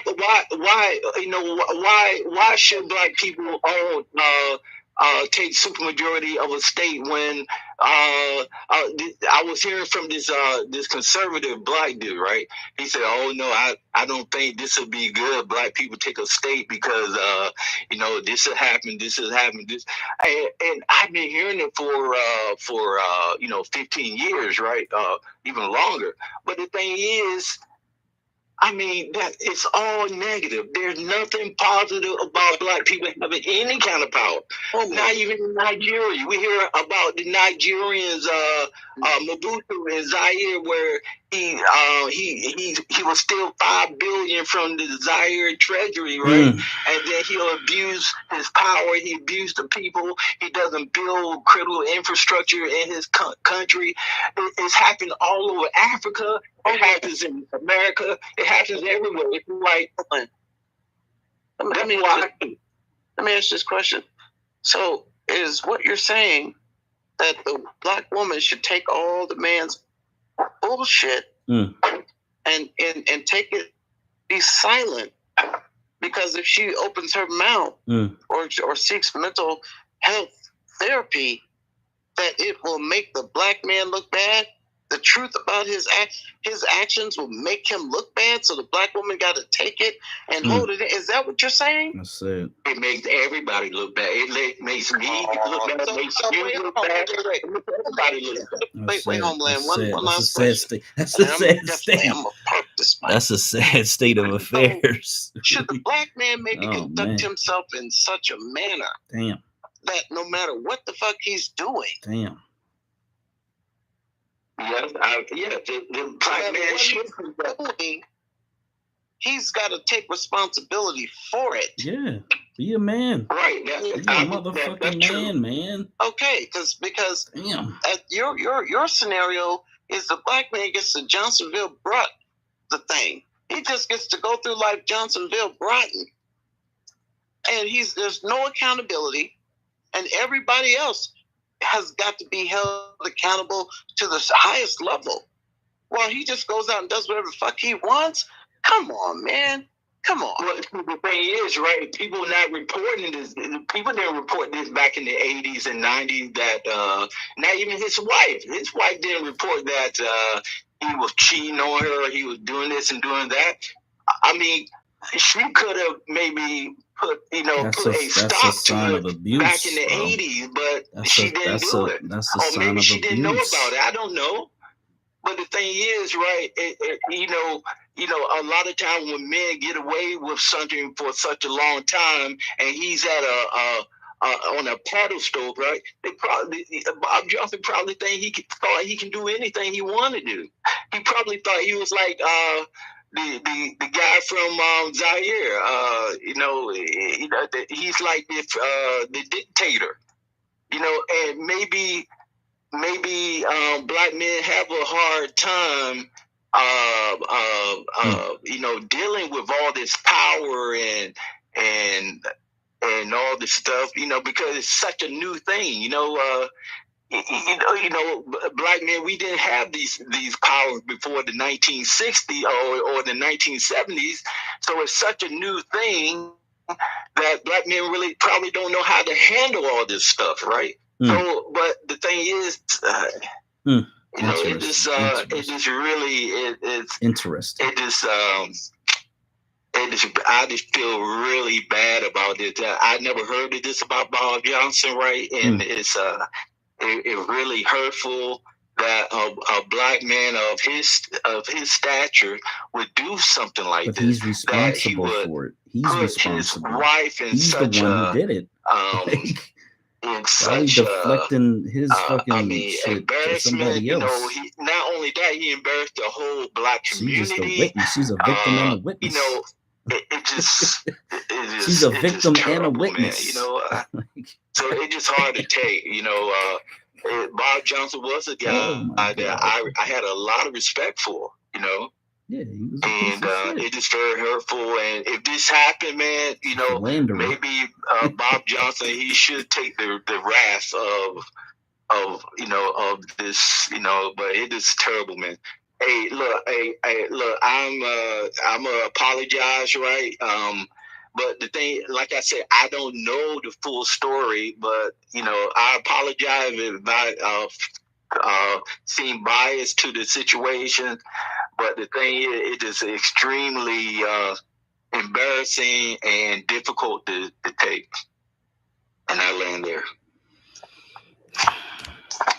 Yeah. Shout out to that. And I mean, nobody's trying to beat down on you or whatever. It's just like we're saying, men stand up. He was in a very unique, once in a generation, once in a lifetime position.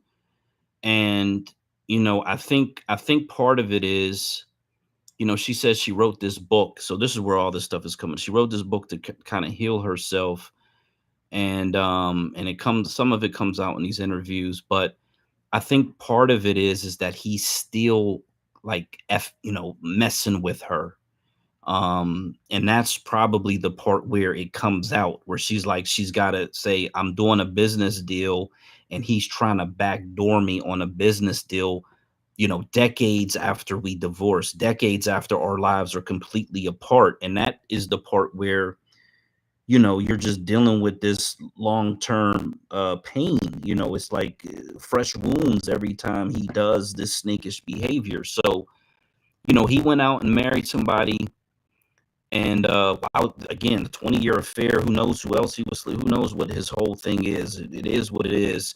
But he's a man. He's got to stand on his 10 toes. He's got to take responsibility for these poor decisions, because the truth of the matter is they had 2 children. One died, she said, died in her arms, which is traumatic enough.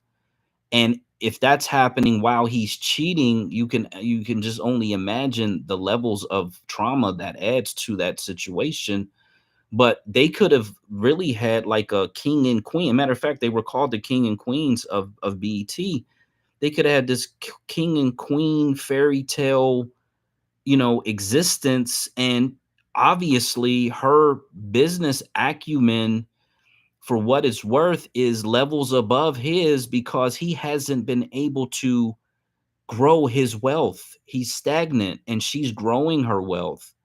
And that teen summit, for what it's worth, on BT was an extremely valuable, it was like, before social media, it was kind of like a black Twitter, where people would come in and discuss very important topics to the community.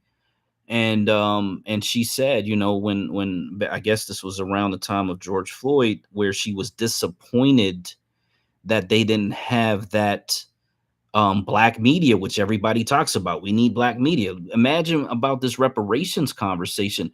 Just imagine with her mind where BET could have grown to, with her voice being valued, and the things that she wanted to discuss and bring to the table.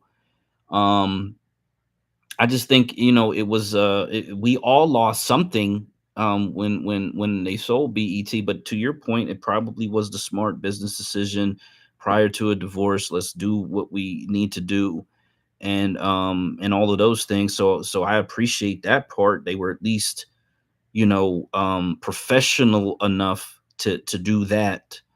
And I'm just saying, as a role model for really men and women, but especially young black women, she and again, those who share her experience. I've grew up in a domestically violent home. I got a younger sister who, unfortunately allowed herself to be involved in situations that are not necessarily the most positive with men.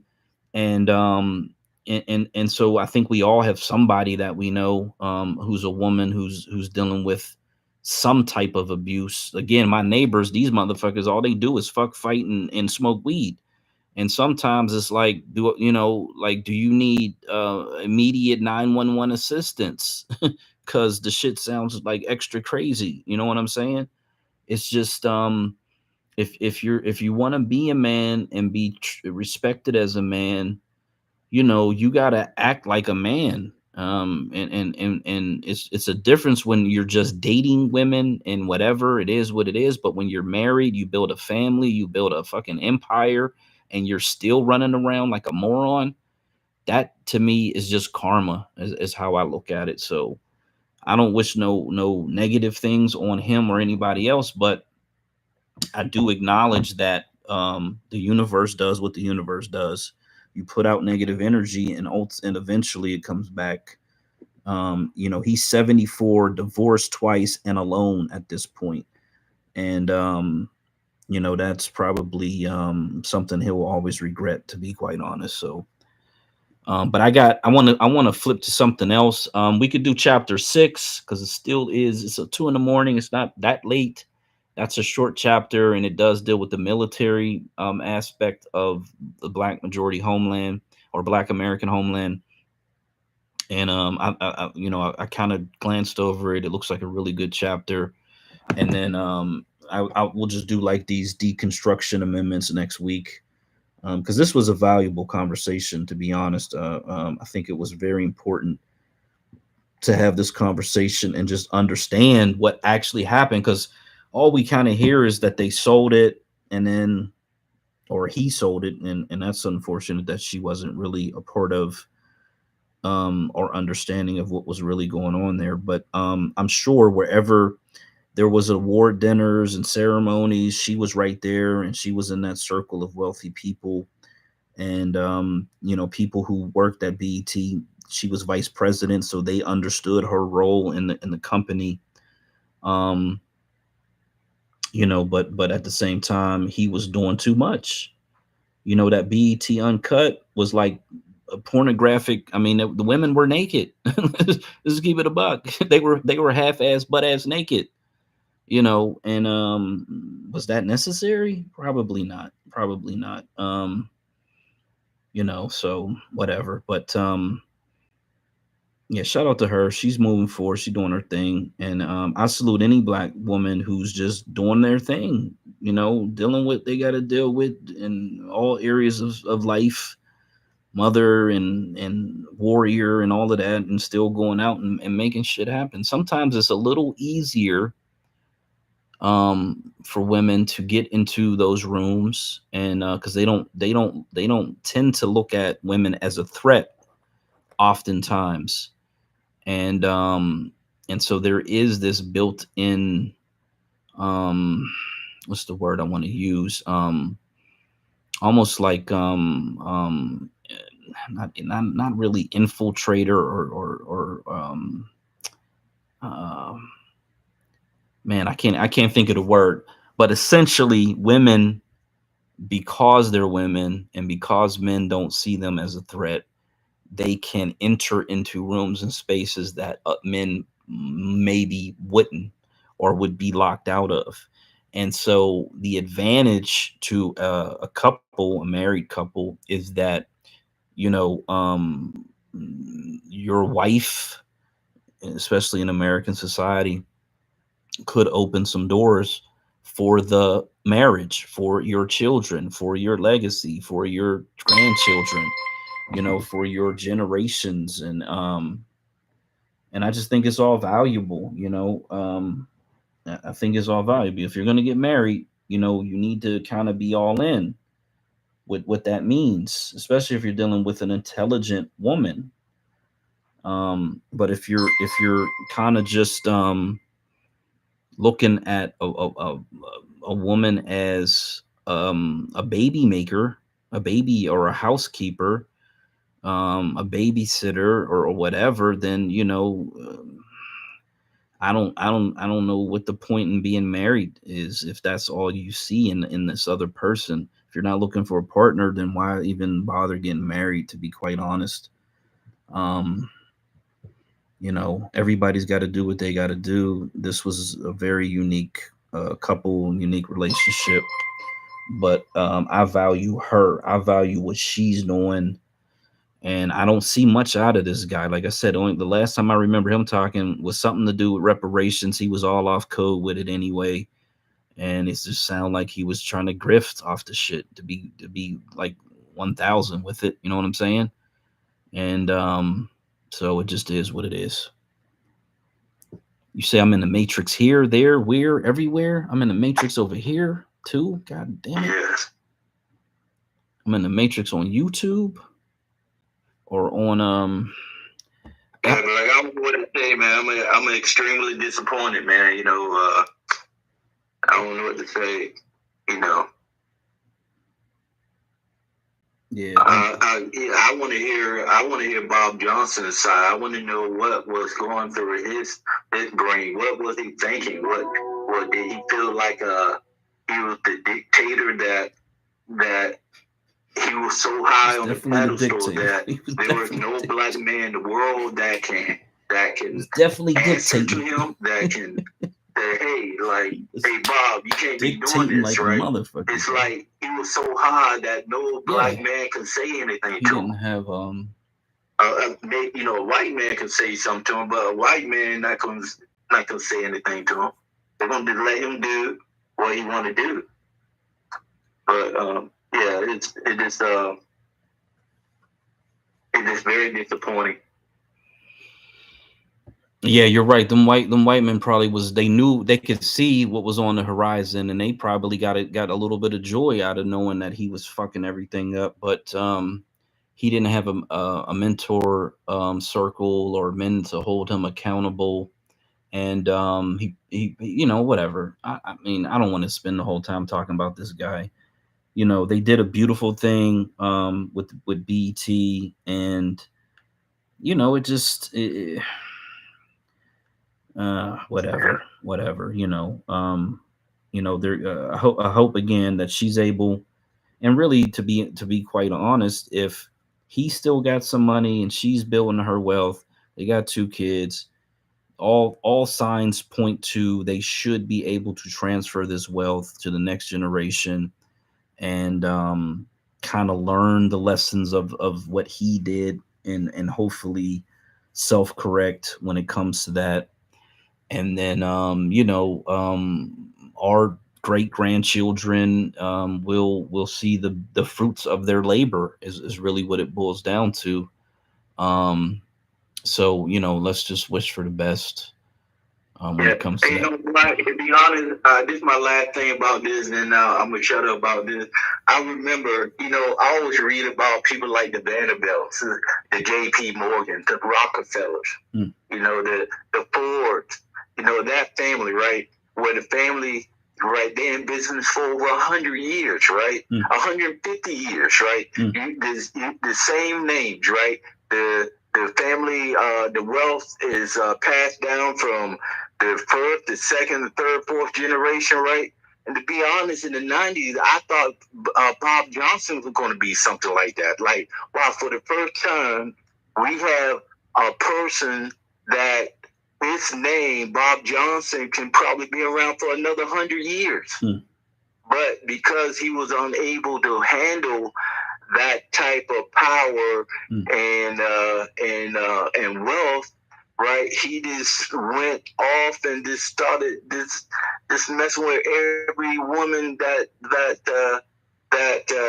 crossed his path, and that is unfortunate. And but look, I want to hear from here. I want to know what is his story. What was his thinking? I want to hear from him first before I can make a final conclusion on this. Yeah. I'm done.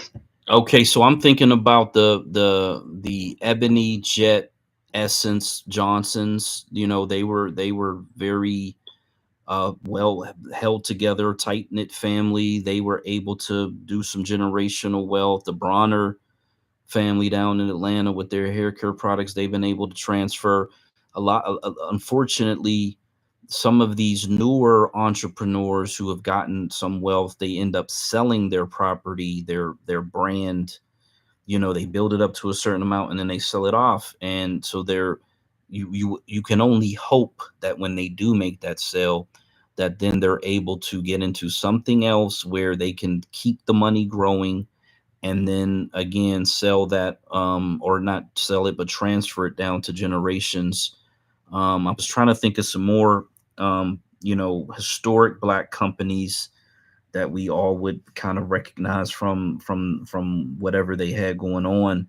I'm sure there's some more out there, but I think the newest thing over the last 10 to 20 years has been to cash out. You look at even these historical musicians like the Jackson family, because of some tax issue, they're withholding money from the estate for the mother and the children, his mother and his children, which kind of sucks. But a lot of these artists have sold their catalogs, have sold the rights to their catalogs, and so it's like, or they just, do they have the mindset that it's better to get the money now, live off of this money, and then I guess through some investment strategy they'll be able to pass it on to future gen. I don't really know what these people are up to be quite honest. Or they just splurging all the money, spending all the money on fucking $40 million homes and just goofy shit like that, European cars, whatever, or are they actually creating trusts and generational wealth? I think is something that is very important, and something that, again, either through state power, you sit these people down, you have these conversations, or through public pressure, you figure out what's going on. Like, why aren't we able to successfully transfer wealth in the Black community, even if it's just within families, like you said, all these European legacy families that pass down wealth. We should be able to do the same, within our population. should definitely be able to do the same. Um,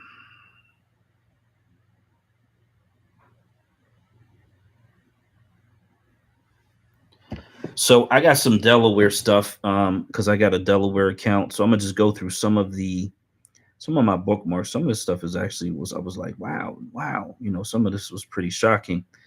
Um, so this shout out to Cash Gaines. He did this on U.S. Census. What I noticed about the U.S. Census though in this breakdown is that the population total that they come up with doesn't match the raw number where they say this is the black population in Delaware. So just keep that in mind. For some reason, when they do this and they break it down into this looks like 20 or more different diasporan categories, for some reason they don't get all the numbers in this breakdown, and I don't know what's happening here. They obviously don't get the two or more races where you might have people who are quote unquote biracial, but they still identify as black. Um, so it is what it is. But in Delaware, and again, this is not the total number, but they have Black Americans at 120,430. And then everything else in all these other subcategories is just infinitely less. Haitians at 5,000, Jamaicans at 3,400, Nigerians at 2,000, Ghanaians at 1,200, Kenyans at 1,100, and then everything else is in the hundreds, and then it gets down into the like double digits. So, according to this is based on the 2020 census. Delaware has a significant Black American population. And the diasporan population is not significant in that sense. Um, they have a thing where, in terms of registering, since November of 2022 till last month, the Democrat Party registrations are down by 2.5%. Republicans are down by 1%. But independents, people registering as independents, are up by 3.5%. So that's up by 2,000. It says here since November 2022, which were like the midterms, I guess. There are 775, almost 776,000 people registered to vote, which is a really high voter registration based on the fact that they're just over a million population. That's over 75, 76, 77% that are registered. So they must have either a DMV system or some other way where people are kind of getting automatically registered there. But 100% of the population doesn't vote. So that's important to know and understand. I got a story about a church that was vandalized there recently, an historic Black church. This was back in April, so I'll play that. We can listen to that. Delaware. This is an interesting thing that I just found out about. So Delaware was originally a part of Pennsylvania, the colony of Pennsylvania, and right before the signing of the I guess the Declaration of Independence and or the Constitution, they broke away from Pennsylvania. So it says William Rodney of Kent County, grandfather of Caesar Rodney, served as the first known Speaker of the Assembly. His grandson Caesar presided over the last colonial assembly in Delaware. The three lower counties remained a part of Pennsylvania until 1776, when economic, cultural, and political differences fostered a permanent separation. The capital was moved from Newcastle to Dover in 1777. Now, I did know the original capital was in Newcastle, and it did move further south to Dover, but I did not know that Delaware seceded literally from the state of Pennsylvania around the founding of the country. So there's actually a lot more states that the similar thing happened that I just wasn't aware of. I guess this was like a normal thing in the country. It says Maine seceded from Massachusetts. Tennessee seceded from what was North Carolina. Vermont seceded from New York, which is interesting. It says Ohio took Toledo by force from Michigan. So I guess at some point, because Toledo's kind of right on the border, Toledo was once a part of Michigan. That's actually that just sounds crazy, interesting information that I never really knew. I wanted to get that in this space. Let's see.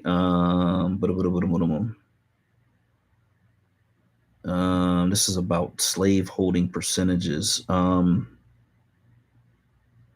actually cite Dr. Sandy Darity on this. For some reason, in this particular post, they were fact checking what percentage of white Southerners owned slaves.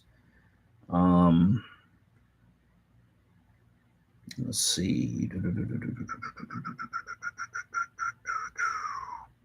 There was something that I thought was interesting in here. I guess I got to get to the breakdown of the actual states to see it.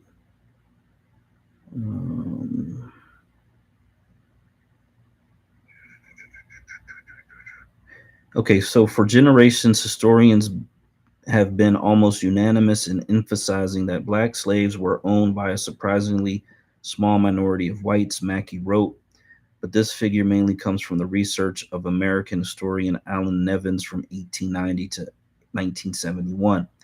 In the 1850 census of the 6,184,477 white folk in the slave states, only 347,525 were listed as owners, found Nevin.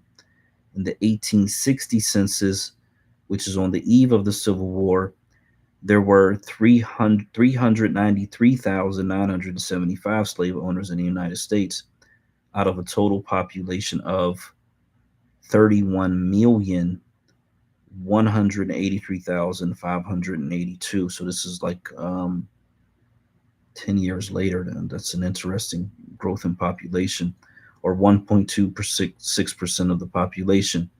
But this is not a true picture, wrote Mackey. The figure is the population of the entire U.S. at the time. There were 33 states in the Union, 15 were slave states, and 18 were free states. Looking just at the slave states, then, there were 393,975 slave owners in the slave states out of a population of 12,240,293. So this means that 3.22% of the population of the 15 slave states were slave owners. But we have to remember that only free people own slaves, and that the total population of slave states, including enslaved people themselves. So we have to adjust our numbers to reflect only free people. Therefore, the 393,975 slave owners were out of a free population of 8,289,782, or 4.75% of free population of slave states being slave owners.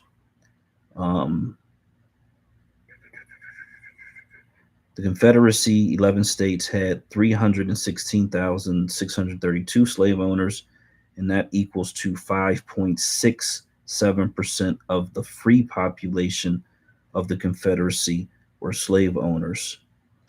That, however, does not tell us the extent of slave ownership. To better understand the extent of the slave impact, we need to realize a slave owner was the one person in a family who legally owned slaves. That person was usually the patriarch. There would be a spouse and sons and daughters who directly benefited from the slaves' ownership and who stood to inherit enslaved people. So according to the census of 1860, 30.8% of the free families in the Confederacy owned slaves. That means that every third white person in those states had a direct commitment to slavery. And this is actually, I think this is actually really important because it disputes this number that only 1% of, only 1% of slave owners, or of white people own slaves. And I've seen that multiple times. I think there's a meme going around of it. I think they actually referenced that. He posted one lie circulating that only 1% of white Southerners own slaves. These numbers are so important to be able to break this shit down and get to the heart of it and the root of it so you can really dispel this. It says 1% of white Southern families own 200 or more human beings, but in states of the Confederacy, at least 20% owned at least one. And in Mississippi and South Carolina, that number ran as high as 50%. So that's very, very, very, very important. This is actually a really good graphic. And it really boils down to when you isolate the numbers to those Confederate states, you get somewhere between 20 and 50% slave ownership, but on average it was 30%. And that dispels that whole 1% myth. And that's what they like to do. That's those per capita people.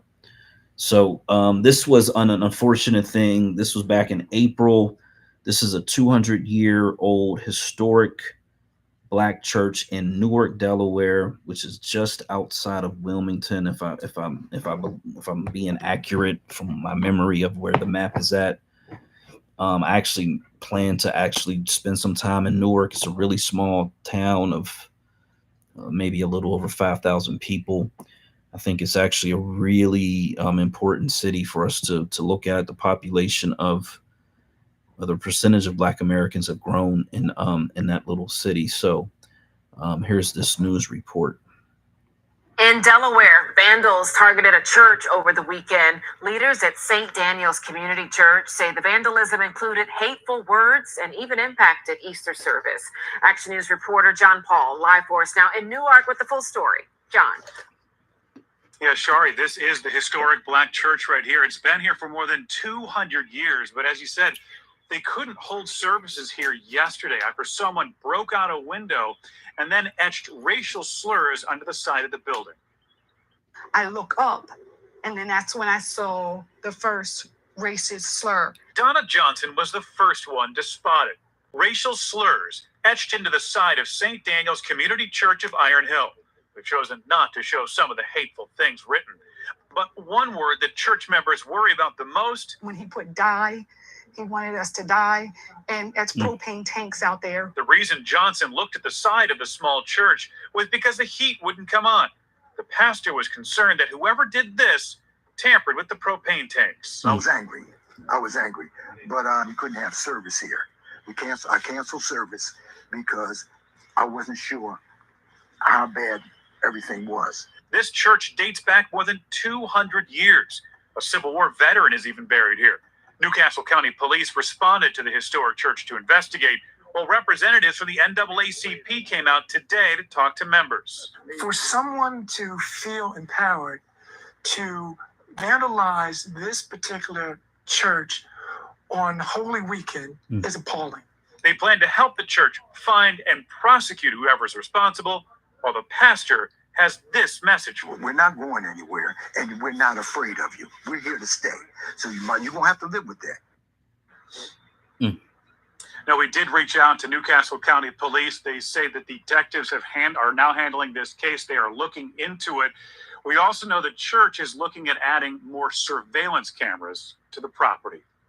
We're live tonight in Newark, Delaware. John Paul, Channel 6 Action News. Shari? Yeah, those parishioners planning to move forward no matter what. John, thanks. Okay, so 200 years would make it 1824, and they said it was a little, 200 plus years. So this is before the Civil War. This is one of the original Black churches in America, to be quite honest. And it's a little red, church. It's not brick, maybe underneath, but it's got siding. And it's an older congregation of our people. This is the reality of life. This is the reality of our existence here. It's very unfortunate. They need surveillance. They need armed guards. Because you got these maniacs, these demons who are roaming around, looking for soft targets, looking for reasons. That's a warning, and I hope and pray that they take it very serious. They can't depend on the police, but at the very least, they need to be able and ready to defend themselves, um, because it is what it is. Um, so this next thing is about Delaware not having a statute of limitations for sexual offenses, something that I did not know. I know that they have a mandatory 5-year jail sentence for a firearm, carrying a firearm without a permit. There's a black woman who's protesting at the Hunter Biden trial, saying that she should get the same level of justice that he's getting, in terms of, the assumption is that he won't get found guilty of anything. But she says she lost her kids, she lost her home, and she lost 5 years of her life for having a firearm. Excuse me.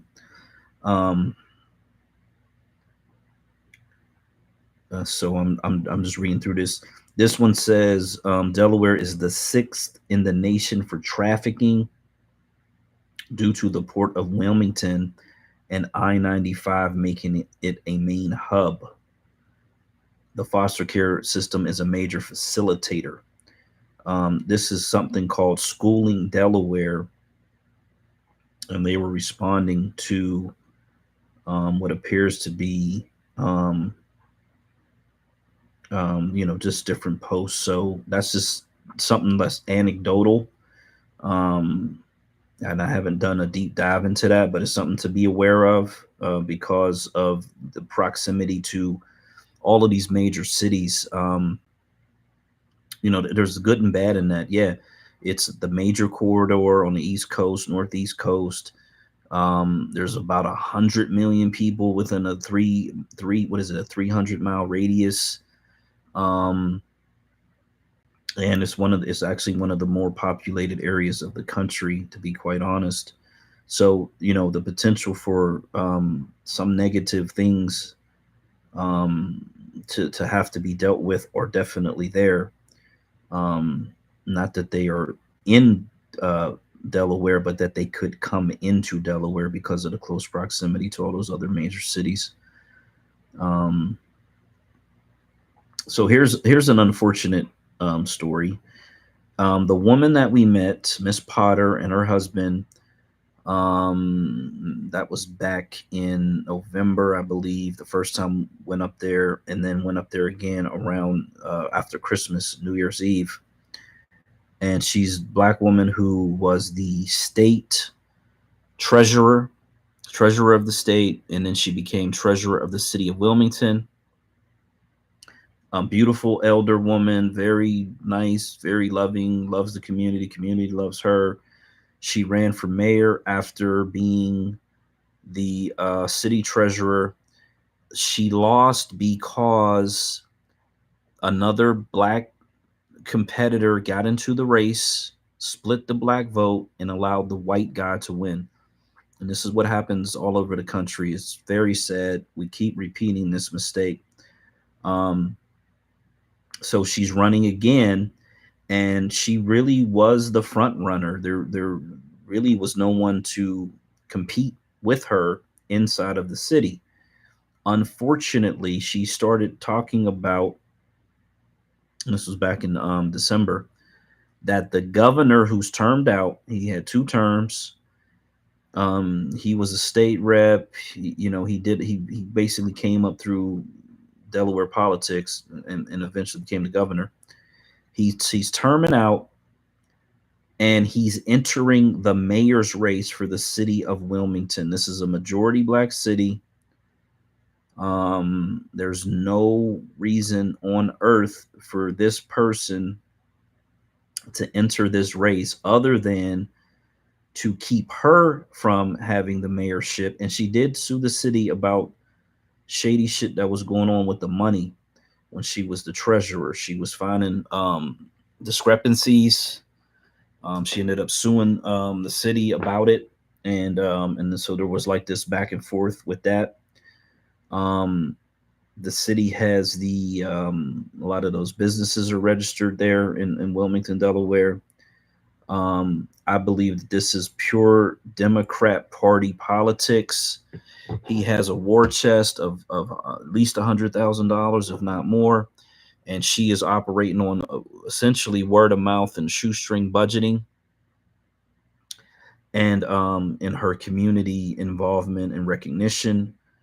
And he's operating with the full backing of the Democrat Party. Now she's running as a Democrat. Now that's a whole nother problem, because it means that the Democrat Party has chosen him over her. They're going to put all their resources behind her, or behind him rather, and essentially try to squeeze her out.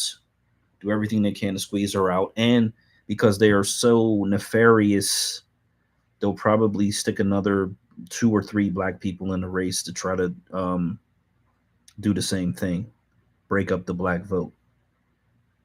It's very sad because I believed during the first meeting, it was like a march through the town. We got to walk through this black neighborhood and meet and greet some people. I believe that she needed a lot of help to win. You know, I was like, okay, yeah, whatever we can do. I'll come up once a month, blase, blase, bloom. I'm reaching out to her, reaching out to her husband. You know, that's how we ended up being invited to that party to celebrate or kick off her election campaign. And you could feel the energy was a little bit different. You know, probably 200-300 people showed up to that event, which was awesome because they were all like people from the neighborhood and the community. And the vibe that I got was they weren't sure if this governor was going to jump in that race, but that they wanted to seem attractive to the Democrat Party.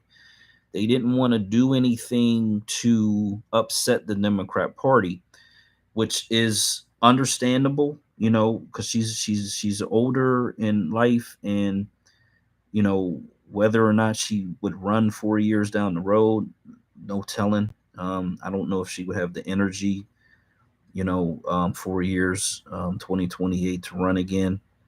But it just seemed like, you know, while everybody's very welcoming, warm, had a great time, it seemed as though they were playing it safe in terms of, you know, trying to thread the needle, if you will, politically. Now, that was in December. 4 months, 5 months later, I think it was the end of April, where this guy announced that he is jumping into the race, and he did file to be in this race for mayor. They call it an unprecedented run for mayor. Unprecedented meaning, you know, this is just absolutely insane. Something that likely never happens, where a governor comes down and runs for mayor of a very small city, to be quite honest, 70,000 people. So she's likely going to fight the good fight. Family fight the good fight, do what they do. God bless them. But when the Democrat Party does these type of actions, you know, it's an uphill battle. It was wide open. It was like, you know, she essentially had the clearest path that she ever will have politically, I imagine. And now it's like this big ass fucking stumbling block is in her way, and it's unfair, it's unfortunate. But this is where they're at. I really, outside of her campaign, didn't see any other area in the state where it made sense to try to get politically active, or, you know, consult a campaign, or try to work with a campaign, get out the vote, knock on doors, et cetera, et cetera, et cetera. I thought that she was the most viable candidate, and, you know, the conversations that I had with her, that she clearly understood there's a racial component as to what's going on there. and that she really truly wanted to bring equity to the Black community. But it's kind of like, it's never over till it's over, but it's kind of like it's over. Unfortunately, it's very, very sad. It's very, very sad.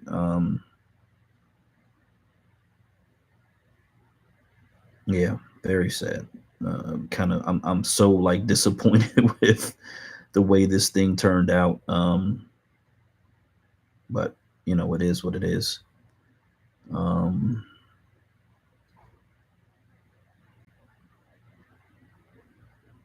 yeah, let me go. Those are my bookmarks. Let me see what I got on the main page for this account. Because Delaware politically there's like a farm system, there's a mentorship system that's in place, that's been in place for a long time. And they kind of bring people up through that system through mentorship, and they are selecting candidates, not electing candidates, if you will. So they're basically grooming people to be the people that they want them to be. Oh, you know what? This is a good graphic. It kind of goes back to that other conversation. So this is based on the 1860 census, and it shows the percentage of families who own slaves in each state, or at least in the slaveholding states. So Delaware had 3% families owning slaves. Maryland had 12%. Missouri had 13%. That's actually surprising. Arkansas had 20%. Kentucky had 23%. Tennessee 25%. Virginia 26%. North Carolina 28%.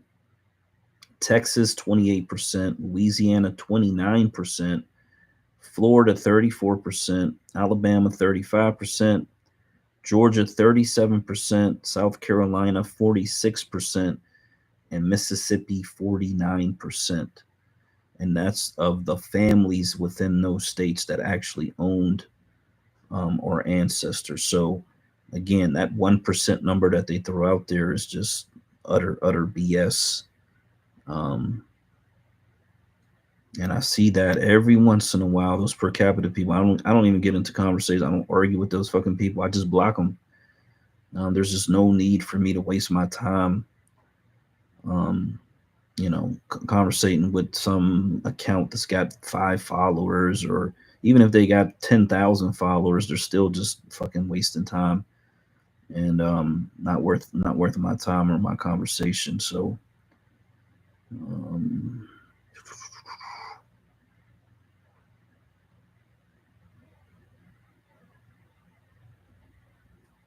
I'm just kind of going down this thing here. I wanted to get into how the woman, there's a Black woman who was the U.S. rep, and I had a video I wanted to play for her because she's the U.S. rep. She interned for the current senator, and her father was, I think her father was the first Black mayor of Wilmington. This is how deep this shit goes in the state. So her father's the first Black mayor of Wilmington. She interns for the current senator. He's terming out, or he's not terming out, he's just vacating his Senate seat. So she's the heir apparent to that seat, but she gets to run for both seats at the same damn time, which is interesting. So she's running in her U.S. Congressional seat, House seat, but she's also running in the Senate seat. And so I think the way that works is if she wins the Senate seat, she'll just vacate the votes that she got in the U.S. rep seat, and then whoever's the second place person will take that seat because she's likely to win both. But she can't obviously occupy both. If she loses the Senate seat, then she can keep her U.S. rep seat. That seems corrupt to me. I don't really like that system. I've seen it happen in different parts of the country. I don't know why they're able to run for 2 offices at one time. I don't really respect that personally. I think if you or trying to level up to another position, you should have to vacate the other seat, and then come back around the next time if you lose. But this is what's going on.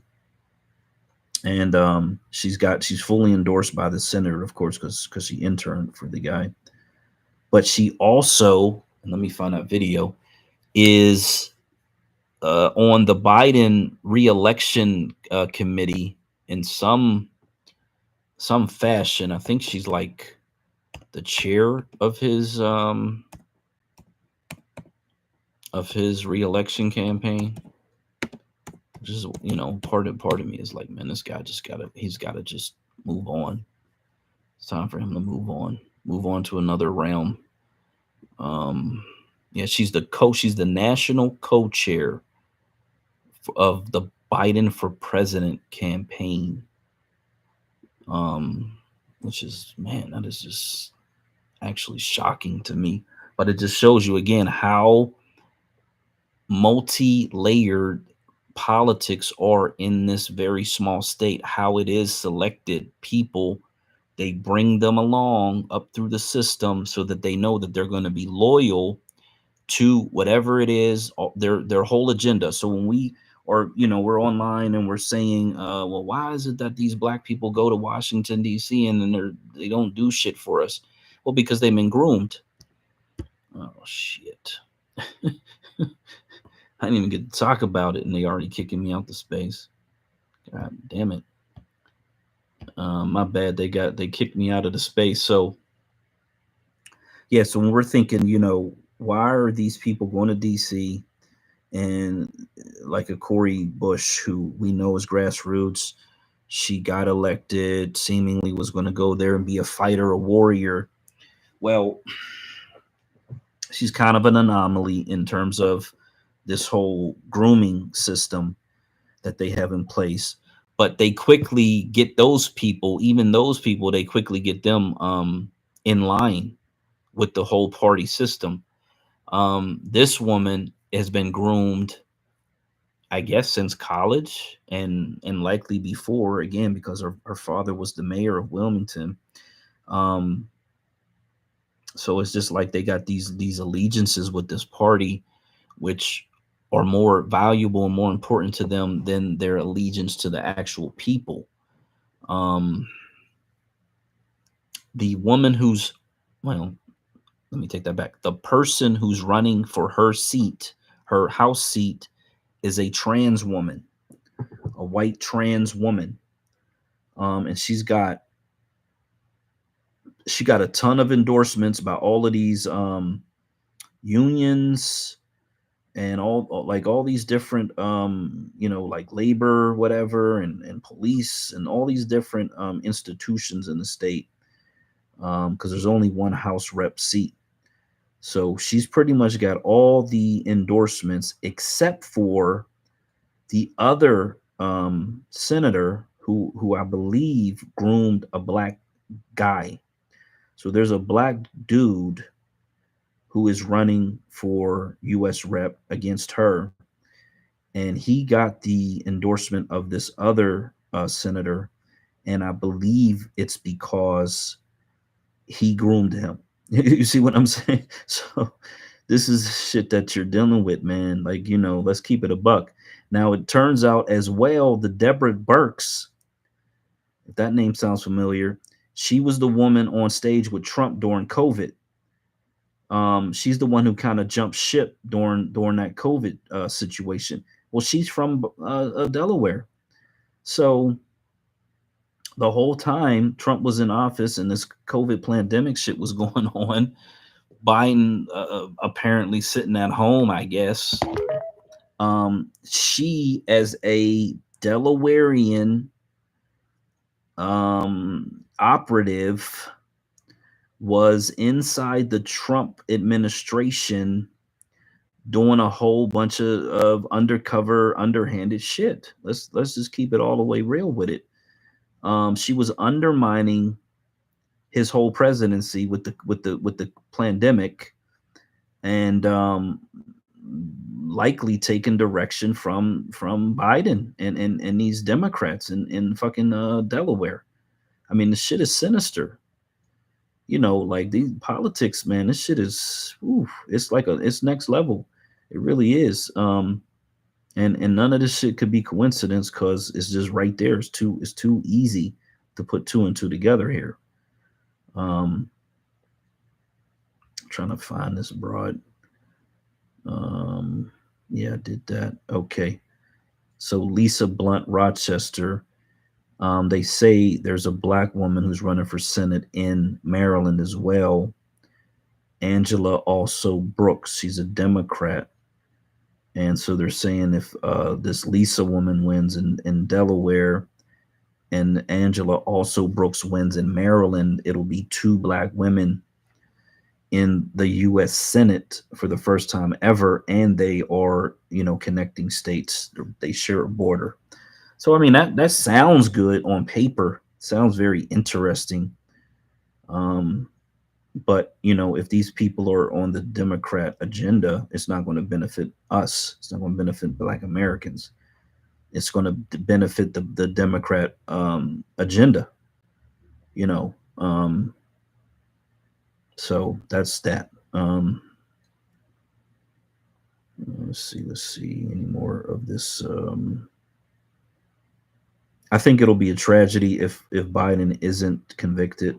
Hunter Biden in his firearm case, when his brother's ex-wife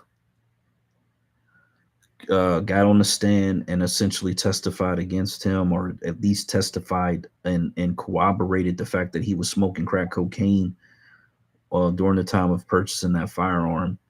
I did not expect that because Biden swung past her house like days before she was supposed to testify, which is some shit that he does. He swung past the U.S. Virgin Islands, and the black state attorney general got terminated after he swung past there on a surprise Christmas vacation. So shout out to this woman for at least sticking to whatever plan she had and not doing the opposite. But I don't know if he'll be convicted. He should be convicted. There's overwhelming evidence. If he's not convicted, that's a travesty. But unfortunately, he'll likely be pardoned by either the governor of Delaware, or if it's federal charges, Biden himself. So I don't think he's going to do a whole hell of a lot of time. It's just kind of a tragedy that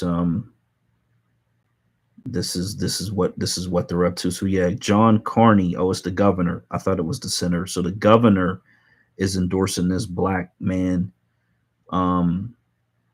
for Senate. So that's what that is. So that's the thing. And I swear it feels like a small town. It's when you go there and you get on the ground, it feels like it doesn't feel like you're in a big city. It feels like you're in a small town. You got that small town feel, but it also feels like a small town where everybody knows everybody's business. There's a lot of like rumor mills and gossiping, and it just feels like there's a lot of like backdoor stuff going on. Like a lot of backdoor stuff going on. That was the feeling, and not only that, we people that were listening to the conversation, we were kind of told by somebody who is as a community activist there as to what kind of goes on there. So it's not a deterrent. It's just something that is like, you got to kind of understand the ground, what's on the ground here, what's happening here. I think this trans lady is going to win this race. It's a 2-year, the House is 2 years. I don't think the black guy, his name is Eugene Young, I don't think he has the ability, even with the governor's endorsement. Yeah, I don't know. He would be the first black man to represent the first state in Congress, which is interesting.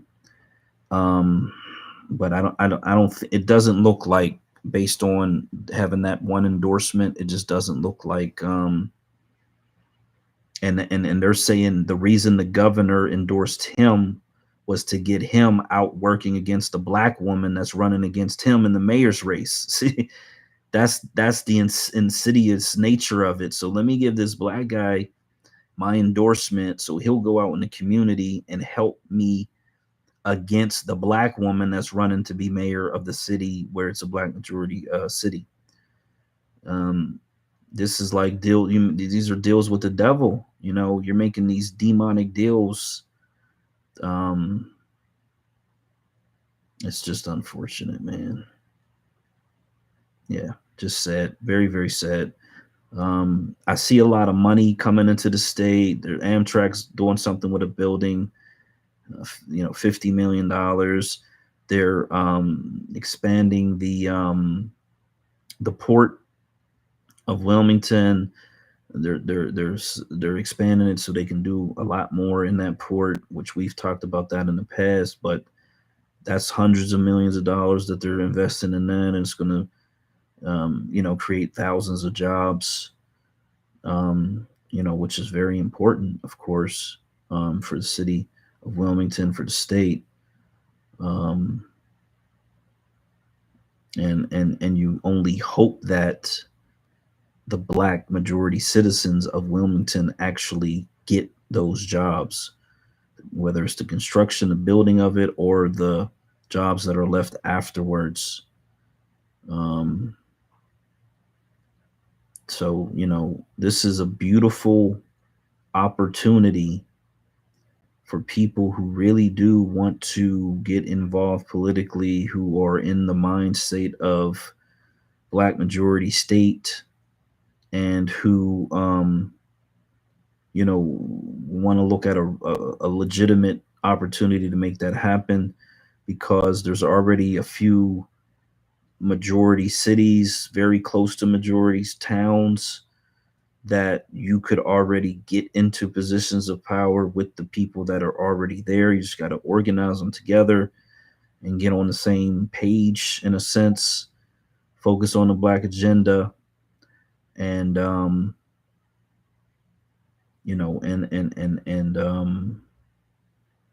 get to work. I mean, at the end of the day, that's what it boils down to: get to work, get the work, and get the organizing, get the voting. Yeah, but I do have this other account, which I do kind of try to focus majority of it on Delaware, just so I can see what's going on and have it organized separate from everything else. They have a reparations task force. Shout out to Cass Gaines.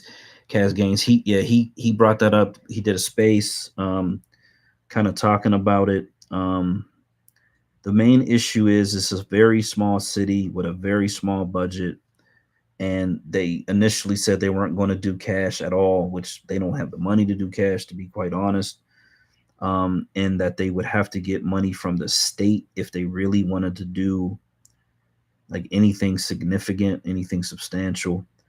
But they are working through the process. They did pass a recommendations, and shout out to them for that. They are moving forward with that, and it is for descendants of American slaves. I'm looking at a picture of the council. There's 2 white people, maybe a third. So the mayor's white, and then of the city council folks, let me go back to that really quick just so I can get the visual of it, if it'll let me, without having sound on.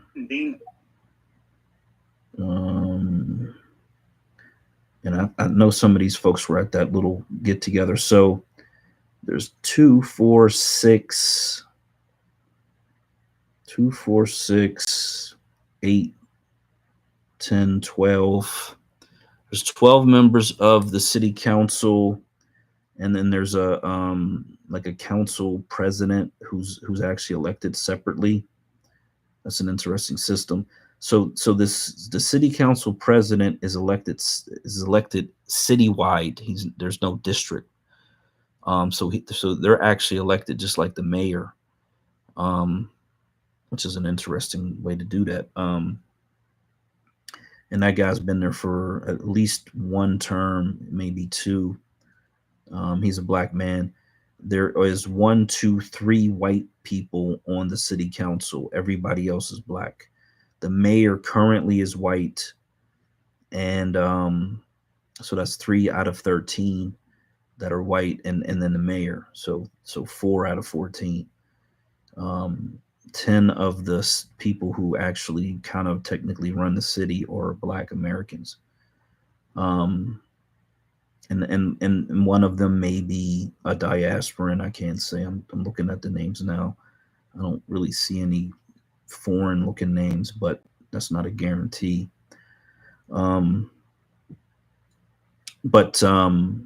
yeah, so that's why it sucks that, this black woman who's running for mayor doesn't have this clear path that she once had, because it would be this very strong Black American government in the city of Wilmington, Delaware, the largest city.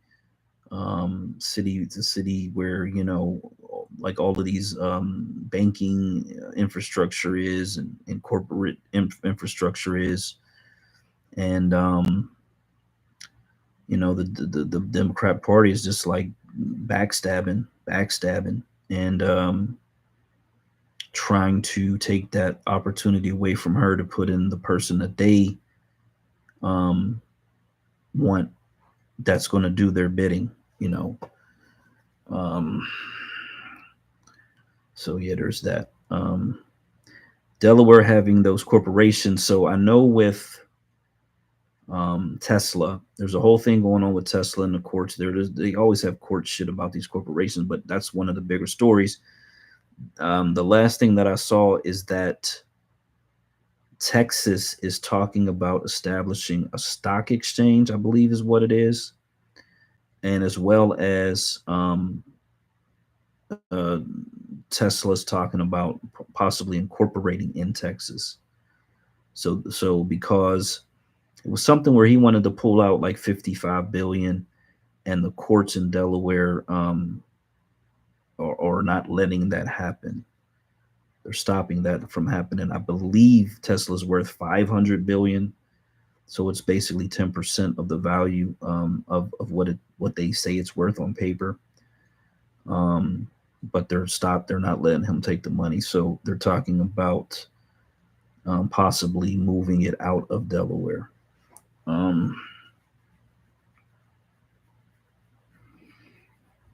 Yeah, that's about it as far as what I got in my shared and bookmarks here.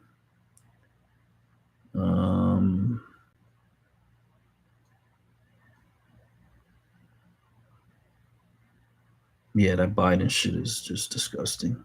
The Hunter situation is just, it's really disgusting. It's really sad. Yeah. Okay, so I'm gonna move to this national co-chair, who is the woman who's going to be the senator, and that's a 6-year position. She's liable to win. She's likely to win. I don't think she has a real challenger.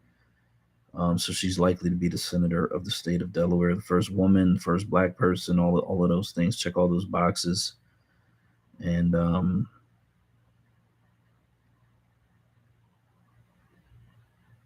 let me see what this port thing is talking about really, really fast. Structure is the name of the company that's involved in expanding this port. Let me see if this is the story where they talk about it. So the thing about expanding the port means not only do you get expansion of warehouses and whatever they do, offloading container ships, but you also get expansion of trucking. Trucking jobs, trucking business opportunities, and all the accessory businesses that would naturally come with that, restaurants and whatever, stores, gas, everything that would kind of want to be around it, because that's a huge what do they call those things? Anchor. Yeah, that'd be a huge anchor for small businesses to kind of feed off of, and for other industries to kind of get in position around that port.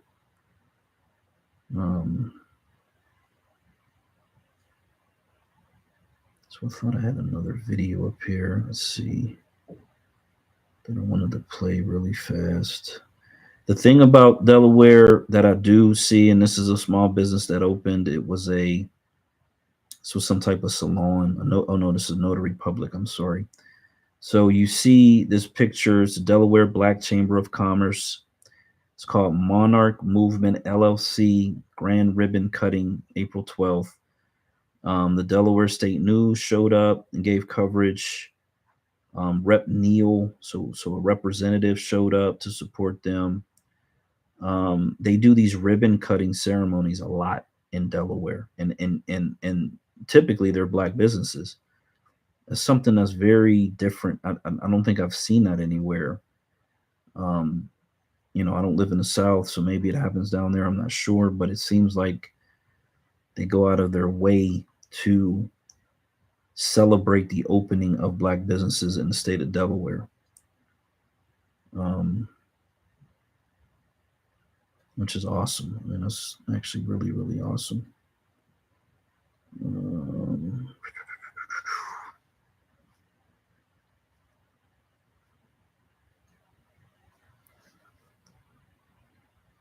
Yeah, I'm just going through a couple of these videos. They got a guy back in 2020 who was, saying fuck Biden, elect Trump. A lot of, be honest, a lot of these Black citizens in Delaware won't be on some fuck Biden shit, because they haven't done anything for Black Delaware. Very little, next to nothing. So there's really no love lost in terms of how the average Black citizen feels. But again, if you're in politics, you got to walk that tightrope, because they got that system in place, and they're either going to be on your side and giving you resources and helping you win, or if they're against you, now it's a problem. It's a major problem. And so that's they're kind of in between a rock and a hard place when it comes to trying to be vocal against the Democrat, or even speaking up about the shit. You kind of are in a bad position there. This is the Hunter Biden thing. So these are the people that Fox News says are on the jury. So I'll just play it so you guys can hear it. It's actually pretty insane that these are the people that they were able to get on the jury. This tells me this jury is a fixed jury in order to get him off. Trump, he got what he got. It is what it is. But his jury was full of academics, people with college educations.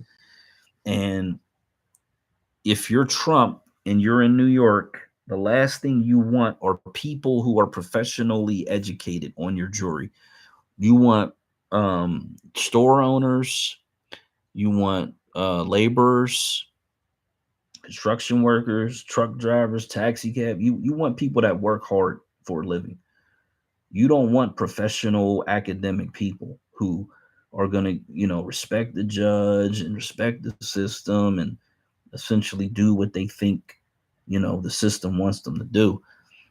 Because a hardworking person ain't with the bullshit. They're going to see through, whatever, and make the decision based on that.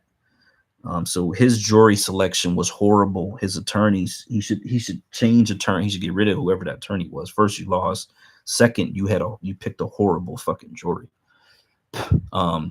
based on the circumstances.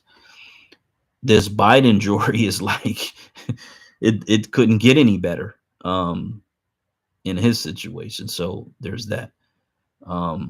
And I want to say the judge, I'm not 100% sure, but I think Biden may have put this judge in that position, who's overseeing this case. But it is what it is. Here we go. I probably gotta turn the volume up. Yeah. News reports one juror's childhood best friend died from a heroin overdose. Another juror has an alcoholic brother-in-law. He called it a disease. Brother-in-law is now dead. One juror's dad was shot dead, and his brother was arrested for narcotics possession. Another juror pled guilty to a DUI. Another juror had an older brother addicted to PCP and heroin, but doesn't think people should own guns if they're addicted to drugs. Although another juror says weed's no big deal, and you should be able to buy a gun on it. And another juror worked for the Secret Service. Ooh. Her husband still in the Secret Service. Ashley Biden reportedly smiling when she heard that. Oh, and there's an Obama donor as an alternate. News. Yeah, so if you are a crack smoking son of the current president who got the Secret Service to go and pick up your gun out of the trash can that was in front of a school, that your dead brother's ex-wife, who you were sleeping with and smoking crack with, dropped in the trash can, and they got that on surveillance. You couldn't get a better jury than the people that this guy's got. It's absolutely insane that he's got a jury full of former heroin users and DUIers and whatever. Man, goodness gracious. So I haven't watched this video. I just want to see what this lady's talking about, because it just tells me how hello, I'm Martin. How deep it goes. The rabbit hole goes very, very deep in Delaware when it comes to this Democrat political structure, this infrastructure, this system. It goes to the core. And the Republicans can't win. The independents can't win, to be quite honest. And it's just a Democrat ran state. And they got a lot of history of doing a lot of shady shit. So here we go. Let's listen to this lady, see what she's talking about. Welcome back. President Biden and Vice President Kamala Harris made a rare joint appearance on the campaign trail this afternoon, courting black voters in Pennsylvania, a crucial constituency in a key battleground state. Today was the official launch of what the campaign is calling Black Voters for Biden-Harris, and included top surrogates like Maryland Governor Wes Moore, along with visits to black-owned businesses. At an event at a majority black school, Mr. Biden spoke about his administration's record with black Americans and accused Mr. Trump of pandering for their support. Maya Angelou said, when someone shows you who they are, believe them the first time. You got it, kid. You got it. I've shown you who I am, and Trump has shown you who he is. And today, Donald Trump is pandering and peddling lies and stereotypes for your vote so he can win for himself, not for you. Well, Donald Trump will have a message for you. Not in our house and not in our watch. Today's events were the latest in a series this month geared toward galvanizing black voters, as polls show Mr. Biden's level of support below what it was in 2020. And joining me now is Delaware Democratic Congresswoman Lisa Blunt-Rochester. She is a national co-chair for the Biden-Harris campaign and is running for a Senate seat in Delaware. Congresswoman, we very much appreciate your being with us. The president and the vice president, as we just shared, are in Philadelphia today. They're courting black voters. They also held events geared at black voters earlier this month. They were in Georgia and in Michigan. Is this enhanced level of outreach and acknowledgement that President Biden standing with black voters is not what it once was or what it needs to be? Well, first of all, thank you so much for having me on the show.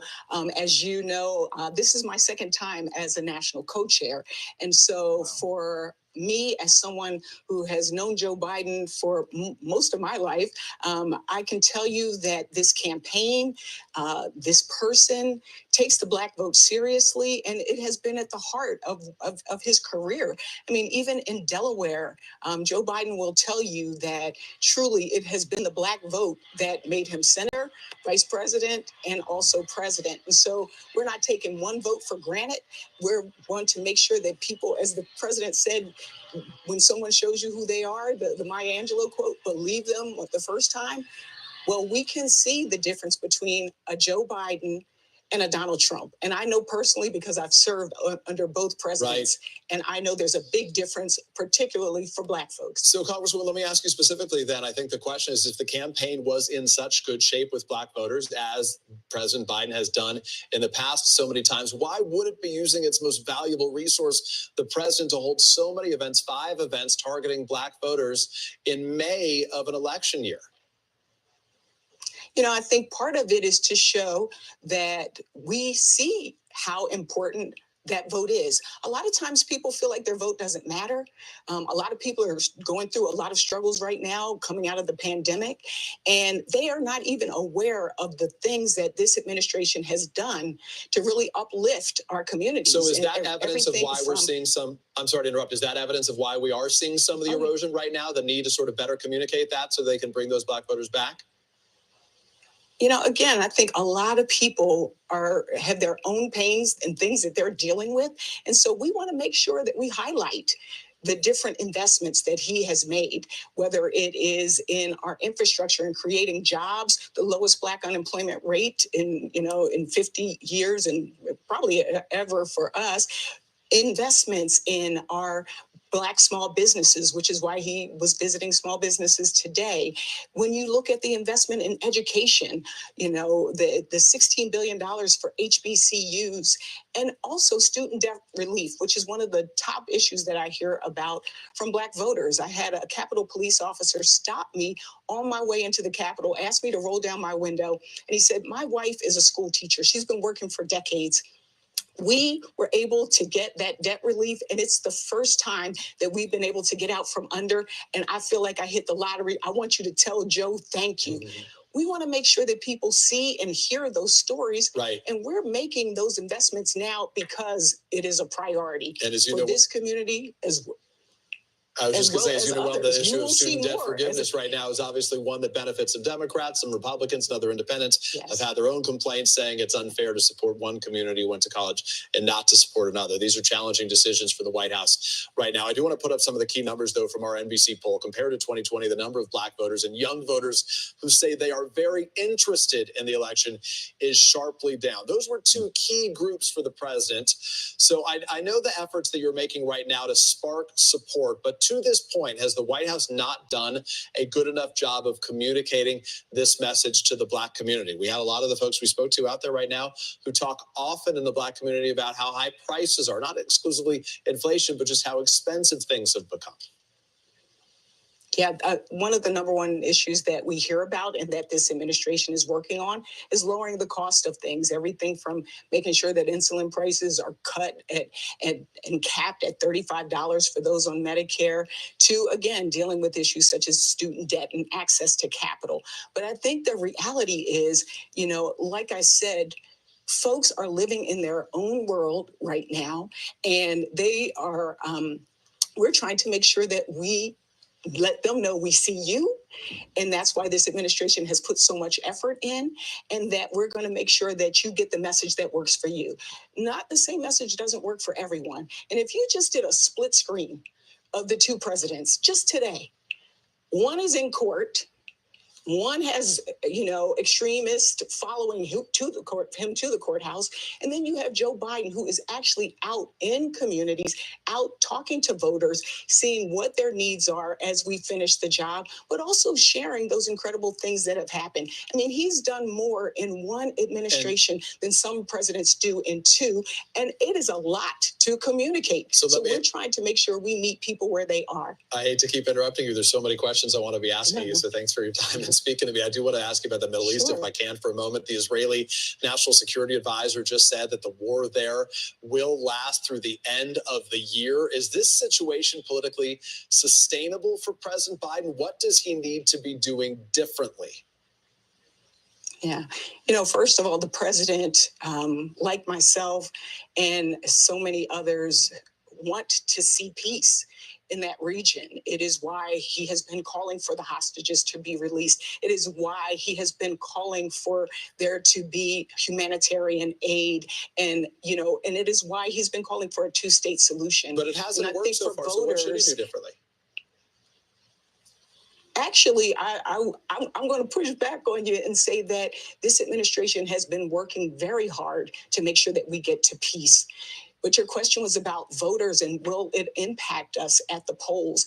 And the reason why it's really important for us to make sure that people understand the choice, I'd rather have a Joe Biden negotiating a peace than the former president in court. I'd rather have somebody who has fought for reproductive freedom, because the people most at risk from a Donald Trump election are young people and people of color. Taking away our planet, taking away our reproductive freedoms, and also not supporting us in jobs and the economy. So I think the choice is going to be very clear to people. The choice is very clear. Joe Biden and Kamala Harris are working for everyone, as opposed to Donald Trump, who's concerned about himself and a small group of people. Let me ask you specifically about that topic, reproductive rights. The Biden campaign put out a statement just today hitting a reported Trump plan that would remove requirements that insurance cover forms of contraception. Is the Biden campaign laying out the stakes of a Trump presidency well enough? This has obviously been a very determinative issue in a series of states, including some red states in the early primaries that we have seen right here. Does the White House need to do more to make this issue clear to a wide swath of American voters? Well, first of all, we've got a former president who has bragged about wanting to ban abortion. He has bragged about actually the Dobbs decision and who he put in. And now he's talking about contraception. He's talking about IVF. I literally became a grandmother this past year for the first time. And had it not been for IVF, my granddaughter wouldn't be here. So this administration, Joe Biden and Kamala Harris, have been real fighters for this. But you're seeing across the country that it's an issue that brings together young people. It brings together Democrats, Republicans, and independents. And it's going to be on the ballot. It is going to be one of the determining factors in who wins this election. You got somebody who is focused on our reproductive freedom and somebody who's trying to take, for the first time, we've actually had a constitutional right taken from us. That Donald Trump owns it. He owns it. And so we're not going to let him forget it either on the campaign trail. Congresswoman, and we should say Grandma Lisa Blunt Rochester, we appreciate you making time and speaking to us. Thank you so much. Thanks for watching. Okay, shout out to the damn host, man. He was really hitting her with some hardball questions. She was flustered, or she was blinking like fucking 1,000 times. And she just hitting all the talking points.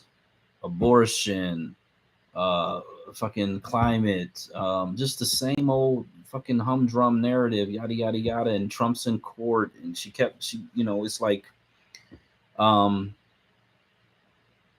the mindless voter who has no idea what's really going on, that all sounds legitimate. They see Trump, they see him getting convicted, they see the Nazi flags or the Confederate flags or the Trump flags or the MAGA hats, and they kind of think that, yeah, maybe there's something weird going on over there.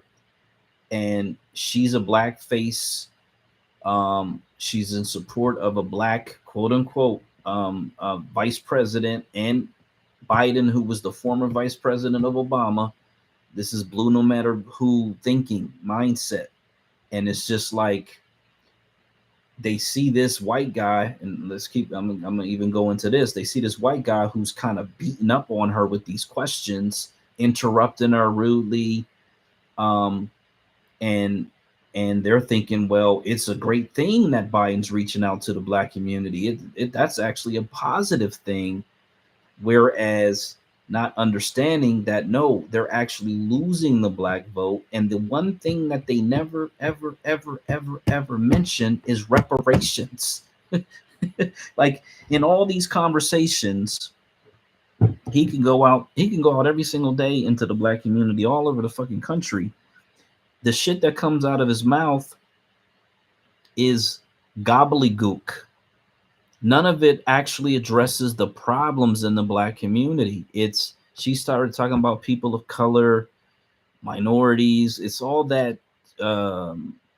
it's actually disrespectful language.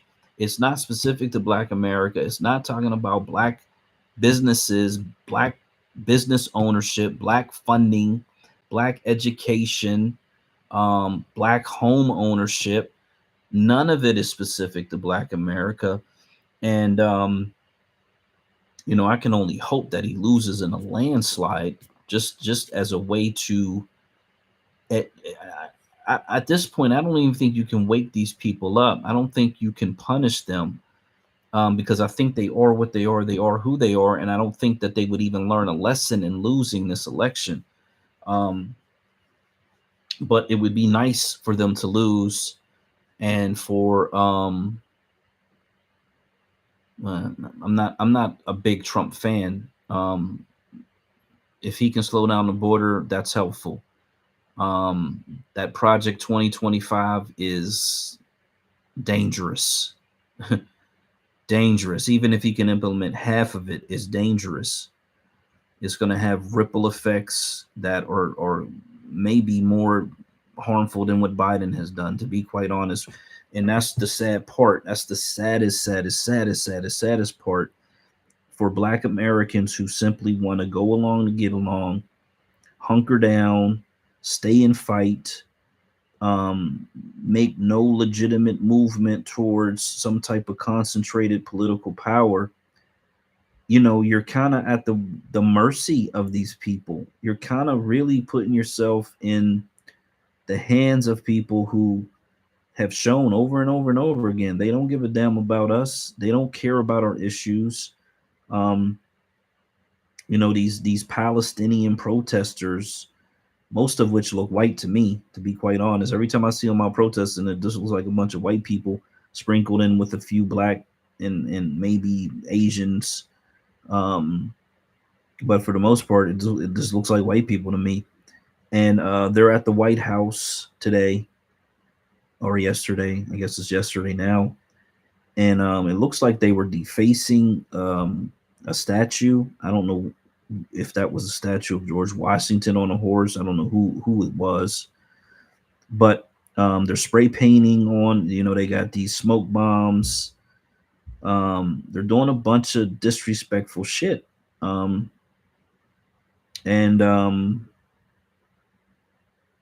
police are not even really getting involved in it.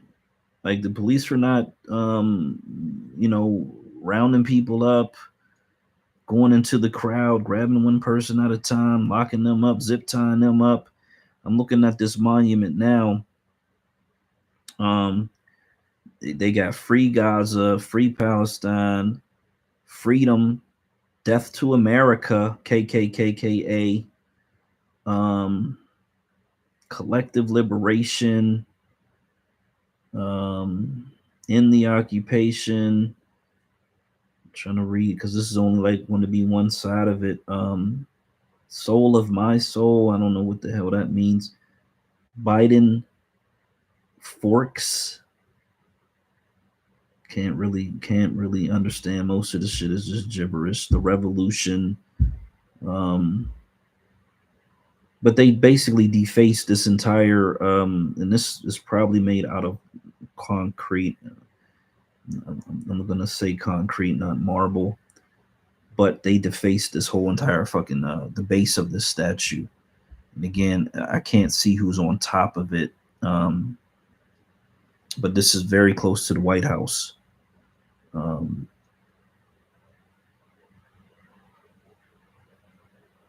And this is the people who he's trying to court for their vote in Michigan and wherever else they have some significant population. I'm not going to say that we should be out here doing this. When they were doing this the last time, at whatever that last thing, I can't remember what the last thing was. Oh, the State of the Union. When they were out there protesting for that, I was like, yeah, maybe we should be out there too, you know, protesting and getting reparations on the you know, on as a topic of discussion. But like this is moving to a different thing. Glory to resistance. There was one, I guess this is a park ranger looking guy who was standing in front of it and they're throwing shit at him. You know, they're throwing shit at this dude. It's funny. This shit hilarious to me now because if you're not going to arrest these fucking people and they're just throwing shit at you, like they're physically assaulting a fucking officer, like they just hit that motherfucker in the face, hit him in the back with some shit. That's when the shit gets hilarious to me. Cause you got a badge on, bro. Like use your fucking authority. Yeah, he's a national park fucking ranger. Get your fucking people together. Start fucking, you know, like at what point are you living in a country where you get to not only deface public property, that you get to throw shit at a fucking a national park representative in uniform? Like, what is that about? And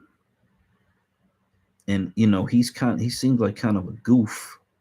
I'm sitting here watching him kind of just be a goof. I don't know why he don't got, like, why don't he have a team? Why is he there? I don't understand why he's by himself. Now they're showing people actually physically spray painting the walls and shit.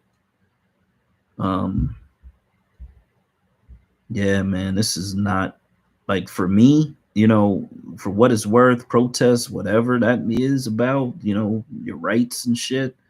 But you don't have the right to deface public property. You don't got the right to throw shit at people, physically assault people. Yeah, that's crazy. So who knows how that's going to turn out? Because that shit look like January 6th to me. if I'm gonna keep it all the way 100, these motherfuckers look like January 6ers. But yeah, no, I don't think we should be doing none of this shit. I just, this shit is not effective to me.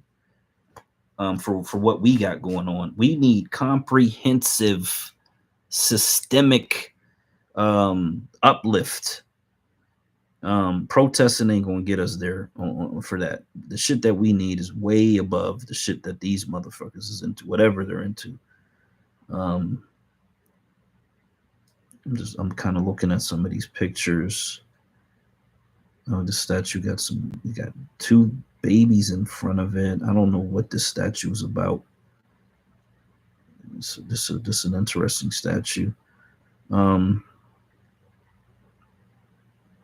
I think that there's a very strong possibility that this moves from, because this is not a peaceful protest. This is actually somewhat violent. I think it moves into a furtherance of violence, of actual, like, real violence at some point. Because it seems to me that these people, and I felt this way a while back when they bust into that Detroit holiday party that was going on with a bunch of black elders. They tried to force their way into there. That skirmish they had with the Hebrew Israelites in Chicago. I think that this is really kind of leading up to some type of physical situation, physical confrontation, conflict of some type, and it's going to be bloody.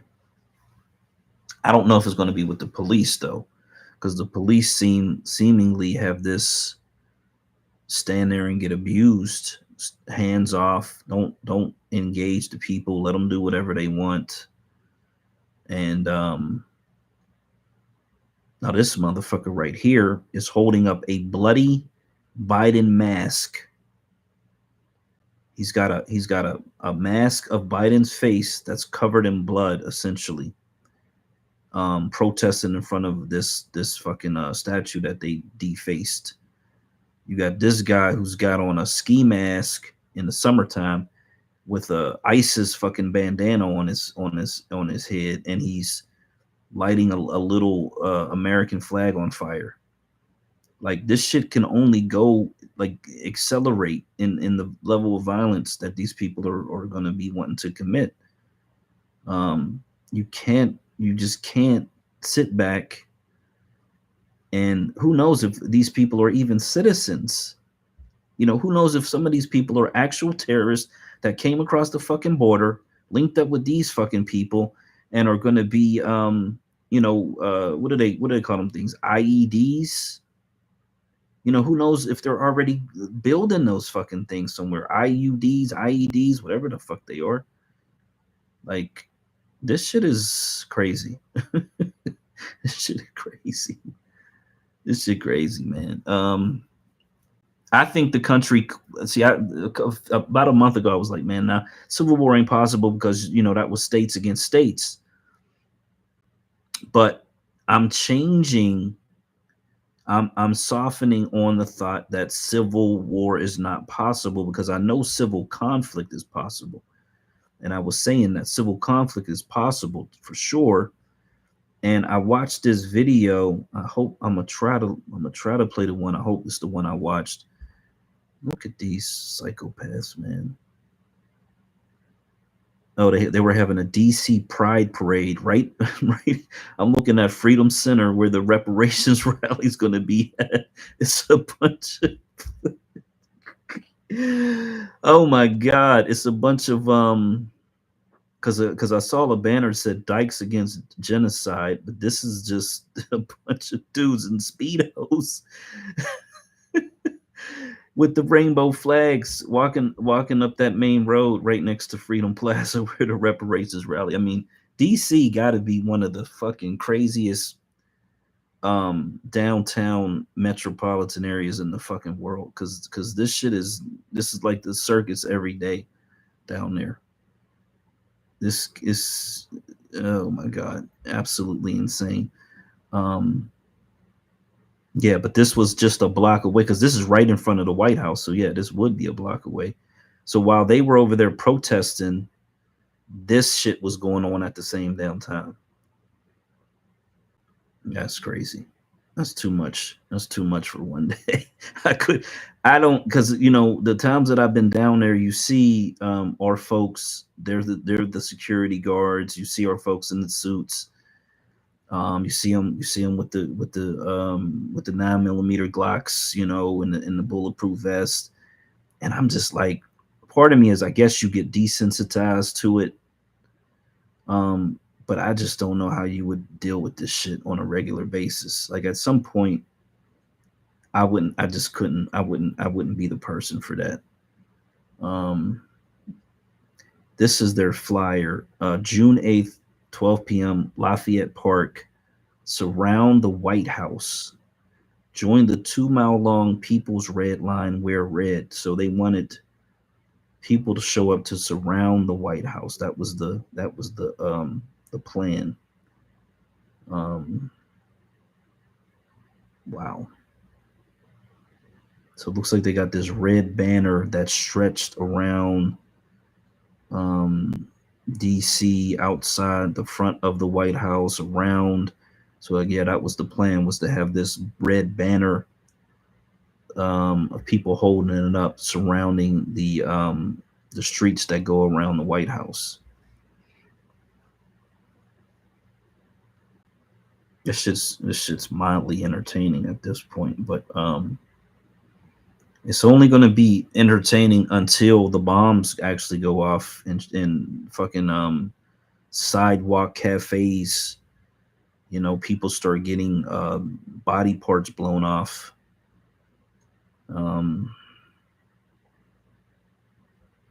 Yeah. Okay, let's see. This is another side of this statue.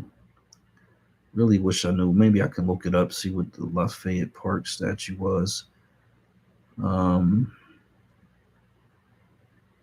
Yeah, maybe I'll do that, because they left by. They also, on top of the graffiti and the defacing of the statue base. They also left behind a lot of basically trash. Is the best way I'll describe it.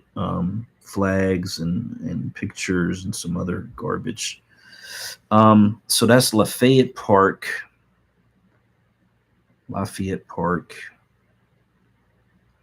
And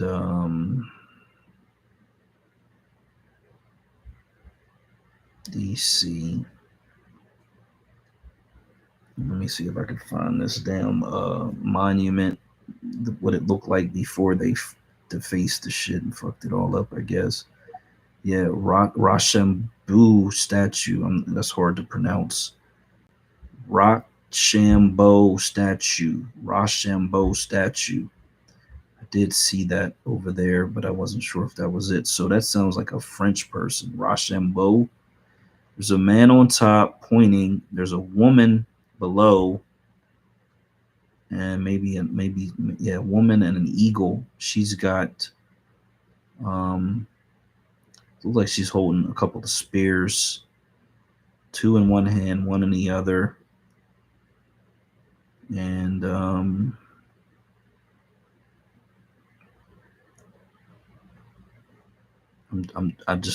trying to understand why they have a French guy's name here. Rochambeau statue. See, I'm gonna have to Google. I'm gonna have to not Google, but DuckDuckGo that. See what the whole point of that is, because to me, I look at it as somewhat sacred ground because of the fact that our ancestor had to rebuild it, and then not only that, but after this, well, during the Civil War, leading up to the Civil War, a lot of our people were on that lawn. They weren't tearing shit up. They were there seeking refuge. It was a refuge site. That's why we had that large population in the DC area, because they decided that for what they believed in, that the best place for them to be was in DC, next to the White House. So this person's really hard to pronounce his name. Rochambeau, Jean Baptiste Rochambeau. Was born in France. He was commissioned in the French army at 17. 1780, was selected by a French king to command the army being sent to America. He was given orders to cooperate with General Washington. Rochambeau's patience and discretion made him an excellent choice. So it appears he arrived in Newport, Rhode Island in July 1780. Rochambeau joined Washington for the journey to Yorktown. He commanded the French forces. Washington commanded the combined American and French army. He was a veteran of 14 sieges in Europe, provided valuable expertise in the conducting of the siege at Yorktown. He returned to France a hero, resumed his military duties.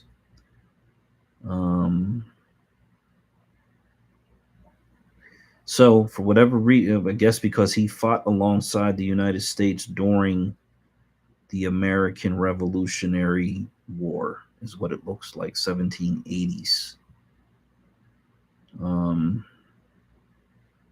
Battle of Yorktown. So they gave him a statue for that. Is what it looks like. And I'm trying to think, where does France stand on the conflict over there? They're probably on the small hat side, if I could, if we're gonna be, because that's European powers, NATO, all that shit. They're probably on a small hat side. So, whatever. They're targeting it. They probably didn't know who he was or what it was, but still, it is what it is. Let me find this video, because I think civil conflict, the way this person explained it, makes a whole hell of a lot of sense. And I'm not sure if I'm going to get the actual right one because there's 3 of them. But I believe that this guy's on top of it because it kind of runs through how civil conflict could actually lead to an eventual second world war, or not a second world war, but a second civil war. And there's 3 of these videos, so by the time these are done, I'll be ready to roll out. I'm not sure if I'm in the Matrix or anything. Black American Homeland, you still up here? Just doing a mic check to see if the volume is good. It still sounds good. Civil War.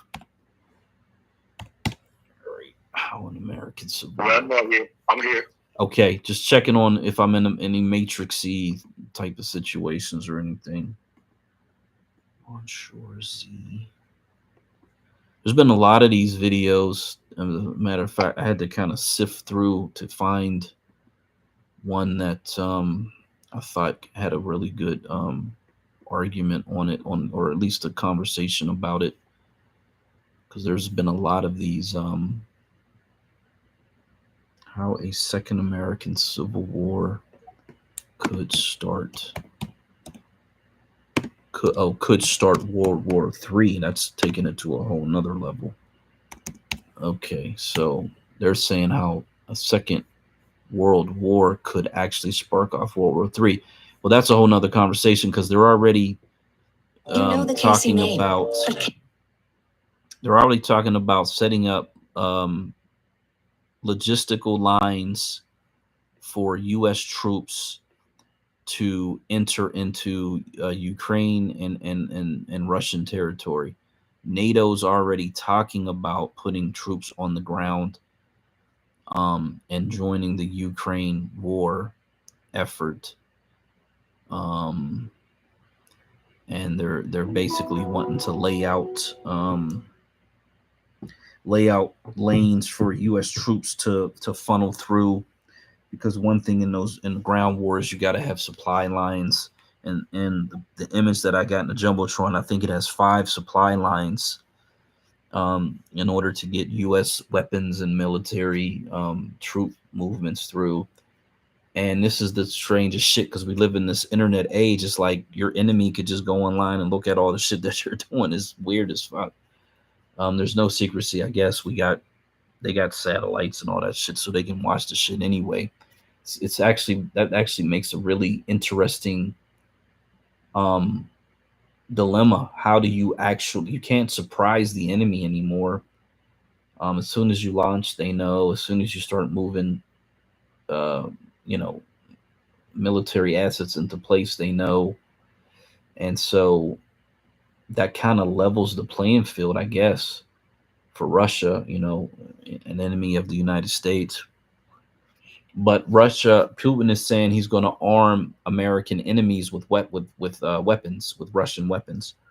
So that could be that could be African countries. It could be Latin American, South American, Caribbean countries, Cuba, Venezuela, Iran, North Korea, and whoever else, these Burkina Fasos, the countries that have broken away from France and the U.S. That's a change in rhetoric. That's an escalation because they see the U.S. authorizing U.S. weapons to be used against Russia as an escalation. They also declared the U.S. as an enemy state for the first time in history, I believe is what they're saying. So there's actually a lot of things going on over there that kind of got missed in the Donald Trump conversation during his trial, the trial of Donald Trump. Let me see if I could even find something about that. Let's see, U.S. weapons in Russia. Okay, that's it. Yeah, U.S. weapons to strike inside Russia. Excuse me.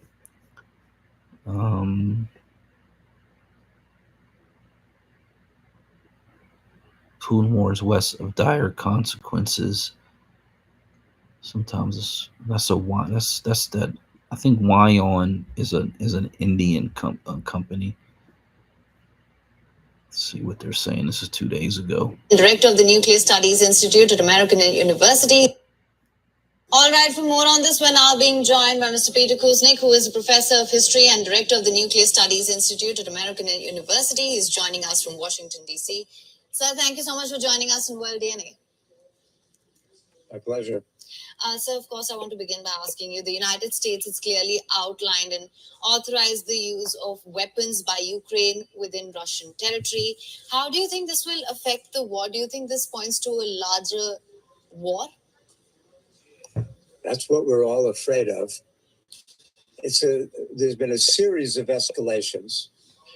The Ukrainian military was doing very badly. It looked like the military might collapse. When Russia opened up the new front around Kharkiv, it stretched Ukrainian forces so thin that they were very vulnerable. They were outmanned and outgunned.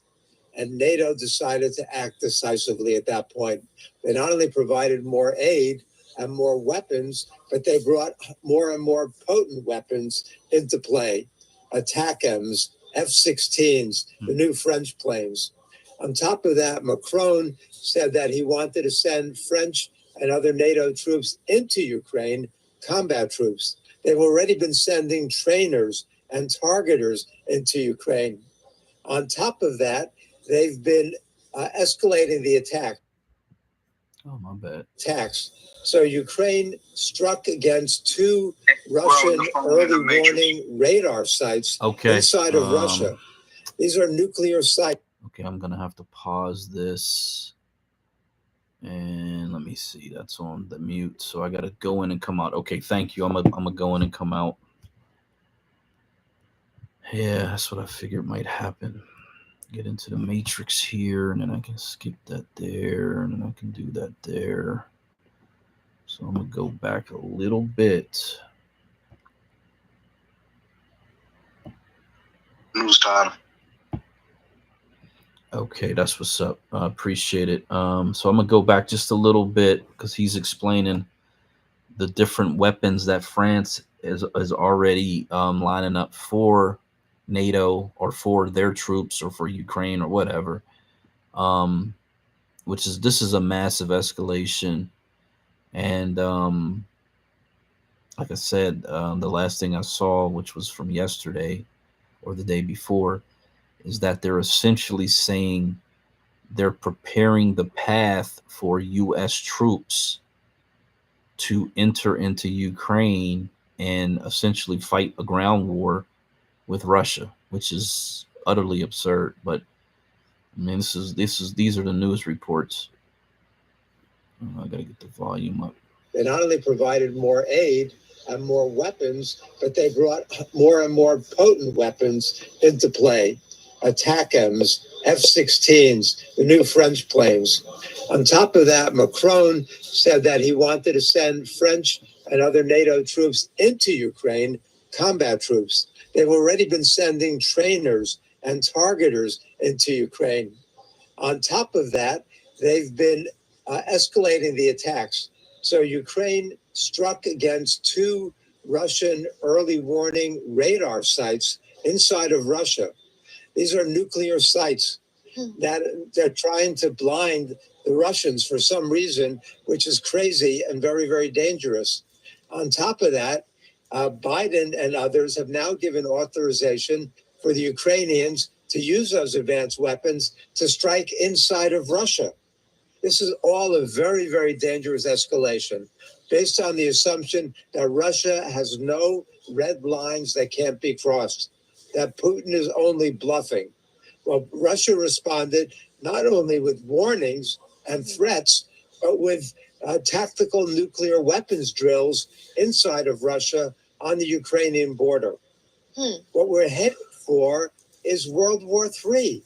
You've got lunatics in charge who are playing a very dangerous game with the future of life on our planet, on the assumption that the Russians are going to back down, that they're only bluffing, that nothing can be done to provoke them. True.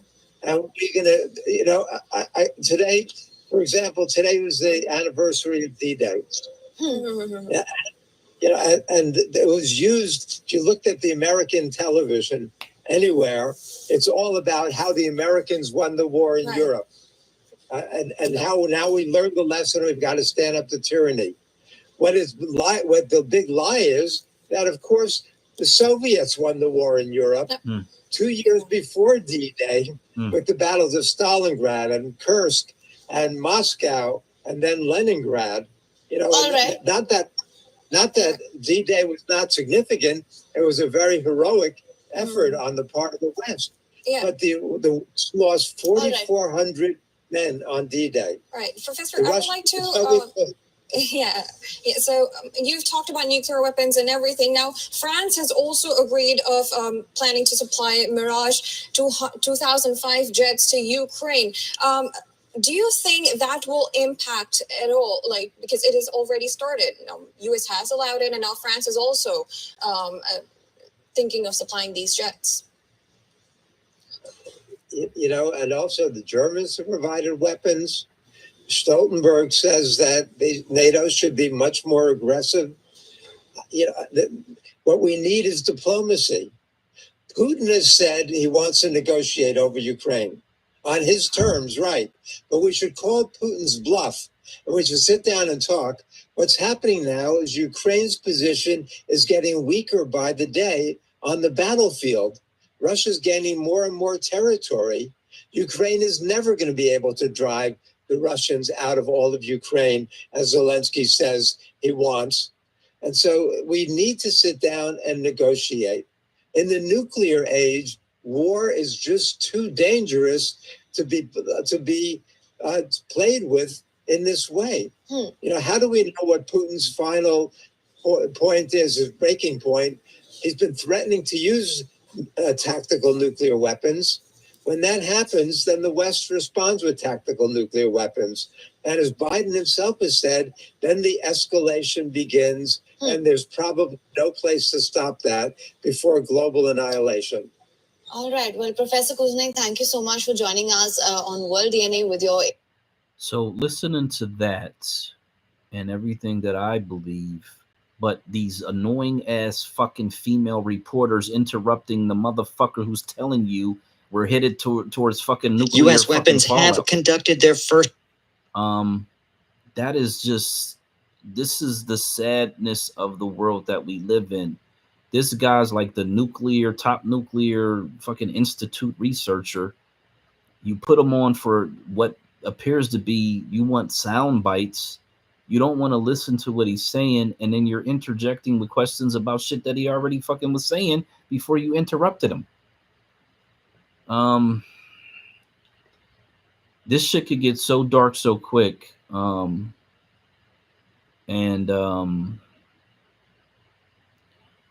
Yeah, it's just very odd. But the other thing about this thing is, and I was telling somebody the other day, is that it's very rare for the people in this country to vote for a different person while we're at war.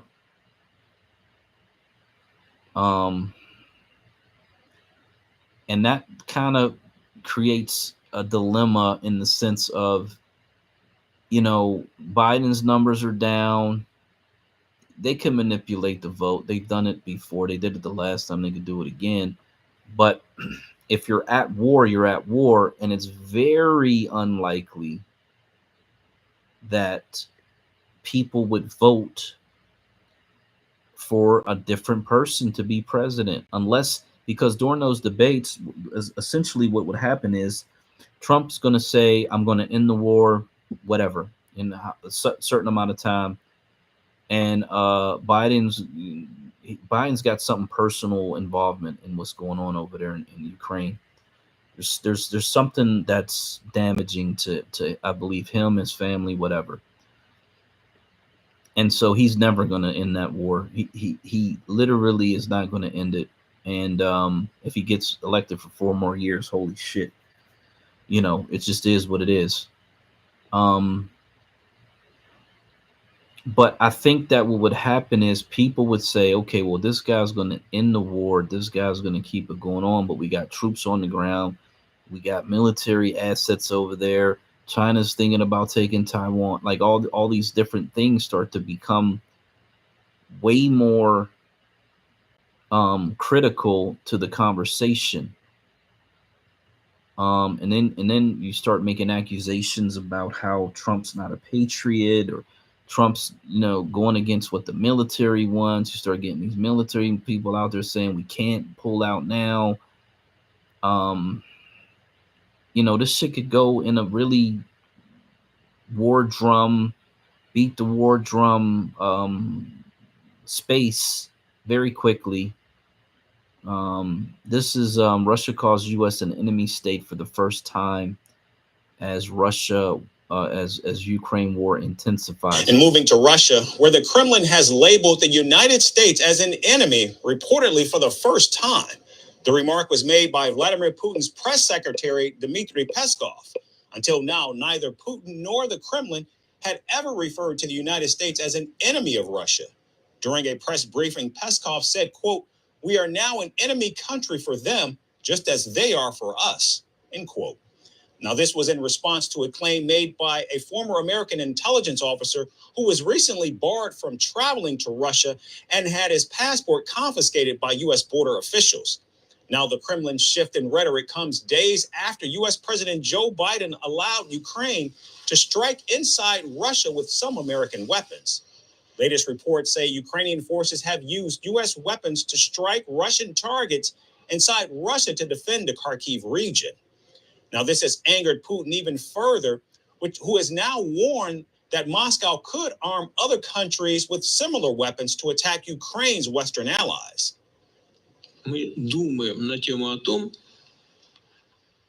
What must we do in response? First of all, we will improve our air defense systems to destroy the missiles. Secondly, we think that if someone thinks it is possible to supply such weapons to a combat zone to strike at our territory and create problems for us, why do we not have the right to supply our weapons of the same class to those regions of the world where there will be strikes on the sensitive facilities of those countries that are doing this against Russia? Now, Putin's remarks comes as Russia is expected to send combat vessels into the Caribbean region this summer to participate in naval exercises. This will likely include port calls in Cuba and potential stops in Venezuela. Washington says Russia wants to show that it's still capable of some level of power projection. However, the Biden administration does not view the deployment with alarm since Russia repeatedly sells ships into the Western Hemisphere. But now, with tensions increasing between the two nations over the war in Ukraine, it remains to be seen if Russia's naval drills will become a flashpoint of heightened alarm for the United States.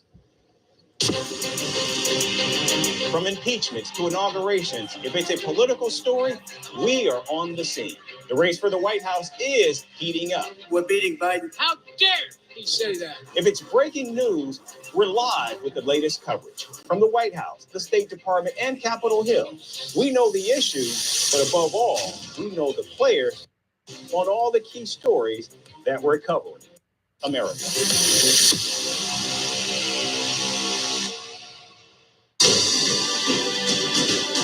First Post reports from the world's second. Okay, I thought that might have been like one of those little mini infomercials, but they really flipped it to something totally different. Hey, Black. Yeah. Hey, DJ, we'd like to take my places after 4, guys. I have to go. Okay. Let's do Hey, that. DJ, you there? Yeah, I'm here. Go ahead. You don't mind taking my place, man? Or Professor? Russia could supply weapons for this strike. Yeah, hopefully you can hear me. The slow ass microphone coming up. What's good, family? Can you hear me? Yeah, go ahead. Enjoy your night, brother. We got the rest of it from here. All right, I appreciate it, DJ. All right, Professor and Benjamin and Cobra. Hey, hold on before you go though, Black American Homeland. I know I've been out. I ain't been out to space, but I've been out to space. But I heard everything. So I'm gonna give. Oh man, family times today. I'm gonna get a little pushback to the 5th chapter of the Black Paper, right? So a lot of the stuff that we mentioned about agriculture, we don't really need to wait for anyone to actually do that type of work. We don't need any help from like the federal government or none of that, because it's easy to grow food.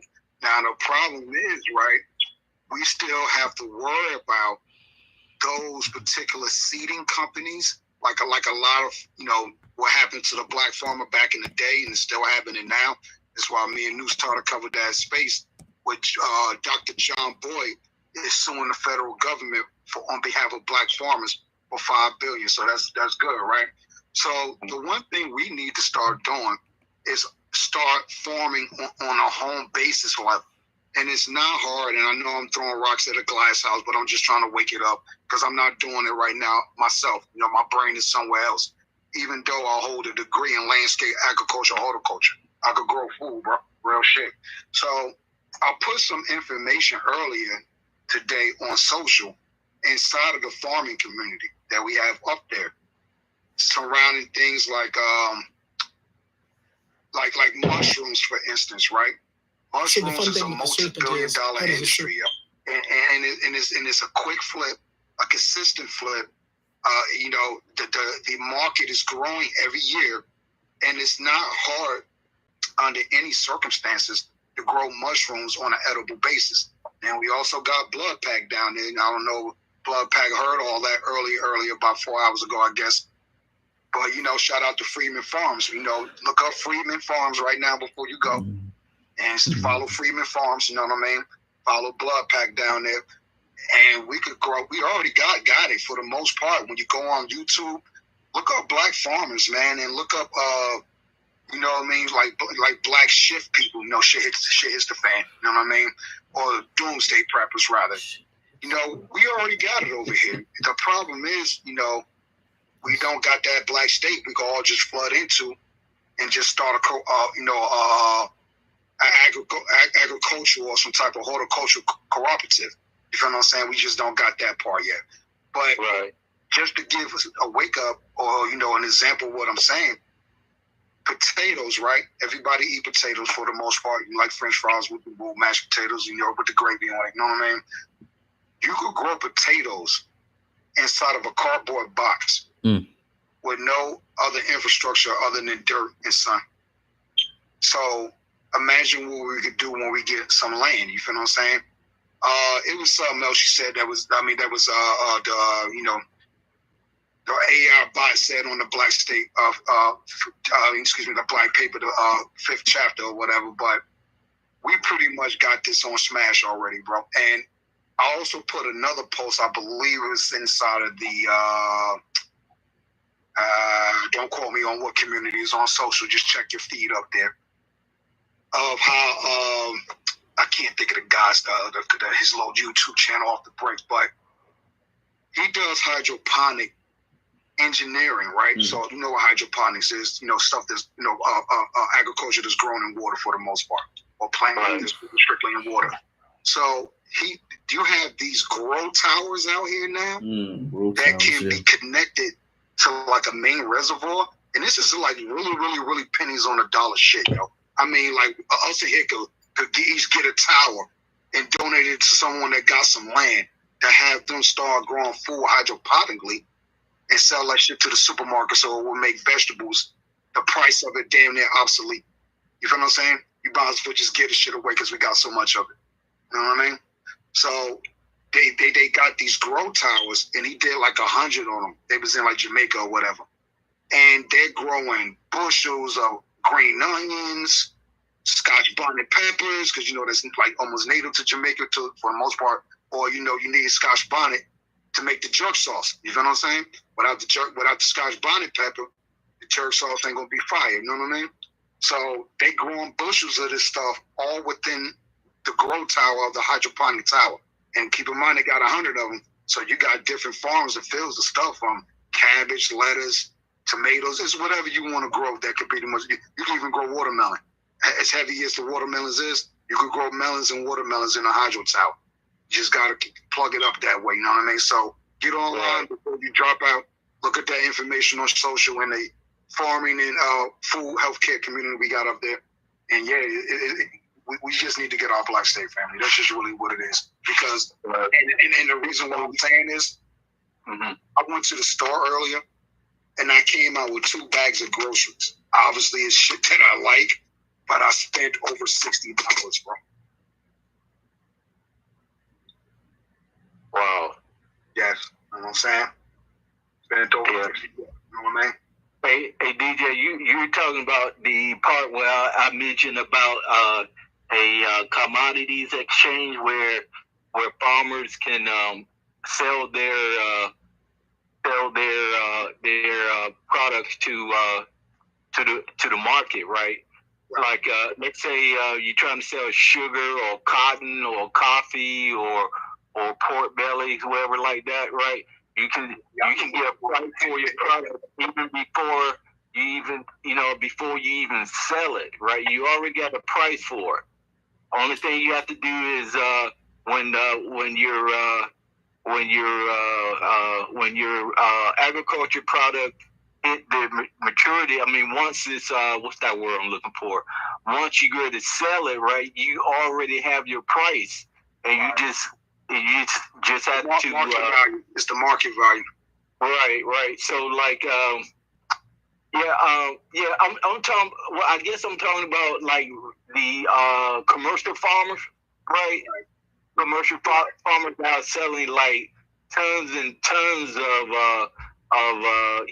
cotton and sugar and all that stuff, So that's what a commodities exchange for. Right. So I got a business plan that I'm working on. And the only reason why I'm about to do this shit is so I could go fund my farming initiative, you know what I'm saying? Because I like to go dirty with the green thumb shit. I'm growing me some weed, damn it, you know what I'm saying? In the Black State. Whatever Black State become legal for the weed, put me in that one. You know what I'm saying? I'll be Red Man and Method Man over that bitch, you know what I'm saying? So just to wake it up on that note, I guess that was the other thing you was talking about. So in this plan, right? And even though like this plan is not a part of like the growing shit, I'm just using this business plan to make whatever money I can so I could do a farming business plan. But just to give you an understanding, you wouldn't even have to put a price on the food because food is technically free. You as an individual don't grow your own food. So you have to rely on a market value or a pricing system or face value or what you think that XYZ product is worth. And you got to eat to live. We ain't living to eat. So you're going to have to pay for it either way. But if you're doing a hydroponic method, and it don't matter which one, you got hydroponic, the tree, and on the branches of the tree, you got other techniques of hydroponic, ebb and flow, water culture, bubble ponics, there's a whole bunch of them. You'll figure it out. So where other businesses that we have, it doesn't matter if it was we had like another FUBU company, and it was making billions of dollars a year. That's more than enough money, bro, to fund 1,000 hydro towers. You feel what I'm saying? And no state will ever starve because we will obviously have black majority.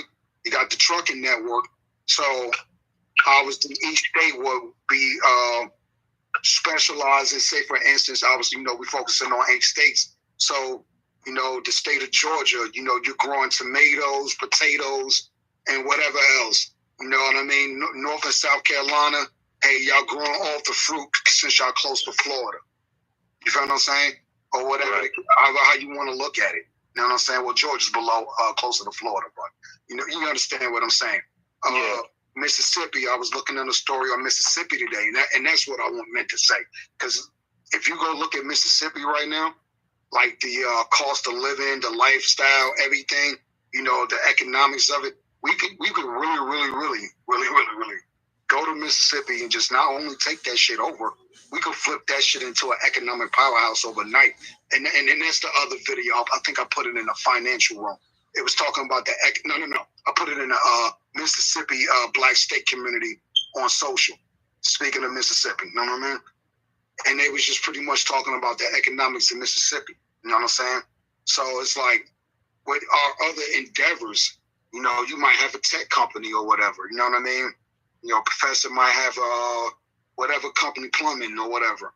But we making millions of dollars a year, hundreds of thousands a year, even that. We could just supply each house in a black state to grow their own food if they so choose to.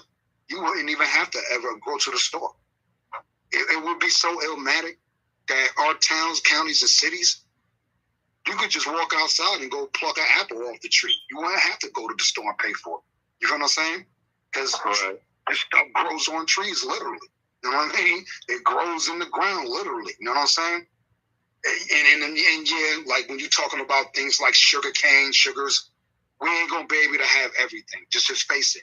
But this is the reason why I say, hey, well, shit, if they got that growing site down in Jamaica, imagine if we were to link up with some folks that's over in Africa where the land is just in the fucking abundance, bro. We would go crazy. We would go crazy over there, growing food. And think about all the food I keep mentioning that is grown in Africa in certain countries, rather, that are in Africa. It goes to waste 9 times out of 10 because they have no one there to harvest it, yo.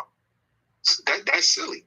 But people over here starving. You see what I'm saying? People in Africa starving. So it's like that shit don't make sense to me when we could go set up a processing facility.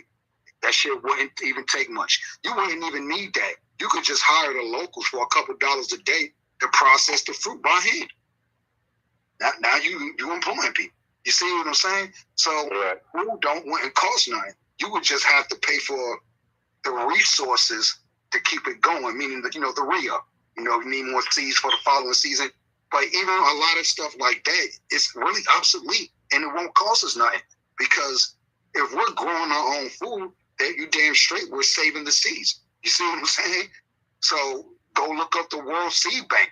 That's what we need to have here in America. Why is that shit only overseas when it need to be over here too? Because if something were to pop up over there, that means we're fucked over here with no food. So why we ain't got 2 or 3 World Seed Banks in case a natural disaster were to happen around the world? See what I'm saying? Right. Well, go ahead, though, man. That was it, man. And as far as the trade shit, I got a trade stock for y'all. Go look up Lionsgate Cinema. Their shit is $10 and under. Matter of fact, they was talking about GameStop today. That shit up like $35. And I think it just went up because one of these Twitch YouTubers just did a space about it. And they said the number's probably about to hit 40 before the week up. So go get your money on GameStop. And Warner Brothers is going to dump DVDs into GameStop right now. So GameStop kind of looking really promising that it might be a viable business again. But Lionsgate is coming to Newark. Look up Lionsgate Cinema, Newark, New Jersey. The stock is at 10 and under or whatever right now. At this point, I ain't checked it in a couple of days. But when you look at everything that's happening here in New Jersey, this is why I was, me and Black Majority first conversation argument. Hey, well, nigga, I'm staying in Jersey. I'm about to take this shit. You know what I'm saying? But there ain't enough of us here, though, unfortunately. But maybe if I get some niggas from New York or, other parts of Pennsylvania and Connecticut, maybe it'll work that way. You know what I'm saying? But it's a lot of resources in New Jersey. This is one other reason why I came back here, because I know where to go get this shit from. You know what I mean? And being that Lionsgate is coming here, you know what I'm saying? Well, shit, that's a hell of an opportunity for me. You feel what I'm saying? Because they're going to have a retail strip. They knock down Seth Boyne projects. This is like the Carter in Newark, though. You know what I'm saying? And this strip is as long as hell. It's like a fucking like a 6th Avenue of America, if you ever been up in New York City. You know what I mean? Or whatever type of city strip you might have, like a Springfield Avenue or Martin Luther King Boulevard type of strip. But it's called Freeland-Hudson Avenue, though. Right? And Lionsgate is going to have 4 or 5 movie studios. You feel what I'm saying? On this lot. And they're gonna have a retail strip right directly in the front. I need to make sure I got a storefront over there. You feel what I'm saying? Considering what it is I do, media. You see what I'm saying? I got my own duplication shit, press plant. Well, shit.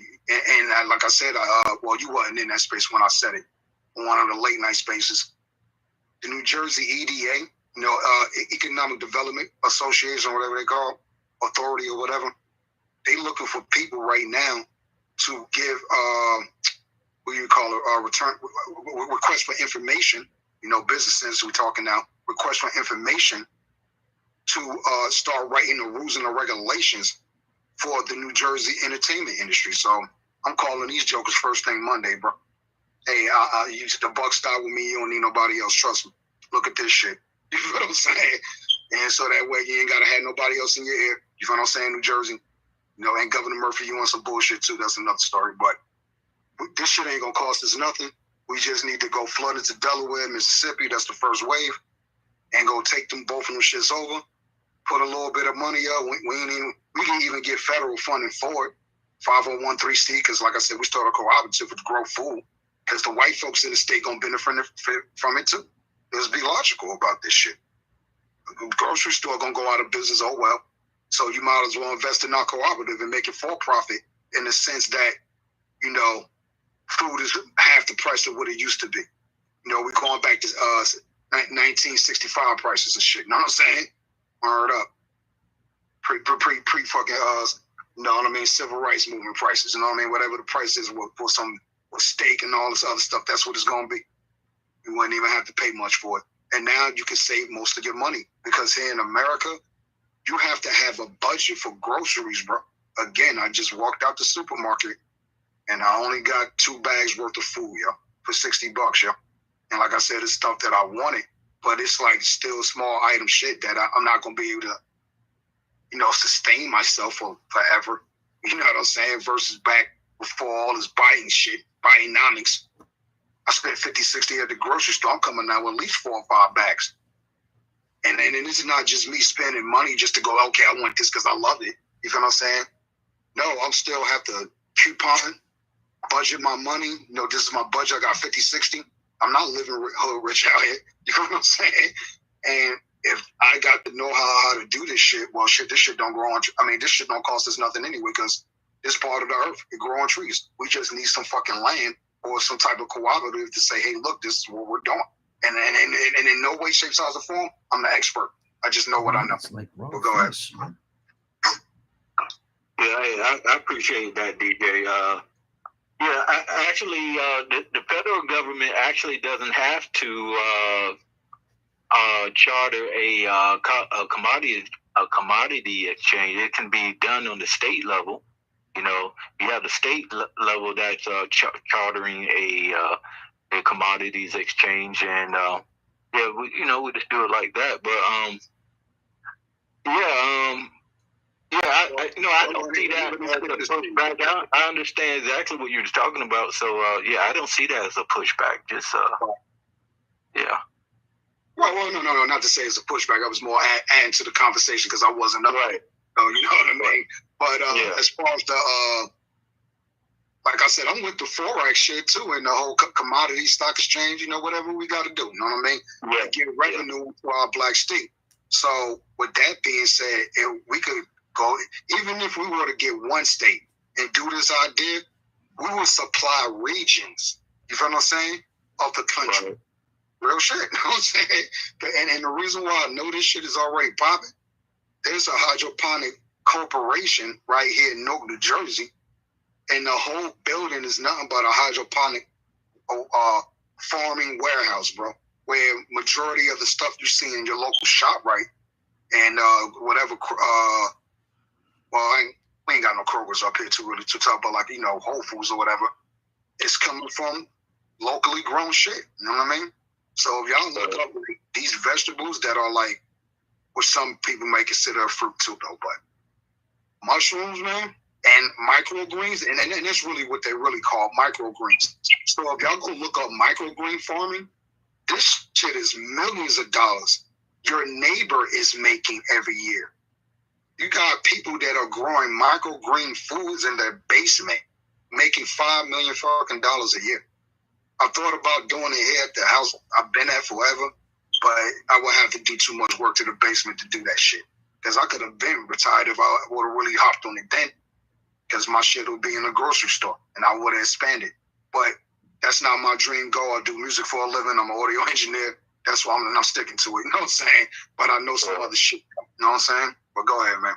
Enjoy your week, bro. Actually, you heard of BlackRock, right? They opening a new stock exchange in Texas. Mm-hmm. And then I heard y'all say that about too. And Black majority, I think you was mentioning Tesla. But Tesla is in Texas because of what happened to the grid down there, and in that snowstorm where people that were in Teslas lost their life, yo. You know what I'm saying? And they ain't even nothing to laugh at under any circumstances, but real shit happened to the point Joker's electric cars cut off, and guess what they had to do? Go hop in the old school gas guzzling big ass Yukon. You know what I'm saying? V8, vroom, vroom, this shit don't run out for shit. And I could turn it off, turn it right on in negative temperatures. You know what I'm saying? Negative. You know what I mean? The GMC 800T, bro. Best engine ever, bro.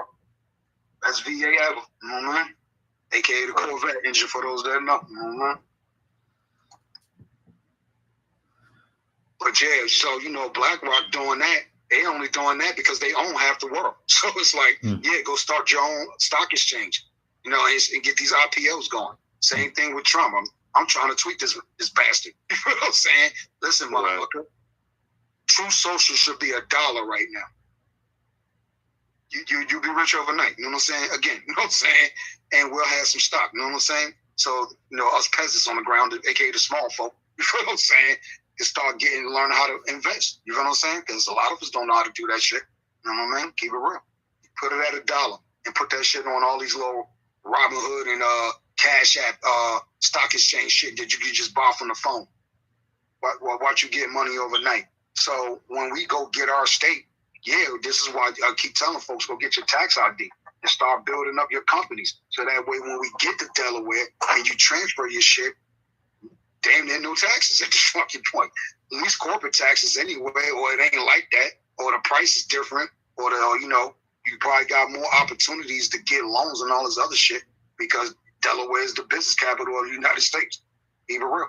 So but Delaware busts and shit, but I'm still trying to keep these roofs up in the bricks so that way I could get this opportunity with Lionsgate and not have to work anymore and hire other people to do this shit for me. Hire y'all to learn how to do this shit, you know what I mean? So that way you can turn around and tell your kids and your man and them, hey, yo, fam, look, shorty, I got this shit, yo. This is why social is important, y'all. You know what I mean? Wealth of knowledge up there and it's for free. You ain't got to pay shit, you know what I mean? All right. I appreciate all that. I see Sean's in here, and I appreciate all you guys in here, and Corporal, and Corporal, I mean, he knows a lot about Mississippi, so anything about Mississippi, Corporal, he got it down there. So yeah, guys, I appreciate everything. I'm out of here, and I will see you guys next Sunday. Well, next Saturday night. For sure. All right. All right, Black. I appreciate everything, Black. Absolutely. Have a good week. All right. Right. Okay. I got one more video, then I'll transfer it over to Big DJ, do his thing. This one is NATO preparation or provocation, land corridors planned for U.S. troops in European war against Russia. So shout out to the whole conversation back and forth that you guys were having. But this is something we got to definitely keep our eyes on, because we could wake up one day, get on X, get online, turn on the news, and it'll be 9/11 all over again. Yeah, much worse, because we didn't live through no world wars. There was something else about a draft. There was something where a bill was being presented, and within that bill, it was, you know how they always say they snuck it in the bill. Well, a bill is a bill. You're not really sneaking shit into the bill. You need to read the bills. These congressmen and senators, they need to read the bills that they sign. Unfortunately, a lot of corporations and PACs are writing these bills, so they don't read them all. But somewhere in one of these bills, it was talking about, and I did post about it, opening it up to all males. And the way I posted about it is I was looking at it as they were trying to target immigrants and let me find that, immigrants and trans males, to be quite honest. That's the kind of way I kind of you know, the analysis that I put on it, but there's no telling what their real intention is with this idea of making it open to all males. And it's going to probably be, it's probably going to take me some time to find it. So I'll play this video, and then once this is over, I'll try to find that tweet. I'll put it in the Jumbotron, and we could at least add this to this information, because if you got the U.S., NATO, not only having troops on the ground, sending weapons there, training them up in fighter jets, and all this expanded military arsenal weaponry that they can attack inside of Russia, and Russia saying, whoa, this is an escalation. Whoa, the U.S. is an enemy of our state. Whoa, we're going to start arming U.S. enemies with our weapons. And yes, we will strike back into these NATO countries at some point if they keep with the BS. And Putin's saying, we'll use these nukes. You think I'm bluffing? We'll definitely use these nukes. So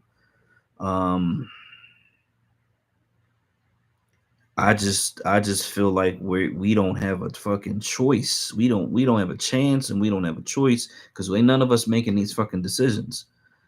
The people in Washington, unfortunately, and unfortunately, it's the dementia poopy pants patient pedophile who's making these fucking decisions, and they're one step out of the fucking grave. Like, he's one step out of the grave. So what difference would it make to him if the fucking world was over tomorrow? His world's damn near over anyway, to be quite honest. That's why I think it's important to have a president who has something to live for. You know, they got like decades to live, not somebody who's literally could fucking fall down the steps, and life be over any minute. Doodles, wash your hands. Yeah. Yeah, so let me play this, and then I'll try to find that whatever they doing with this draft situation, they trying to change that up. And then like I said, I'm gonna pass it over. Just listen till I crash out.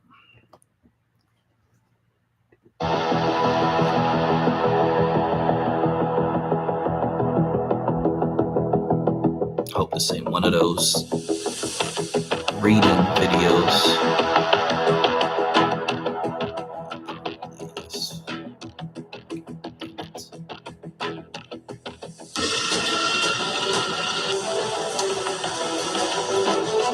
Yeah, this is one of those reading only videos, it looks like. So let me find another one. The craziest part. That's AP News. It's Crux. Something I've never even seen that before. CRUX. I hate the read only ones, man. If it's only a minute, just read the shit. You know what I'm saying? Yeah, or even use an AI bot to do it. You know what I'm saying? I hit the dislike button on them videos. Yeah, that's what's up. So ironically, even though we just, it's clearly they're sending weapons over into Russia. 2 days ago, Biden's having an interview. He's saying they're not going to target Moscow or the Kremlin in that interview. So he's limiting these attacks to not the cap. Basically, this is where, Moscow is the capital city, and the Kremlin is their version of Congress, I guess. So he is saying that that's off limits, but what the fuck does that even mean? Like, you're gonna push him into a situation where he's got to strike back. You know, he killed that fucking that one guy. They call these corridors. The one guy that was a hit of that that was marching towards Moscow and all of that shit. Was it like the leader of one of those what did they call them, the war hogs or whatever they called them, that battalion. So, you know, these people, they don't got a problem with killing people. Like, you know, this is kind of what these fucking people do. I mean, I know we do the same. The problem becomes if it's a situation where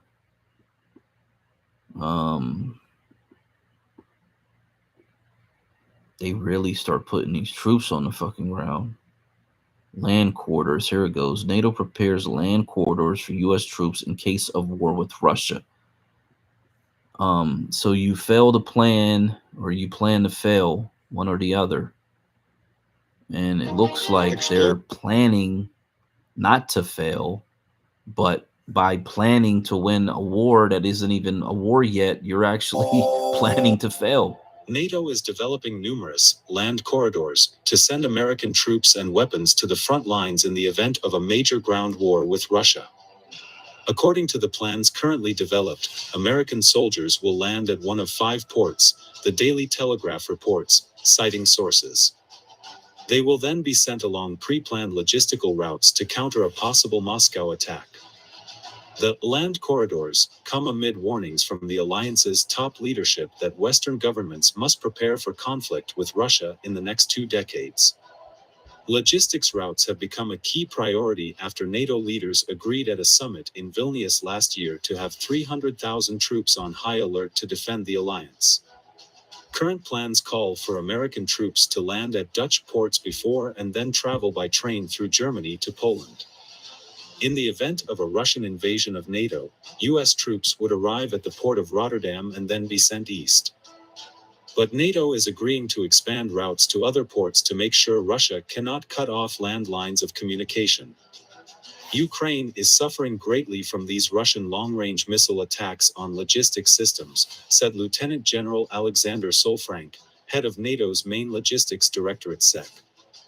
If NATO forces coming from the Netherlands are hit by Russian bombing or Moscow's forces destroy northern European ports, the alliance plans to focus on ports in Italy, Greece, and Turkey. From Italian ports, U.S. troops can cross overland through Slovenia, Croatia, and Hungary, which shares a border with Ukraine. Similar plans exist to transport forces from Turkish and Greek ports through Bulgaria and Romania to reach the alliance's eastern flank. Plans are also being developed to transport troops through ports in the Balkans, as well as through Norway, Sweden, and Finland. In these corridors, the military will not be limited by local regulations and will be free to transport cargo without the usual restrictions. Over the past 5 years, SEC has been conducting audits to identify various routes that could be used to transport troops to fight the Russian invasion. Ports in Northern Europe, such as the Netherlands, Germany, and the Baltic states, are considered particularly vulnerable to Russian missile attacks. Everything is created in such a way that there is the necessary stability, reliability, and reserves, Solfrank said. Following warnings that NATO has only 5% of the air defense it needs to cover its eastern flank, the SEC commander is concerned about the surface-to-air capabilities to protect its key logistics centers. Assessing the Russian war in Ukraine, we noticed that Russia attacked Ukrainian logistics bases. This leads to the conclusion that huge logistics bases will be attacked and destroyed first of all in a conflict situation. As for air defense, it is always not enough. I can't imagine a situation where you have enough air defense. This is a good example of the application of the military principle. If you want to be strong everywhere, you are strong nowhere, Solfrank said.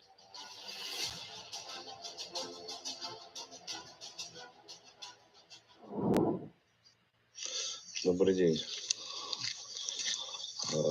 Получается, подорвалась Бэха. Номер определить не можем. Вот. Экипаж 2 человека был. They're showing a Russian tank Ребята, that was как бы погибли, destroyed все by заживо. anti-tank. Идентифицировать. Ничего, вроде вот 122. Не знаем, к чему относится. Вроде вот к 11-й танковой армии. Вот еще к чему. Вот, получается, ребят прикопали. Вот, ну, могилка безымянная.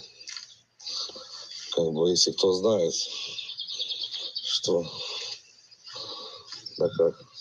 Let me fast forward, see if it gets back to English or this is all they got. Ukrainian Okay.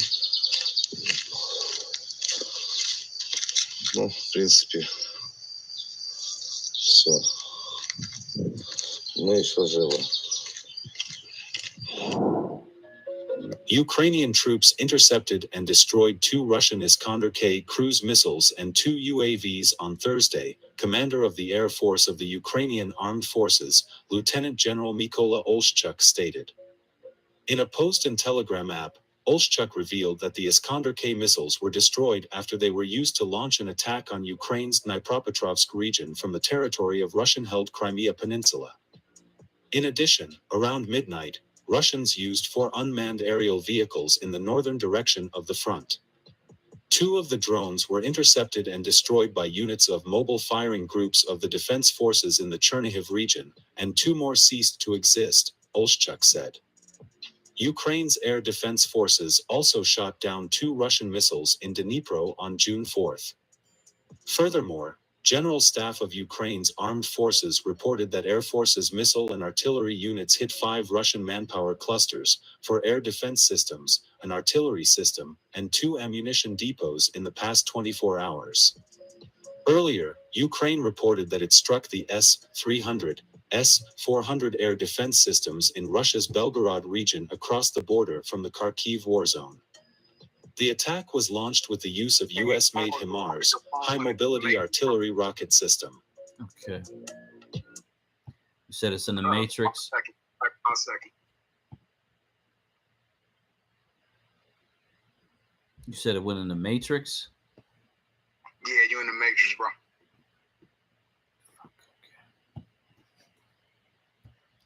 Damn it, man. I swear, like, do I even get a full 15 minutes where I'm not in the fucking Matrix on this thing?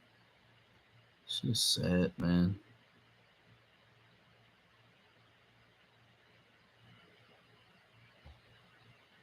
Okay, I'm back. That was pretty much the end of that one. The last one I'm going to play, Democrats, this is what I was talking about before this one. The Democrats put up a bill that would make the selective service automatic. Remember selective service being that's between 18 and I think it's 26 that you have to sign up and basically be a part of the draft if it ever came back. Well, this is a bill where they were going to make it automatic so that you didn't have to sign up. You would just be automatically signed up. And if they ever instituted a draft, everybody, all males, at least, because they're saying males between 18 and 26 would just be registered. Now, why would they do that, right? You're like, why would they do that? Yeah, because people are not volunteering because nobody wants to fucking go to war. The recruitment is down. Part of the reason why they let all these fucking illegal immigrants that are military age that they keep talking about into the country, which they can sign those people up, and they probably will. Yeah, but those people, they're looking to get the ranks up. In anticipation of some type of fucking global conflict with Russia or China if they choose to fight when China takes Taiwan. I think what's going to happen is China and Russia is going to coordinate some shit. Same time that China is going into Taiwan, Russia's going to do whatever the fuck it is that they plan on doing.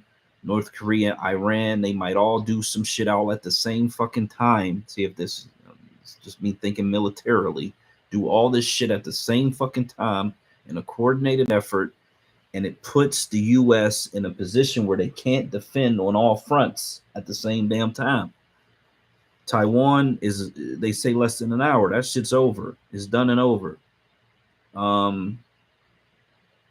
Iran would likely strike again at the small hats, and North Korea likely would strike at the south, unfortunately, because that's like really their only main issue that they have. And then who knows what Russia does? Do they? I mean, they're already winning in Ukraine, according to that one guy. Do they start attacking further into Europe? Do they get those African countries involved and get them targeting shit in Africa, like Kenya and all these other motherfuckers that want to link up with the United States? Who knows, man? I say go big or go home. It's one of those situations like that small hat situation.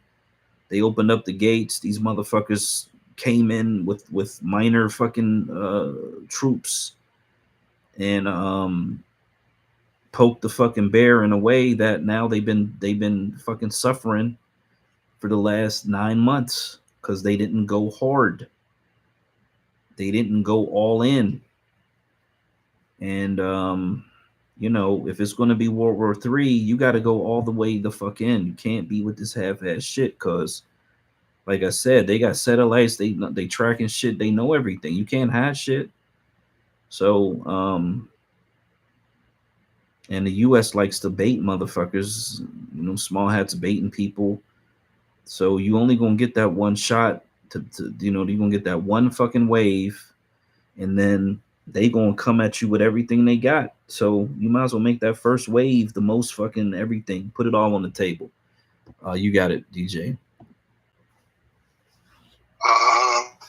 What I was all on the motherfucking table, bro. Period. You know what I'm saying? Put that shit out. None of these other countries want to smoke with America. I'm just gonna say that. We got the biggest gas nigga you ever saw in your life. You know what I'm saying? I know these other motherfuckers got some shit, but this shit right here, nigga, you know what I'm saying? Will wipe everything off the planet and shit. The only thing left they will have to pull is hit the red nuke button, and then it'll be over with. But if you talk about, you know, energy cost, want to put up a fight and shit, a gunfight, like, we the gun capital of the world. We manufacturing shit, man. Like, free Dexter Taylor, stop playing with us, man. You're going to get shot. You know what I'm saying? It's not a game out here, yo. You know what I mean? No lie. You got kids over here. You think the little Arab kids walking around with some AKs? You got some kids over here that got Dracos in their waistband that got 100 shots on it, yo. Pull that shit up, it's over. You know what I'm saying? It's not a game out here in America. You know what I'm saying? So go get your gun license, 14A over 2A. This shit ain't playing. So we was actually talking about week before, I think, if Russia would have tried to hit us, that would still be impossible because we own Alaska. We'll send the first, we will intercept anything, and we will fucking smoke you from wherever our little silos of missiles is at. That's pointed at your ass already over there. You know what I'm saying? So all Biden will have to do is just go ahead and tell the general, you know what I'm saying? Yeah, go ahead, we about to hit the red button. And then it's over. You know what I'm saying? Now, this is the argument of 9/11. You can't send no nuke or no nothing or no infiltrate that type of way. You gotta do sleeper cell shit. You know what I'm saying? Inside job. You know, Timothy McVeigh getting indoctrinated and all this other shit. You know what I'm saying? That's the only way you're gonna win, in my opinion. And then you got, like I always tell folks, 9/11, the Sheikh mastermind, alleged still, you know what I'm saying? Y'all know the United States love to do coups and shit. They know welcome to America, nigga, you know what I mean? He was living right here, Maplewood, New Jersey, bro. The Supreme Sheikh on 9/11. Right around the corner from my fucking house. You know what I'm saying? Chilling. You know what I mean? All the Arabs in the hood, they ain't fucking with us. You know what I'm saying? They may not still give a fuck about us when the shit hit the fan, but they know what time it is. They just here to get money. This is why we gotta start supporting these motherfuckers. But some black folks like me don't got a choice because everything around here is owned by some other motherfucker. So it's like, what the fuck am I supposed to do other than roll with the punches? Gotta eat. You know what I'm saying? but there are black spots I could be going to, but now I don't got my vehicle that's over with. You know what I'm saying? I'm not going down the hill just to come back. But you know something? That's a sacrifice. You know, that Maggie Anderson, our black year, you know what I'm saying? Shout out to Chicago. You got to do what you got to do in order to put that money into a black hand. Fuck it, I'm back on the bus anyway. I'm just have to wake up early, go downtown, do what I got to do, come right back and shit. You know what I'm saying? No bullshit, bro. But yeah, if any of these other countries, they wouldn't attack us with no heavy artillery. This is why you saw China do the weather balloon scam, and Joe Biden let them do it. This is why Joe Biden got to go to jail. See, one of us should run for president and say, hey, the reason why I'm running for president is because Joe Biden allowed China to map our infrastructure. Real shit, you know what I'm saying? And once you say it like that, and you mentioned the weather balloon, that it went from the top of Seattle, Washington, all the way down into like Tennessee, bro. So therefore, meaning it mapped everything.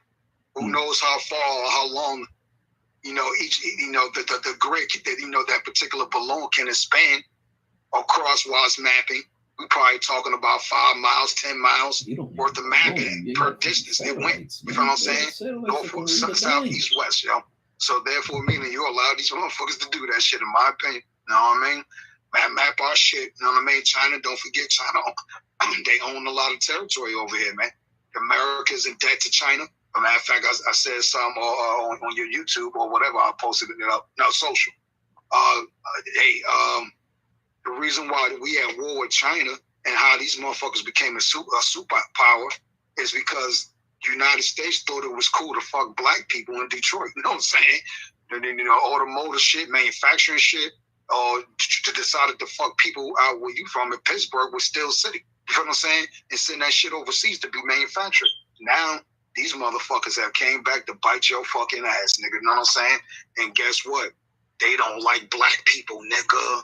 Why do you think they serve them fucking cat and dog and with gutter oil fried, nigga? That shit is tasty with some dark sauce.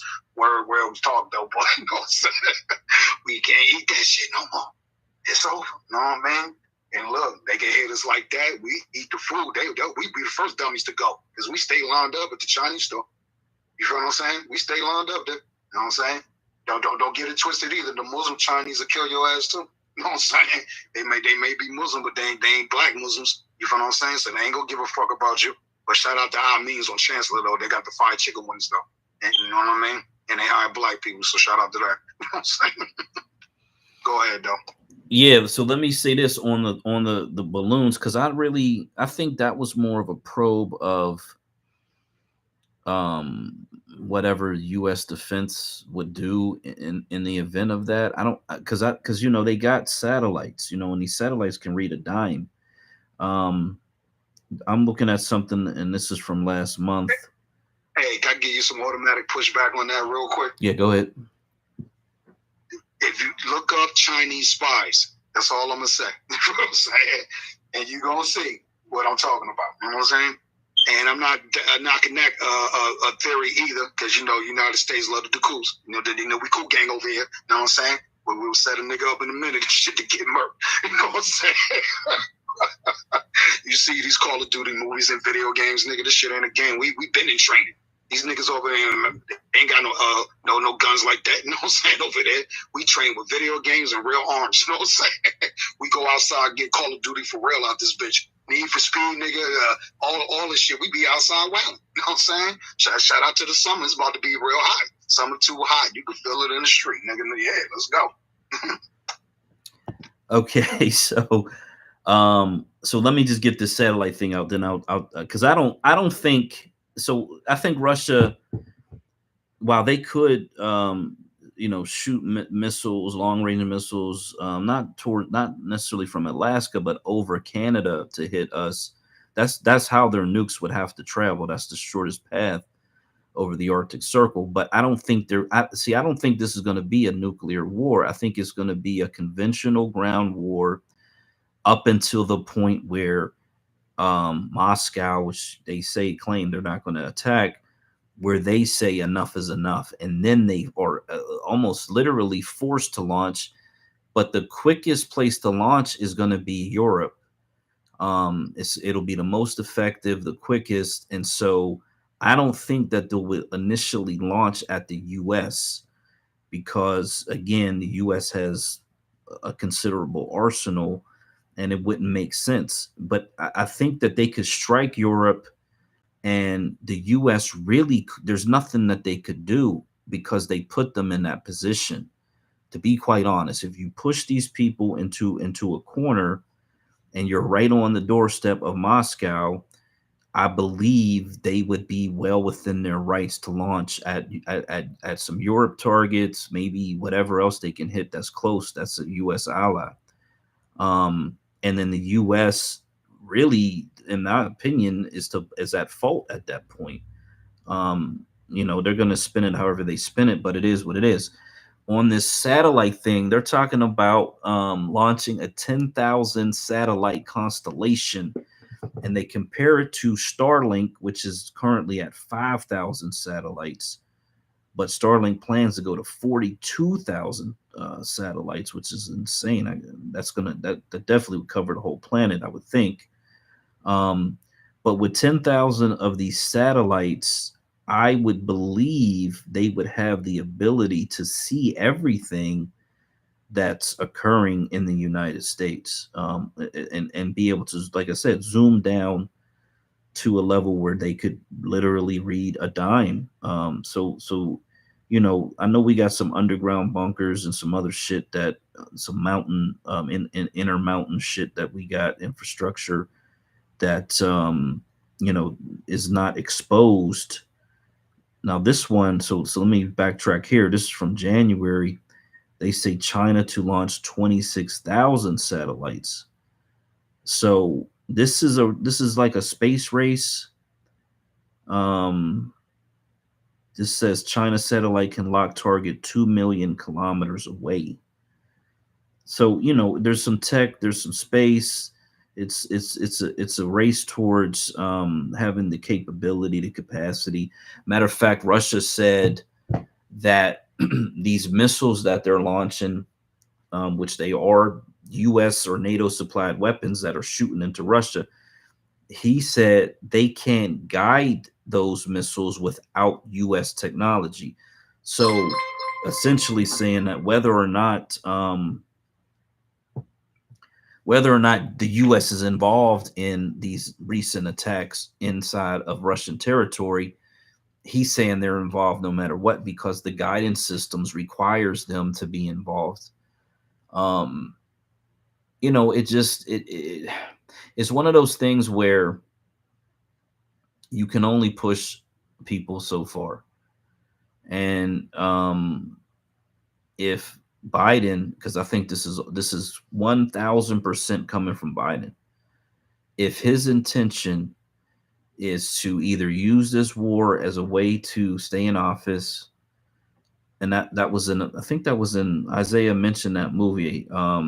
They called it Wagging the Dog.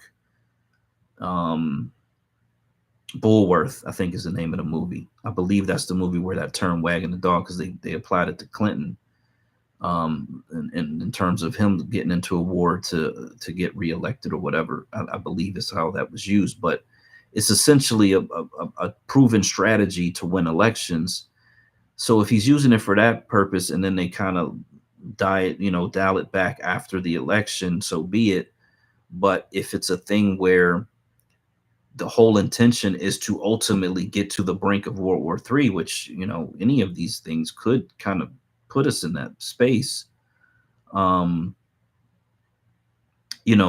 Whether or not they ever put ground troops in America, I don't think that's necessarily the thing that we got to be overly concerned with.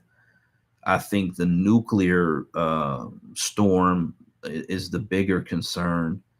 But again, something about it tells me that they wouldn't necessarily target the U.S., but I do believe they would target some European countries. I just feel like that's the most logical situation for them. Possibly Japan, possibly some of those other Asian countries that are U.S. allies because they're close. And that would kind of go into the whole China taking Taiwan back coordination type situation. But, and again, I don't think there's anything the U.S. can do about Taiwan. I don't think there's no reason to go to war in Taiwan. It just doesn't make any sense. You know, making it look good is one thing, but actually committing troops to that would be insane. It would be the dumbest thing that a president could ever do at this point. And I don't think we've won. I used to say a lot, we won this war, we won that war, but even that guy said Russia had won World War II already, you know, before D-Day. So, yeah, it just feels like, what's the point?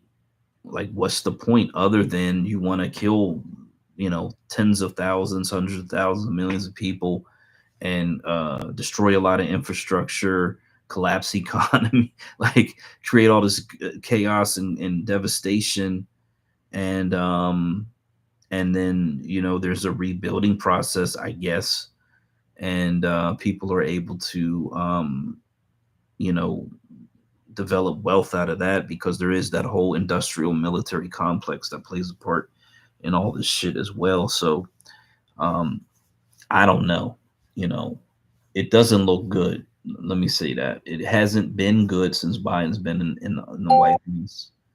It's only getting worse. And I don't respect anybody that'll sit in these spaces, sit on TV, sit in front of a fucking camera or a microphone and talk about how great everything is under Biden. It's like they're living in a totally different reality. They're not aware at all. They're not paying attention. They got their fucking head in the sand. And I just don't get it. I don't know what makes people so oblivious to reality that you know, they would have anything positive to say about Biden. I don't get it. I just don't understand these people. But this is Timcast, a pretty popular personality, but they're talking about this automatically adding men to the draft. The Democrats are pushing this bill. This is from 13 hours ago. I think I saw that either yesterday or the day before. So they'll probably explain it in way more depth than I could, because I'm not really super familiar with it. But let me add the speaker. But this is weird. You know, thank God I'm over the age. My son's still, he'll be 27 this year, so he kind of just gets out of it. But anybody that's 18 and 26, that's a male, you know, you're kind of subject to this shit. Like, you should really be not voting for these fucking people. Like, if you're 18 to 26, you should be running to the fucking polls to vote against whoever the people are who put this shit up. Because they're trying to essentially force you into military training. All right, here we go. Let me get the volume up. Ladies and gentlemen, I give you this story from militarytimes.com. Lawmakers move to automate selective service registration for all men. I hope Gen Z is listening to this one, and Gen Alpha. And I hope people who have kids who are Gen Alpha are listening to this one. Now, to be fair, if you're a dude, you got to sign up for the draft either way. There hasn't been one in 50 years, so most people aren't worried about it. But I'm pretty sure if there's a World War III coming and the U.S. thinks it may be the case, yeah, they're going to draft all of you. Now, I'm fortunate enough that I'm old. I am 38, and so I don't gotta worry about it. You know, when you're between like 18 and 26, you're just like, oh, I hope a war doesn't break out where they're gonna make me fight it. And I don't gotta go fight for these crackpots. But Gen Alpha and Gen Z will have to. What is the cutoff for? Well, they And how are we defining men in the modern vernacular? So it'll go forever. Right. If it's needed, it's just right. Like Ukraine's drafting women now and the elderly. That's what Ukraine's pulling women and the elderly to the front lines, and they don't give them. There's no training. They grab a guy off the street. There's videos of them grabbing it. They'll grab a guy off the street and be like, "You're going to war," and then people freak out like, "What's happening?" They put him in a uniform, hand him a gun, and say, "Go," and then they're just cannon fodder. But they don't care. The U.S. certainly doesn't care. NATO doesn't care. So here's the story. A new plan from House lawmakers would automatically register men for a potential military draft when they hit 18, avoiding potential legal consequences connected to failing to file the paperwork at a proper time. Language included in the House Armed Service Committee's draft of the annual defense authorization bill would mandate the automatic registration of all males between 18 and 26 living in America in the Selective Service System, the federal database used for a military draft in the case of a national emergency. It hasn't been used for that purpose in 52 years, but men who fail to register can face a host of legal consequences. Now, I wonder what would be happening right now where you have a Democrat, Chrissy Houlihan, sponsoring the automatic registration language, calling it both a money-saving and common-sense reform. Why? I tell you this, I can assure you right now, the majority of young men will never agree to fight in a nation where women do not have to, but are granted equal say in government, politics, and favored in courts. There is a huge issue right now with the rise of the likes of Andrew Tate and Pearl Davis, and now you got Homath, and these channels exist for a reason. Young men are not happy with the disproportionate, the second-class citizen system that as related to things like selective service. You go to an 18-year-old guy and say, you will be forced to fight and die for a country because a female politician who does not have to do it mandated you do so. Now you go back in time and a guy says, I am going to go fight and die, and you are expected to do the same. And a lot of guys were like, it's our duty. We all do it. Now you have a system where you have a bunch of elite multimillionaire women like Nancy Pelosi and other Democrats who would vote in favor of this, not to mention older guys who don't have to fight, telling young men they have to go fight and die. One of the big reasons why the draft is not popular in the first place is because you have elite older men forcing young people to go fight and die for them and their wars, and they don't have to. I say we take it all the way back to the 1900s when they tried passing this bill. I think it was an amendment that said if you vote in favor of war, you have to go fight for it. They said, we'll put an amendment saying we vote on whether to declare war directly, and then if you vote yes, you're conscripted on the spot. It's going to be interesting to see what happens right now with the current state of, how young men are viewing the world and the rise of these angry young men who are pissed off about this system. Are politicians exempt from drafts? Well, no, it's an age thing. There's right, but if you're younger, you're not going to be in Congress if you're 25. Right. So they're drafting only young guys, and typically people who can't afford to pay someone to go in their stead. That's what they used to do back in the day. If you were rich, you could pay someone to go to the draft for you. So if you got called in, they'd be like, okay, here's money, he'll do it. Yep. But I don't know if it's actually going to take off or if it's going to happen, but I do think it's interesting that they're actively trying to do it right now of all times. Yeah. Right. I do think it's fair for men to question why the standard, if feminism's so great and we all want equality, why they are still expected to be in the selective service. I wouldn't want women to be drafted. I also think men and women are not the same when in combat.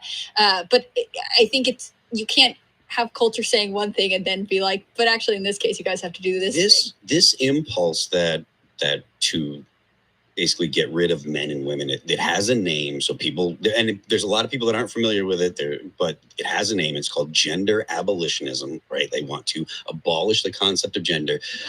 We laugh Not all about the time, apparently. we Just sometimes we chuckle about it and stuff, but I tell you what, I was telling the guys in the band that in 2015, I was like, trans people are going to be a big deal. Like, it's going to be a national conversation, and watch you see it. They're like, you're crazy, Phil. So I'm telling you right now, if you don't believe me, Google it. Gender abolitionism.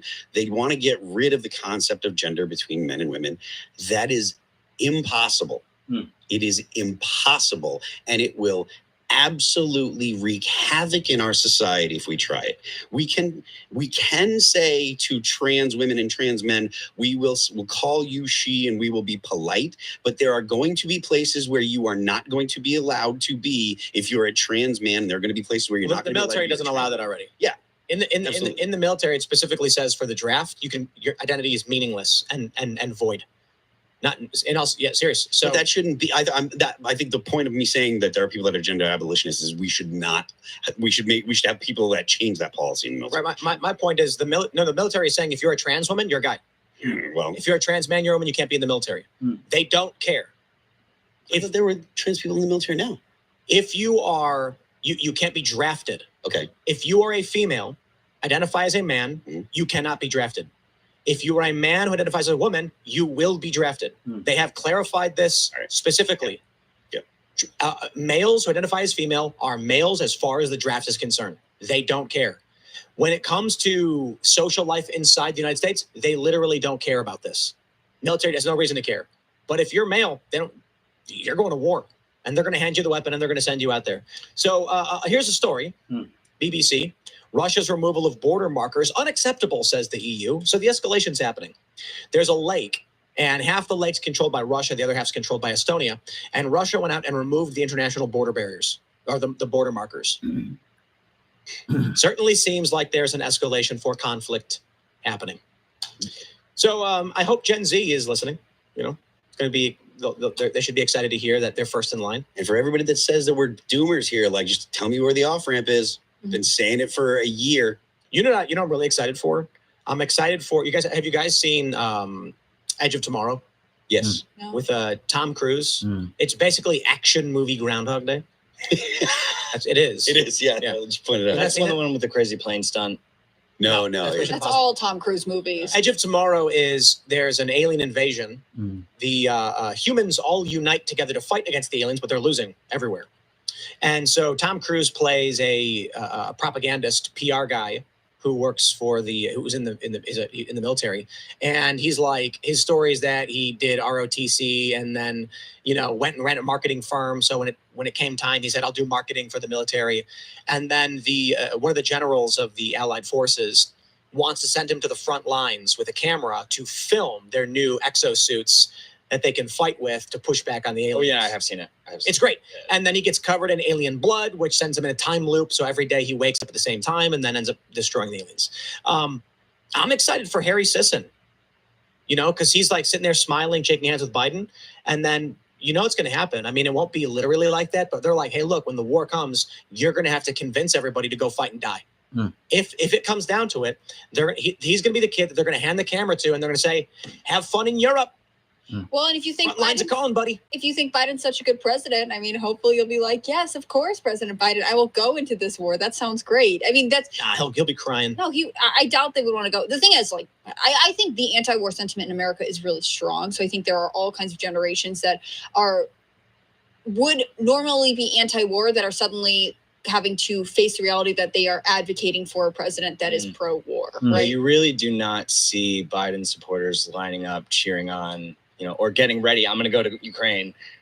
No, you don't see it. No, they're happy to hang the flags and they're happy to have the flag flown in our Congress, but they don't actually want to be the people be on the ground. And I think that's the sort of maybe generational gap between generations that have faced hardship and have been closer to war times versus the younger generations today. Like they don't have a concept of what it's like. I think Russia removing the barriers is interesting again because this is obvious, right? There is clearly no de-escalation plan, and I think the Biden administration is making this worse for everybody. I don't think they're doing anything to to stop Russia from seeing NATO as an increasing threat. And so why wouldn't Russia increase what it's doing? Like this is all just more and more and more until, I don't know, what, Ukraine collapses? What is the plan here? And the reality is I don't think there is one. It's just ego versus, This is an interesting story from today, but also the least relevant. World War III has already begun, claims Russian state TV. Literally don't care. Well, because they've said this 80 times already, so it's like, yeah, we get it. When did World War II get classified as World War II? Like, when did people start calling it World War II? I can't speak for World War II. It was obviously sometime after the war had already started a while, ways into it. Right. But this is actually a question for all wars. Yeah. When did people begin to refer to the war by name, and when did they realize they were in war? And of course, the example I know much better is the Civil War. And they had no idea they were in a civil war when the Civil War started. They had no idea that Bleeding Kansas was the lead up to the Civil War. When Fort Sumter happened, there was no Civil War. We call that the start of the Civil War. When it happened, they said, no, it's not. Are you crazy? You'd go to somebody and you'd say, do you think we're in a Civil War? And they go, what? No. Then at the first Battle of Bull Run in Manassas, they went on the hilltops and they picnicked. And they watched as troops lined up and there's like, there's no Civil War. And then it was a massacre. And then they're like, oh, wow, maybe we're in a Civil war. Maybe this is pretty bad. They probably just called it the war, though. At first, it was called rebellion. It was rebellion in the South, depending on who you talk to. Then it was called the war between states for a little while. And then about a year or two into it, they started referring to it as the U.S. Civil War. Yeah. Abraham Lincoln was elected during the Civil War. He was reelected during war. They just excluded southern states from the election. So Zelensky, you know, in Ukraine, he canceled elections. Can't have an election, he said. We're at war. Yeah, that's not a real Convenient country. for him. Interesting. Not a real country. Puppet state controlled by U.S. military powers. So, you know, Russia keeps saying World War III has already begun. I get it, dude. I agree. But we're going to need a shot heard around the world moment that the average person wakes up to. I'll put it this way. And it's the same thing for any conflict. U.S. Civil War, maybe, I don't know. If everything right now were to stop, like if Joe Biden came out and said, I'm just too old. Imagine he does a press conference like, I'm too old for this. You know, I got these guys screaming in my ear from the intelligence agencies about how Trump's got to be stopped. No, I'm done. I'm resigning. Donald Trump should win the presidency. It's enough fighting in this country. We're going to come together. And everyone's like, wow, what's going on? Then Trump wins. And Trump says, you know, we're going to mend this nation. We're going to bring everyone together. And I'd be, wow, we're watching de-escalation. That's never going to happen. That's an absurdity. Same thing is true for what's going on in Europe right now. There's no point at which Russia comes out and says, guys, we're sorry. Our border nations will be controlled by NATO. We're totally cool with it. We will surrender Crimea and our access to the Black Sea. We will surrender our access to the Mediterranean. And we will no longer sell energy to European nations. Never going to happen. So if you want to save America, register. Quick commercial. Yeah, so these guys are on they got the pulse, finger on the pulse. Man, there's no exit ramp. That was a really good one. And there's no signs that this shit is going to get better. It's only going to get worse at this point. Zelensky would ever want America to withdraw the monetary and military influence that they have there, right? But he's giving Biden a hard time for not coming to this peace summit in a couple weeks. Like, there is a level of, like, it has done his presidency wonders to have this conflict, to be a wartime president. It literally allowed him to stay in office. Zelensky? Yeah. Well, that's like saying the janitor of a company doesn't want his employer to remove the trash cans. Maybe, but I think it means, like, I think the other thing is that he is not really incentivized to de-escalate this war, right? If you know the U.S. has no authority. Blank check, right? But also, if you know the U.S. is going to write a blank check and you get to stay president, because isn't he term limited? He's supposed to be out, but he said, but I'm confused because he's not a president of a country. He's a janitor. I know, but hypothetically, so like his wants and needs are completely immaterial to what the U.S. is doing in Ukraine. Sure. The idea that Zelensky is like, I'm president and I hope I win again is like, just, you know, come on. Well, he doesn't need to win again because he can just be the president until he decides elections come back. Well, no, I get what you're saying. It's whatever Biden decides. Whatever, it's what Biden says. I get that. But I'm also making the point that Zelensky is benefiting from this. Like, he can comply with whatever Biden's doing. There's no benefit for him for resisting like Biden. The way a janitor benefits by getting a paycheck for being paid to clean up the floors. Sure. I mean, Zelensky is an employee in a corrupt company would benefit from it. Zelensky is the employee of the West. He is there to do the job he's instructed to do, and that's it. His elections don't matter. There's already no elections. He's just an employee as far as anyone would be concerned as to what's actually happening in that country. He has to get permission from Joe Biden to use weapons against Russia. Yeah, because he's an employee. That's it. Maybe a servant is a better word. Under the command of. There's no elections because Biden and military intelligence, as it's CIA, said there's not going to be elections. We're not going to change out which puppet we're using for control of Ukraine. So just don't do it. And there's no one in Ukraine who can resist. And no country is going to intervene on the behalf of Ukrainians. They've fled. The people that I know from Ukraine have fled a long time ago. They don't live there anymore. Can't even, I mean, and if Ukraine falls, then 20 years from now, they'll be like, oh, so you're Ukrainian? Wow. So what is it like now that there's no Ukraine anymore? There's no country called Ukraine. Remember Bohemia? I knew a guy who was Bohemian. Ain't no Bohemia anymore. Thanks for checking out this clip from Timcast IRL. Ooh, yeah. So this is something that, because it's been going on for a couple of years now, people have kind of got Ukraine fatigue.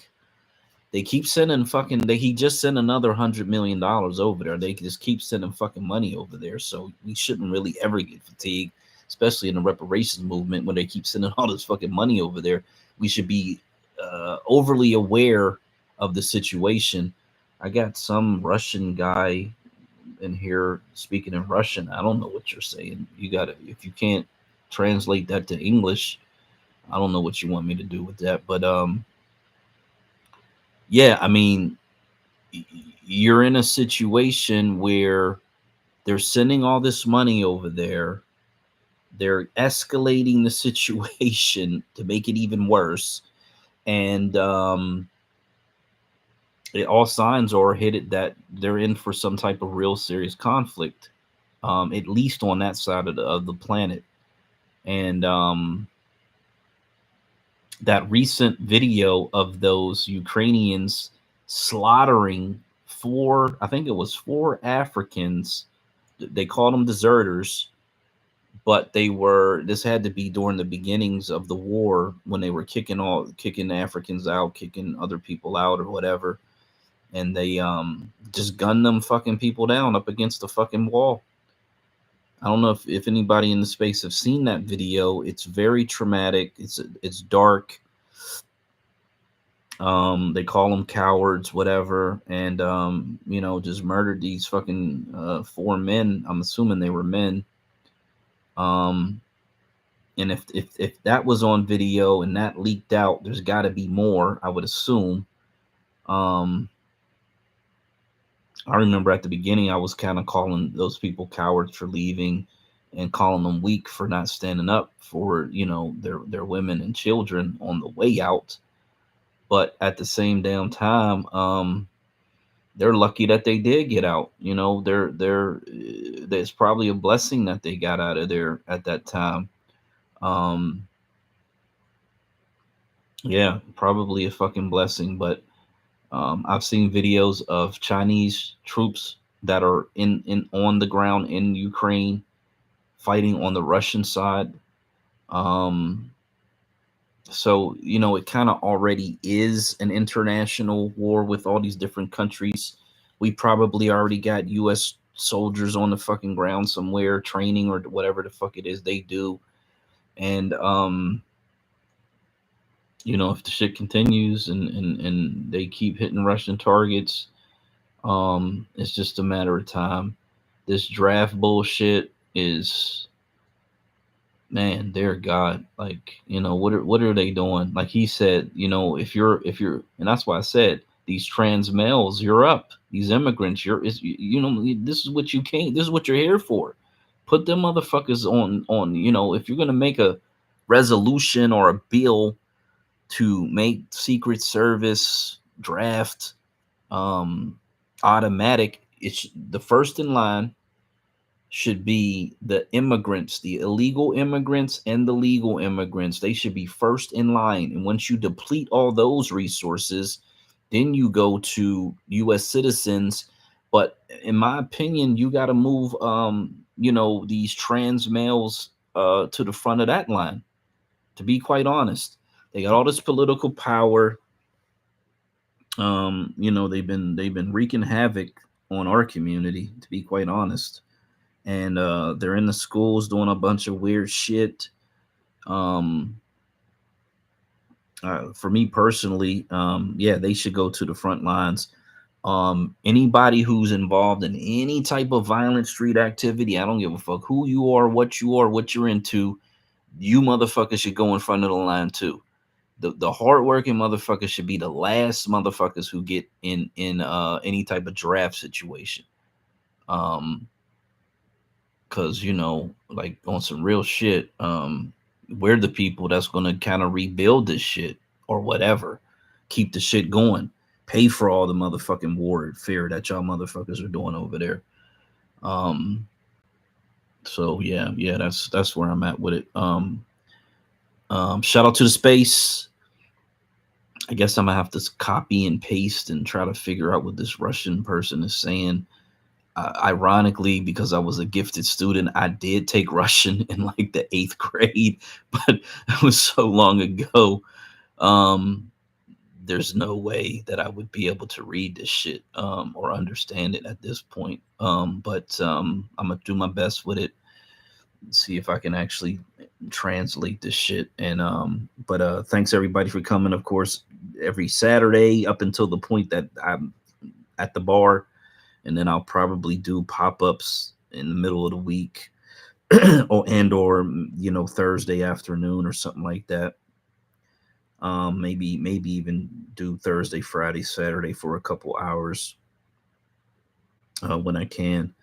But the closer I get to that point, the closer I get to Delaware, and the long, hard journey of trying to do something politically in a state that is set up as a Democrat fucking plantation, to be quite honest. And that's that for that state, it is absolutely a Democrat political plantation that they got set up there. So, you just got to deal with what you got to deal with. But you up here, DJ? You gonna keep it going or? Okay, that's what's up. I'm closing down the YouTube for folks on YouTube, and I'm gonna get that link over to Funded Socially. People are still joining Funded Socially. I did just renew for an annual subscription, which was a significant chunk of money. And so we do invite people to come over there, post, chat, respond, DM, whatever, post videos, and just help us keep it going, keep it moving, keep it growing. Shout out to Ishmael Friedman and the campaign to protect the colors of Juneteenth, and all, because they got an ad out, they got a petition out. They're trying to engage all these red, black, and green Juneteenth things that are floating around everywhere. And shout out to the folks who are going to attend the rally in DC.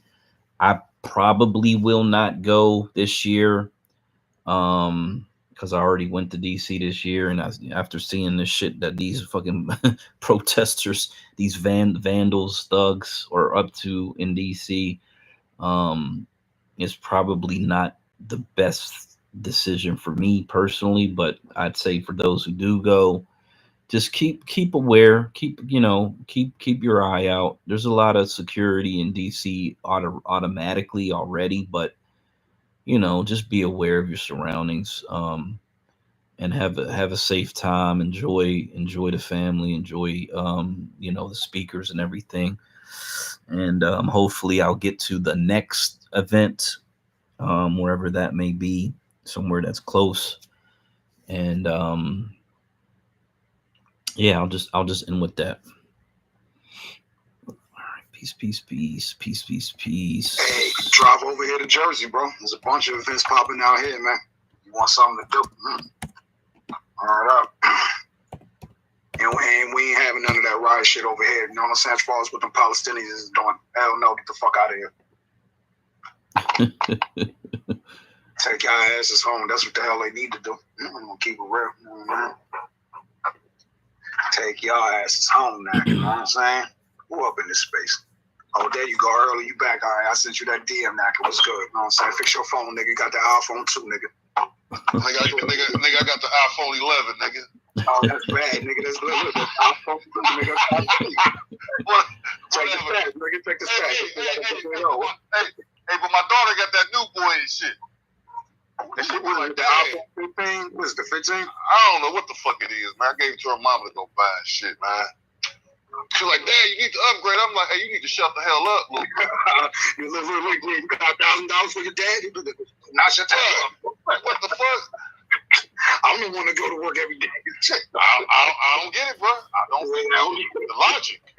Word up, son, let's fight for your damn phone and shit. That's what you gotta tell son, let me fight you for your phone and shit. Hey, man, my screen look like a spider web, man. Hey, my shit looking like that too, but that's my glass protector. I could replace that though. I stepped on my shit. I was drunk as hell. Stepped on this motherfucker. Nigga crib walked through the shit. Hell yeah. And then I'll be playing them stupid ass games on my phone, so my thumbs be getting ripped up and shit. Oh, yeah, yo, that shit painful when your finger slide across that broke glass. Hell yeah. Hell yeah. Nah, replace that, bro. Hey, look, even if you gotta go on eBay and just buy you, bro. You feel what I'm saying? I'm good. You know, I'm good. I'll never pay $1,000 for another phone again, dog. This is the last. No, that's what I'm saying. But that's what I'm trying to tell you, bro. I don't buy nothing brand new, bro. You know what I'm saying? Real shit. This phone up right here was brand new, but I know how to manipulate the deal. That's what I'm trying to tell you. Go to eBay and find whatever phone you're looking for, and just get it. You could bid on a phone. You might fuck around and get another iPhone 11 for like $50. Nothing wrong with this shit. Word. Well, shit, they already giving me like that. Once I bring it in, they'll give me a new one. Shit, I just haven't done it. Right. Oh yeah, being lazy. You lazy, Poppy. You lazy. No more money for you. You know what I'm saying? No new iPhone for you, nigga. Know what I'm saying? I'm cheap, man. I'd rather spend that money on some food, man. Hey, you know what I'm saying, bro? But now, look, what phone company you got? Verizon. Yeah, well, they ain't gonna give you shit for the trade in the screen, bro. You know what I'm saying? That's what I'm saying. You know, just gonna spend that $50 to $100 on eBay, get you another phone. You know what I'm saying? And I'm gonna end up cracking that motherfucking screen. Hey, look, at least we know where to get it from cheap. You know what I'm saying? Facts. That's all I know. That's why I love eBay, nigga. Man. I'm trying to. I want to get a CNC machine off that bitch. They sell that bitch for like about $75,000. And they got a plastic mold injection machines on there where you can like say for instance, you want to make some forks, right? Forks and spoons. Man, you can go pay a tool and die guy to make the motherfucking mold. Stick that mold in that plastic mold injection machine. Right. Go buy you some plastic, some used plastic, whatever you want to get. Suck that bitch up in that bitch. Forks and shit. You know what I'm saying? Anything plastic. You know what I'm saying? I want to do all type of shit, dog. I just ain't got the money for that shit.